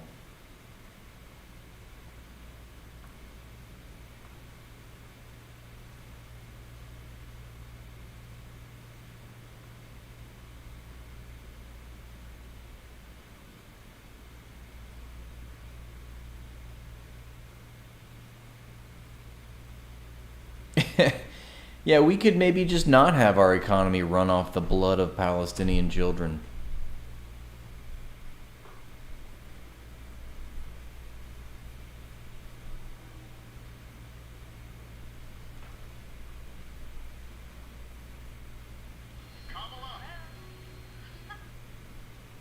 Hang on. Alright, did everybody go follow Comrade Batty on TikTok? Because if you didn't, I swear to God, I'm coming for you, alright? I'm gonna find you. I'll find you and... Kamala.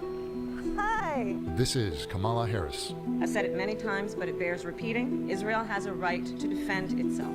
Kamala, you're fired. Get out of here. Go. We cannot allow ourselves to become numb to the suffering, and I will not be silent. The incumbent vice president of the U.S. Don't worry, Saeed, I have my, like I said, I have my guy at the FBI and the CIA who specializes. He's got a very particular set of skills, okay? He will track you down. We'll find out where you are. Don't you? Don't you? And the Democratic presidential nominee, Harris has navigated a political career filled with opportunism and contradictions. As Joe Biden's deputy, her stance on Israel mirrors his. She has been complicit in his administration's support for Israel's ongoing genocidal war in Palestine's Gaza that has resulted in the killing of over 40,000 Palestinians. However, as she begins her election campaign, her feet are 40,000, yeah, right. in two boats, aligning with Israel while trying to curry favor with young Americans who oppose Tel Aviv's brutal onslaught.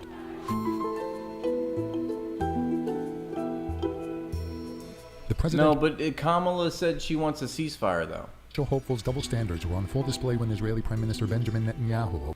They couldn't find me. That's true. What makes you think that? What makes me think they'll find you? I know what you're saying. And I'm in the United States. I know. And I even broadcast. Hey, exactly where I am. Actually, it's scary, but you know. It's a scary world we live in. That's all I'll say. I won't say anything more. A wanted war criminal visited the White House. Harris upheld Israel's right to protect itself, a phrase straight out of Biden's playbook and a rhetoric often used by Tel Aviv to justify its brutal military actions, while simultaneously calling for a ceasefire. Yeah, that's right. There's going to be the presidential debate tomorrow. I'm going to live stream it. Won't you join me? I'll be here live streaming it where we'll have some popcorn. We'll laugh. We'll cry. We'll articulate what we're seeing, which is the fact that there's a corporate duopoly that we live in, and both parties are bought and sold, and that'll be a fun time. So if you are not doing anything, I'm going to be hunkering down for a hurricane. Apparently there's a hurricane. What was that? Anybody know what that was? Smoke break. Unfortunately, I'm not gonna take you up on that one now, but remind me tomorrow. But yeah, we're hunkering down. We're gonna hopefully, if I still have internet by tomorrow night, we'll be watching the debate, and I hope you'll join me. That's all I'll say. Okay, a giant douche versus a turd sandwich.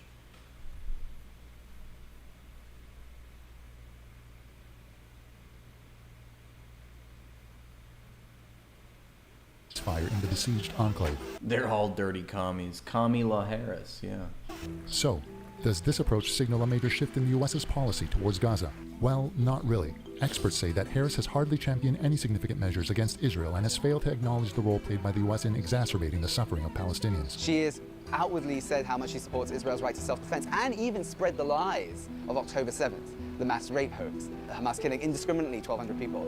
Yeah, can you believe that? That bitch fucking lied on national television, interviewed by Dana Bash on CNN, talking about, oh, well, you know, October 7th, all the graping, like, as if that shit's not even been debunked already by now, like, back in December. They know that the Hannibal Directive was in effect. Kamala Harris doesn't change outcomes for Palestinians in Gaza.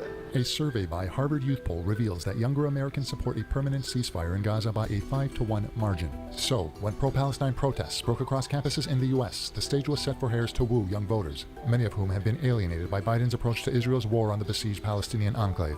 They are showing exactly what human emotions should be as a response to Gaza. I condemn any individuals associating with the brutal terrorist organization Hamas. Critics argue that this wavering stance, expressing superficial sympathy with thousands of student protesters in one breath, and simultaneously condemning them and insinuating that they are associated with the terrorist organization in the next, rings hollow in the ears of young voters. Remember this clip from 2017? Good morning, AIPAC. Good morning. What an honor. Harris has been a staunch supporter of Israel, describing the state as central to who she is. What an honor. Reports suggest that since 2017 she has received... That's a good point, Conquer. It was after the Sade Taman, or however you say that. After the fucking... Yeah, like, we literally have live streamed footage. We have footage being live streamed to the... What is it? National Security Minister of Israel, Itamar Ben-Gvir, of a literal graping of a Palestinian detainee by the diaper soldiers. And even after all that, it's still, we're talking about October 7th, when graping began. Graping did not exist before October 7th. That was literally a Hamas innovation. Okay? Received over $5 million in funding from the American Israel Public Affairs Committee, AIPAC, the influential pro-Israeli lobby that was founded in 1963 to maintain a firm... She got how much? Reports suggest that since 2017 she has received over $5 million in funding from the American Israel Public Affairs Committee, AIPAC, the influential pro-Israeli lobby that was founded in 1963 to maintain a firm pro-Israel grip on U.S. Congress. She is literally the second or third biggest recipient from AIPAC finances after the president himself. Shortly after becoming a senator in 2017, she condemned a United Nations Security Council resolution that denounced illegal Israeli settlements in the occupied West Bank. That same year, she claimed at an AIPAC event to have volunteered a council resolution that denounced illegal Israeli settlements. Shortly after becoming a senator in 2017, she condemned a United Nations Security Council resolution that denounced illegal Israeli settlements in the occupied West Bank. That same year, she claimed at an AIPAC event to have volunteered for the Jewish National Fund, JNF, a nonprofit founded in 1901 and widely criticized for supporting military and settlement projects in the occupied Palestinian territories. I fondly remember those Jewish National Fund Oh yeah, planting those Israeli trees, baby. boxes that we would use to collect donations to plant trees for Israel. Years later, when I visited Israel for the first time, I saw the fruits of that effort and the Israeli ingenuity that has truly made a desert bloom. The Israeli ingenuity that truly made the desert bloom. Bloom with blood. The ingenuity, you ask? What was it? American manufactured Javelin missiles. That was the ingenuity. Harris's comment comments neglect the cost of this blooming desert. Thousands of Palestinians killed and millions displaced since 1948, when the State of Israel was violently established. She has also boom, yeah, more like boom. Opposed the boycott, divestment, and sanctions (BDS) movement, which seeks to pressure Israel to end its illegal occupation of Palestine. Harris claims that BDS aims to isolate the so-called only democracy in the region. However, in a recent historic ruling, the International Court of Justice (ICJ) found this only democracy in the region to be responsible for apartheid against Palestinians.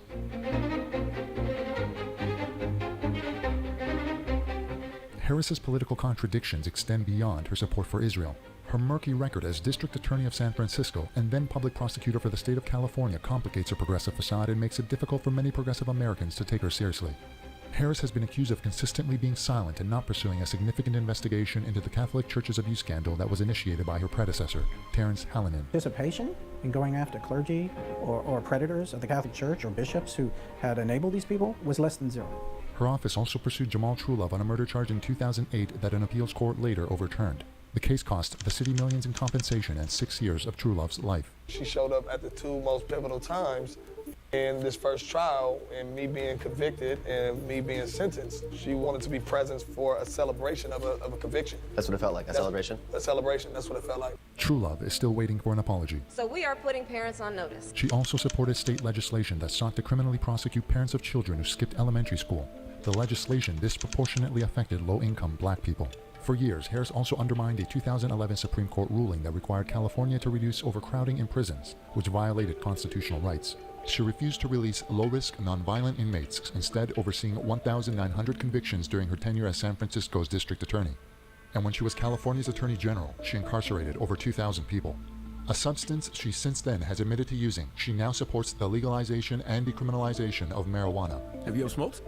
I have. Okay. And I inhale. In the same interview, she made a stereotypical joke about Jamaicans. They say you oppose legalizing it. That's not true. I know. and look, I joke about it, half joking. Half my family's from Jamaica. Are you kidding me? The joke didn't land well with her father, Donald J. Harris, who criticized the comment, calling it a fraudulent stereotype used in her pursuit of identity politics. Harris also declined to support bills in 2015 that would have mandated police officers wear body cameras and required the Attorney General's office to investigate police shootings. Critics argue that overall, Harris's actions as a prosecutor often prioritize legal technicalities over justice.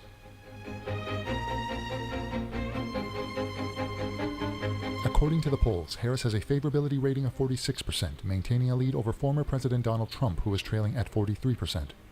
However, critics say that as the campaign progresses, Harris's path to the White House may not be easy. From a progressive prosecutor who enabled mass incarceration in California to a vice president supporting policies that resulted in the deaths of thousands of Palestinians, her past actions are likely to come under greater scrutiny. And many predict that the U.S.-sponsored oppression against Palestinians will continue, regardless of who runs Washington's war machine.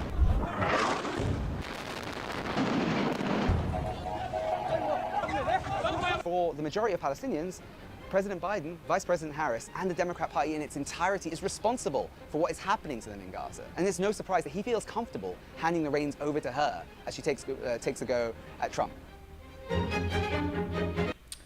Well, this is just a pro-Trump publication. How dare they talk shit about the Democrats? That's being unfair.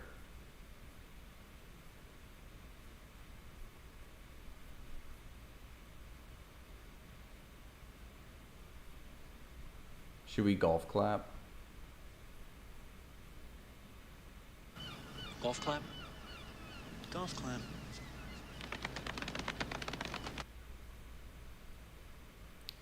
Very good. Very good. All right. I know. I hear Kamala Harris's dad's pretty based.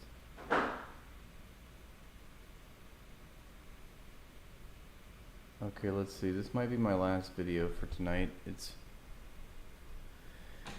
past midnight, and the weather outside is frightening. Capitalism's gonna kill us all. Who is that? That's dope. What song is that? That dude is based. Wait, what? Who was that?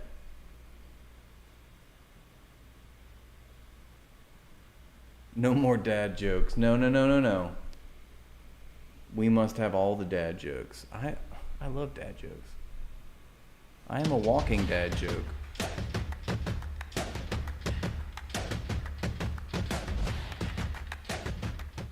Hello, I'm CJ Wellerman, and this week we reveal how Israel's genocidal war in Gaza is also one part of the Zionist state's total war against Islam.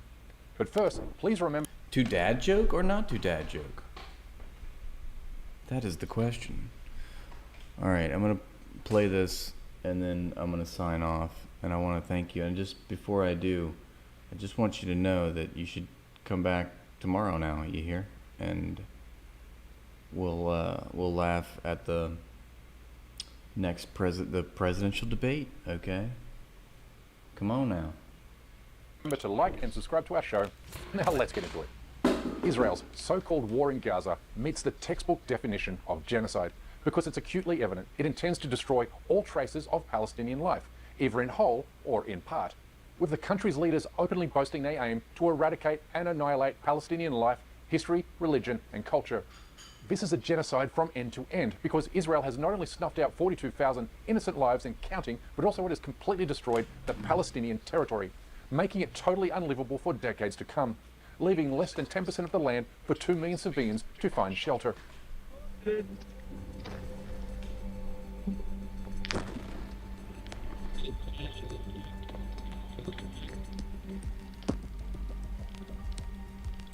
Genocide is more than the destruction of the physical and the material.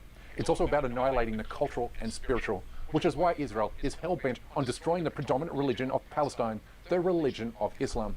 In other words, there's 2 genocides taking place here. Yeah, join our Discord, by the way. One that exterminates the Palestinians and another that aims to eradicate Islam from Palestine.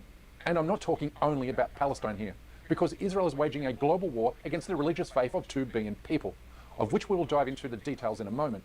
But here's where things stand in Gaza. Israel has destroyed more than 1,000 of the territory's 1,100 mosques. Now think about this for a moment, and imagine if a Muslim country deliberately bombed just one synagogue or church. The entire Western world would have a collective fit, and a new war on terror would be called. But Israel has wiped more than 90% of Gaza's 1,100 mosques off the face of the planet. Gone. How is this okay? How isn't the entire world jumping all over the criminal Zionist state for its physical, material, cultural, and spiritual genocide of the Palestinian people? Where's the collective outrage for Israeli forces laying several tons of explosives inside the walls of the Greater Mosque in Khan Yunis on Saturday? A house of worship that's older than the Notre Dame Cathedral in France, but now it's no more. عليها الجزيرة تم التقاطها بكاميرات جنود إسرائيليين ومسيرات إسرائيلية أسقطت في غزة تكشف حجم الجرائم بحق المساجد. This is the deliberate erasure of Islam in Palestine, and with no end in sight, as US manufactured missiles continue to rain down on every mosque in Gaza, and even on Fridays, when Israel is fully aware that worshippers are gathered together inside in prayer.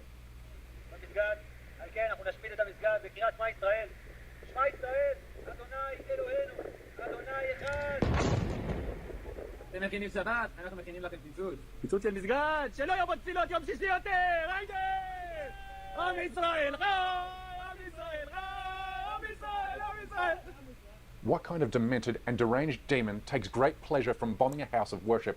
I mean, other than Israel. We are, however, talking about a truly sick society.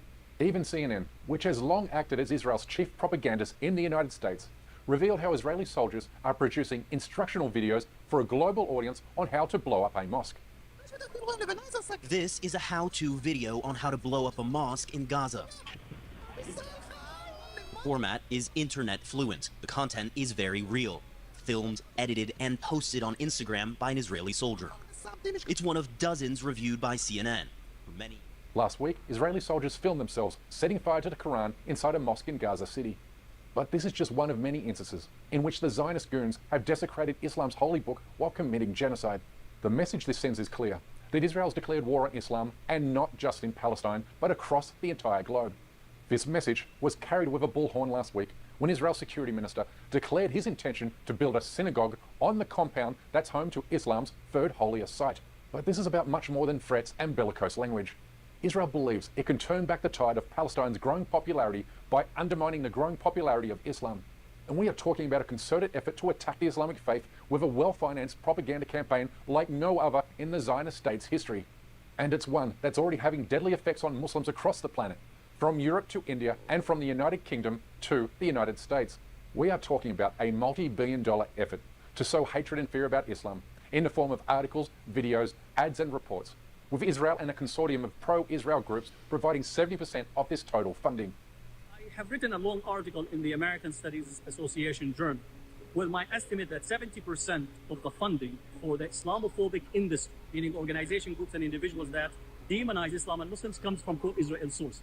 In the United States alone, more than $200 million has been funneled from Israel and pro-Israel groups to a network of anti-Muslim organizations whose primary mission is to undermine sympathy for the Palestinians and build solidarity for Israel by tying the religion of Islam to global terrorism. We saw this propaganda go full bore in the years after 9/11. But by 2022, the flow of Islamophobia funding fell to a trickle. mostly because right-wing political parties in the West had moved on from pushing anti-Muslim hate to targeting immigrants writ large. But today, Israel has returned to the well of Islamophobia by allocating more than $100 million to tilting US elections in its favour, and hundreds of millions of dollars more to attack Islam and dehumanize Muslims, and then by extension, the Palestinians. The goal is to make Americans think, sound, and act like this. Afraid of people that have an ideology akin to Sharia law that cannot coexist. Constantly telling us, no, like, go back to your country. You don't belong here. This is our America. Send them back to the dustbin they come from and let them go sit on a camel. Needless to say, this is having deadly consequences on Muslim Americans, with the US experiencing a 70% upward surge in Fuck, man, I want to sit on a camel. It sounds charming. Muslim hate crimes since October last year, resulting in 5,000 attacks during a 4-month period alone, with Muslims in Britain faring even worse, as brutally depicted in the recent race riots that swept across the United Kingdom, resulting in the lynching of Muslim men, women and children in the streets at the hands of white racist thugs, who were conned into believing a Muslim was responsible for the recent stabbing attack that took place against children in the UK city of Southport. The main instigators of this wave of anti-Muslim violence were a number of Israel-based individuals and organizations, including the Deputy Mayor of Jerusalem, Israel's cyber army, and the notorious Zionist lobby-funded street hooligan Tommy Robinson. Why are people angry? I'll tell you why they're angry. Because Hamas were allowed to overtake London, overtake our capital city, every weekend, flying ISIS flags, Hamas flags, calling for jihad. The police did nothing. Robinson's ties to the Israel lobby are well documented. Israeli money has not only funded his violent anti-Islam rallies, but also his legal fees. Remembering that the Israel-funded Middle East Forum paid for his court costs after he had violated a court order by live streaming footage of a case involving an alleged sexual grooming gang. And as you can see, I have been following the Zionist money trail for years, having revealed the depth and breadth of its tentacles in the United States, Europe and Australia.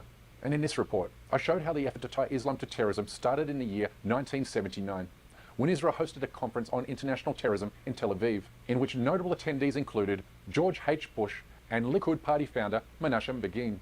The conference had one goal: to reach an agreement that right-wing parties in Israel and the United States should adopt rhetoric that falsely portrays the Palestinian struggle for liberation to be akin to Islamic terrorism. And they also agreed to make the case that Islam is not an ordinary religion, but a political religion, and therefore, because terrorism is an act of political violence, the word terrorism applies only to Islam and not Christianity or Judaism. The idea, first of all, of Islamic terrorism was invented by Zionist intellectuals. The idea that Muslims are all the same and that they are politically reactionary, they will turn to violence. These are ideas which have been developed and pushed by the Zionists over many, many years, since the 1980s in most cases. And by tying Islam to terrorism, US neoconservatives gained political cover for their imperialistic ambitions in the Middle East, with Zionists benefiting from building Western sympathies for Israel's struggle against so-called Palestinian Islamic terrorism. This anti-Islam propaganda became mainstreamed in the post-9/11 era, resulting in a year-on-year spike in anti-Muslim hate crimes in Europe and the United States. And we should also remember that the anti-Muslim terrorists who attacked mosques and murdered worshippers in Christchurch, Chapel Hill, Quebec City, and elsewhere filled their respective manifestos with Zionist-generated misconceptions about Islam. Therefore, there's never been a more important time to expose and counter Israel's financial ties to the Islamophobia industry, because this money is not only being used to undermine solidarity for Palestine, but also to incite violence against Muslims everywhere. But that's my time for today. Please don't forget to subscribe to this channel, and we kindly ask you please support our effort to expose and confront injustices in... Okay, I'm gonna end there. I want to thank you for hanging out. Please join me tomorrow for the presidential debate. We're doing a Hurricane Hunker Down stream. I hope you'll join me. I'm not sure what time that is, but whenever the presidential debate is. And I want to thank you to the people that have supported this stream and keep this going. Saeed among them, chief among them, Prince Saeed, Juke, who gifted 50 subscriptions. Thank you so much. Actually 60, if I remember correctly. And then Conquer, as usual, who is a contributor to the stream, as well as a wonderful moderator who handles the queue for all the links, keeps the stream going. So thank you so much for doing that. And everyone else for chiming in and commenting and making it a good place to facilitate good discussion. I don't know. You know what we do here. You know the thing, man. I'm gonna sign off because I'm delirious at this point, and it's past my bedtime. Okay, I'm a grandpa now, and I go to sleep earlier than I have. So, that's true. That's true. Goyam, thank you for being here. Thanks everybody. Thank you Croaky. Thank you Westside Beaches. Thank you Cobra. I forgot Cobra Commander. I'm sorry. Cobra Commander, also moderator for the YouTube channel. Thank you for being here as well. Most based Cobra Commander. Follow Cobra Commander as well. And I'm sure if I'm forgetting anybody, I'm sorry. But I love you all. Have a great night. And yeah, Name It Main as well. Thank you so much. You're based as well. Thanks. Fake Tech. Thank you. Dr. McRib. All you fine people. Grapentine, thank you. I'll see you guys tomorrow. I hope you'll join me. There's popcorn and the presidential debate. Be there or be square, alright? Oh, you know what? And one last thing, okay? Death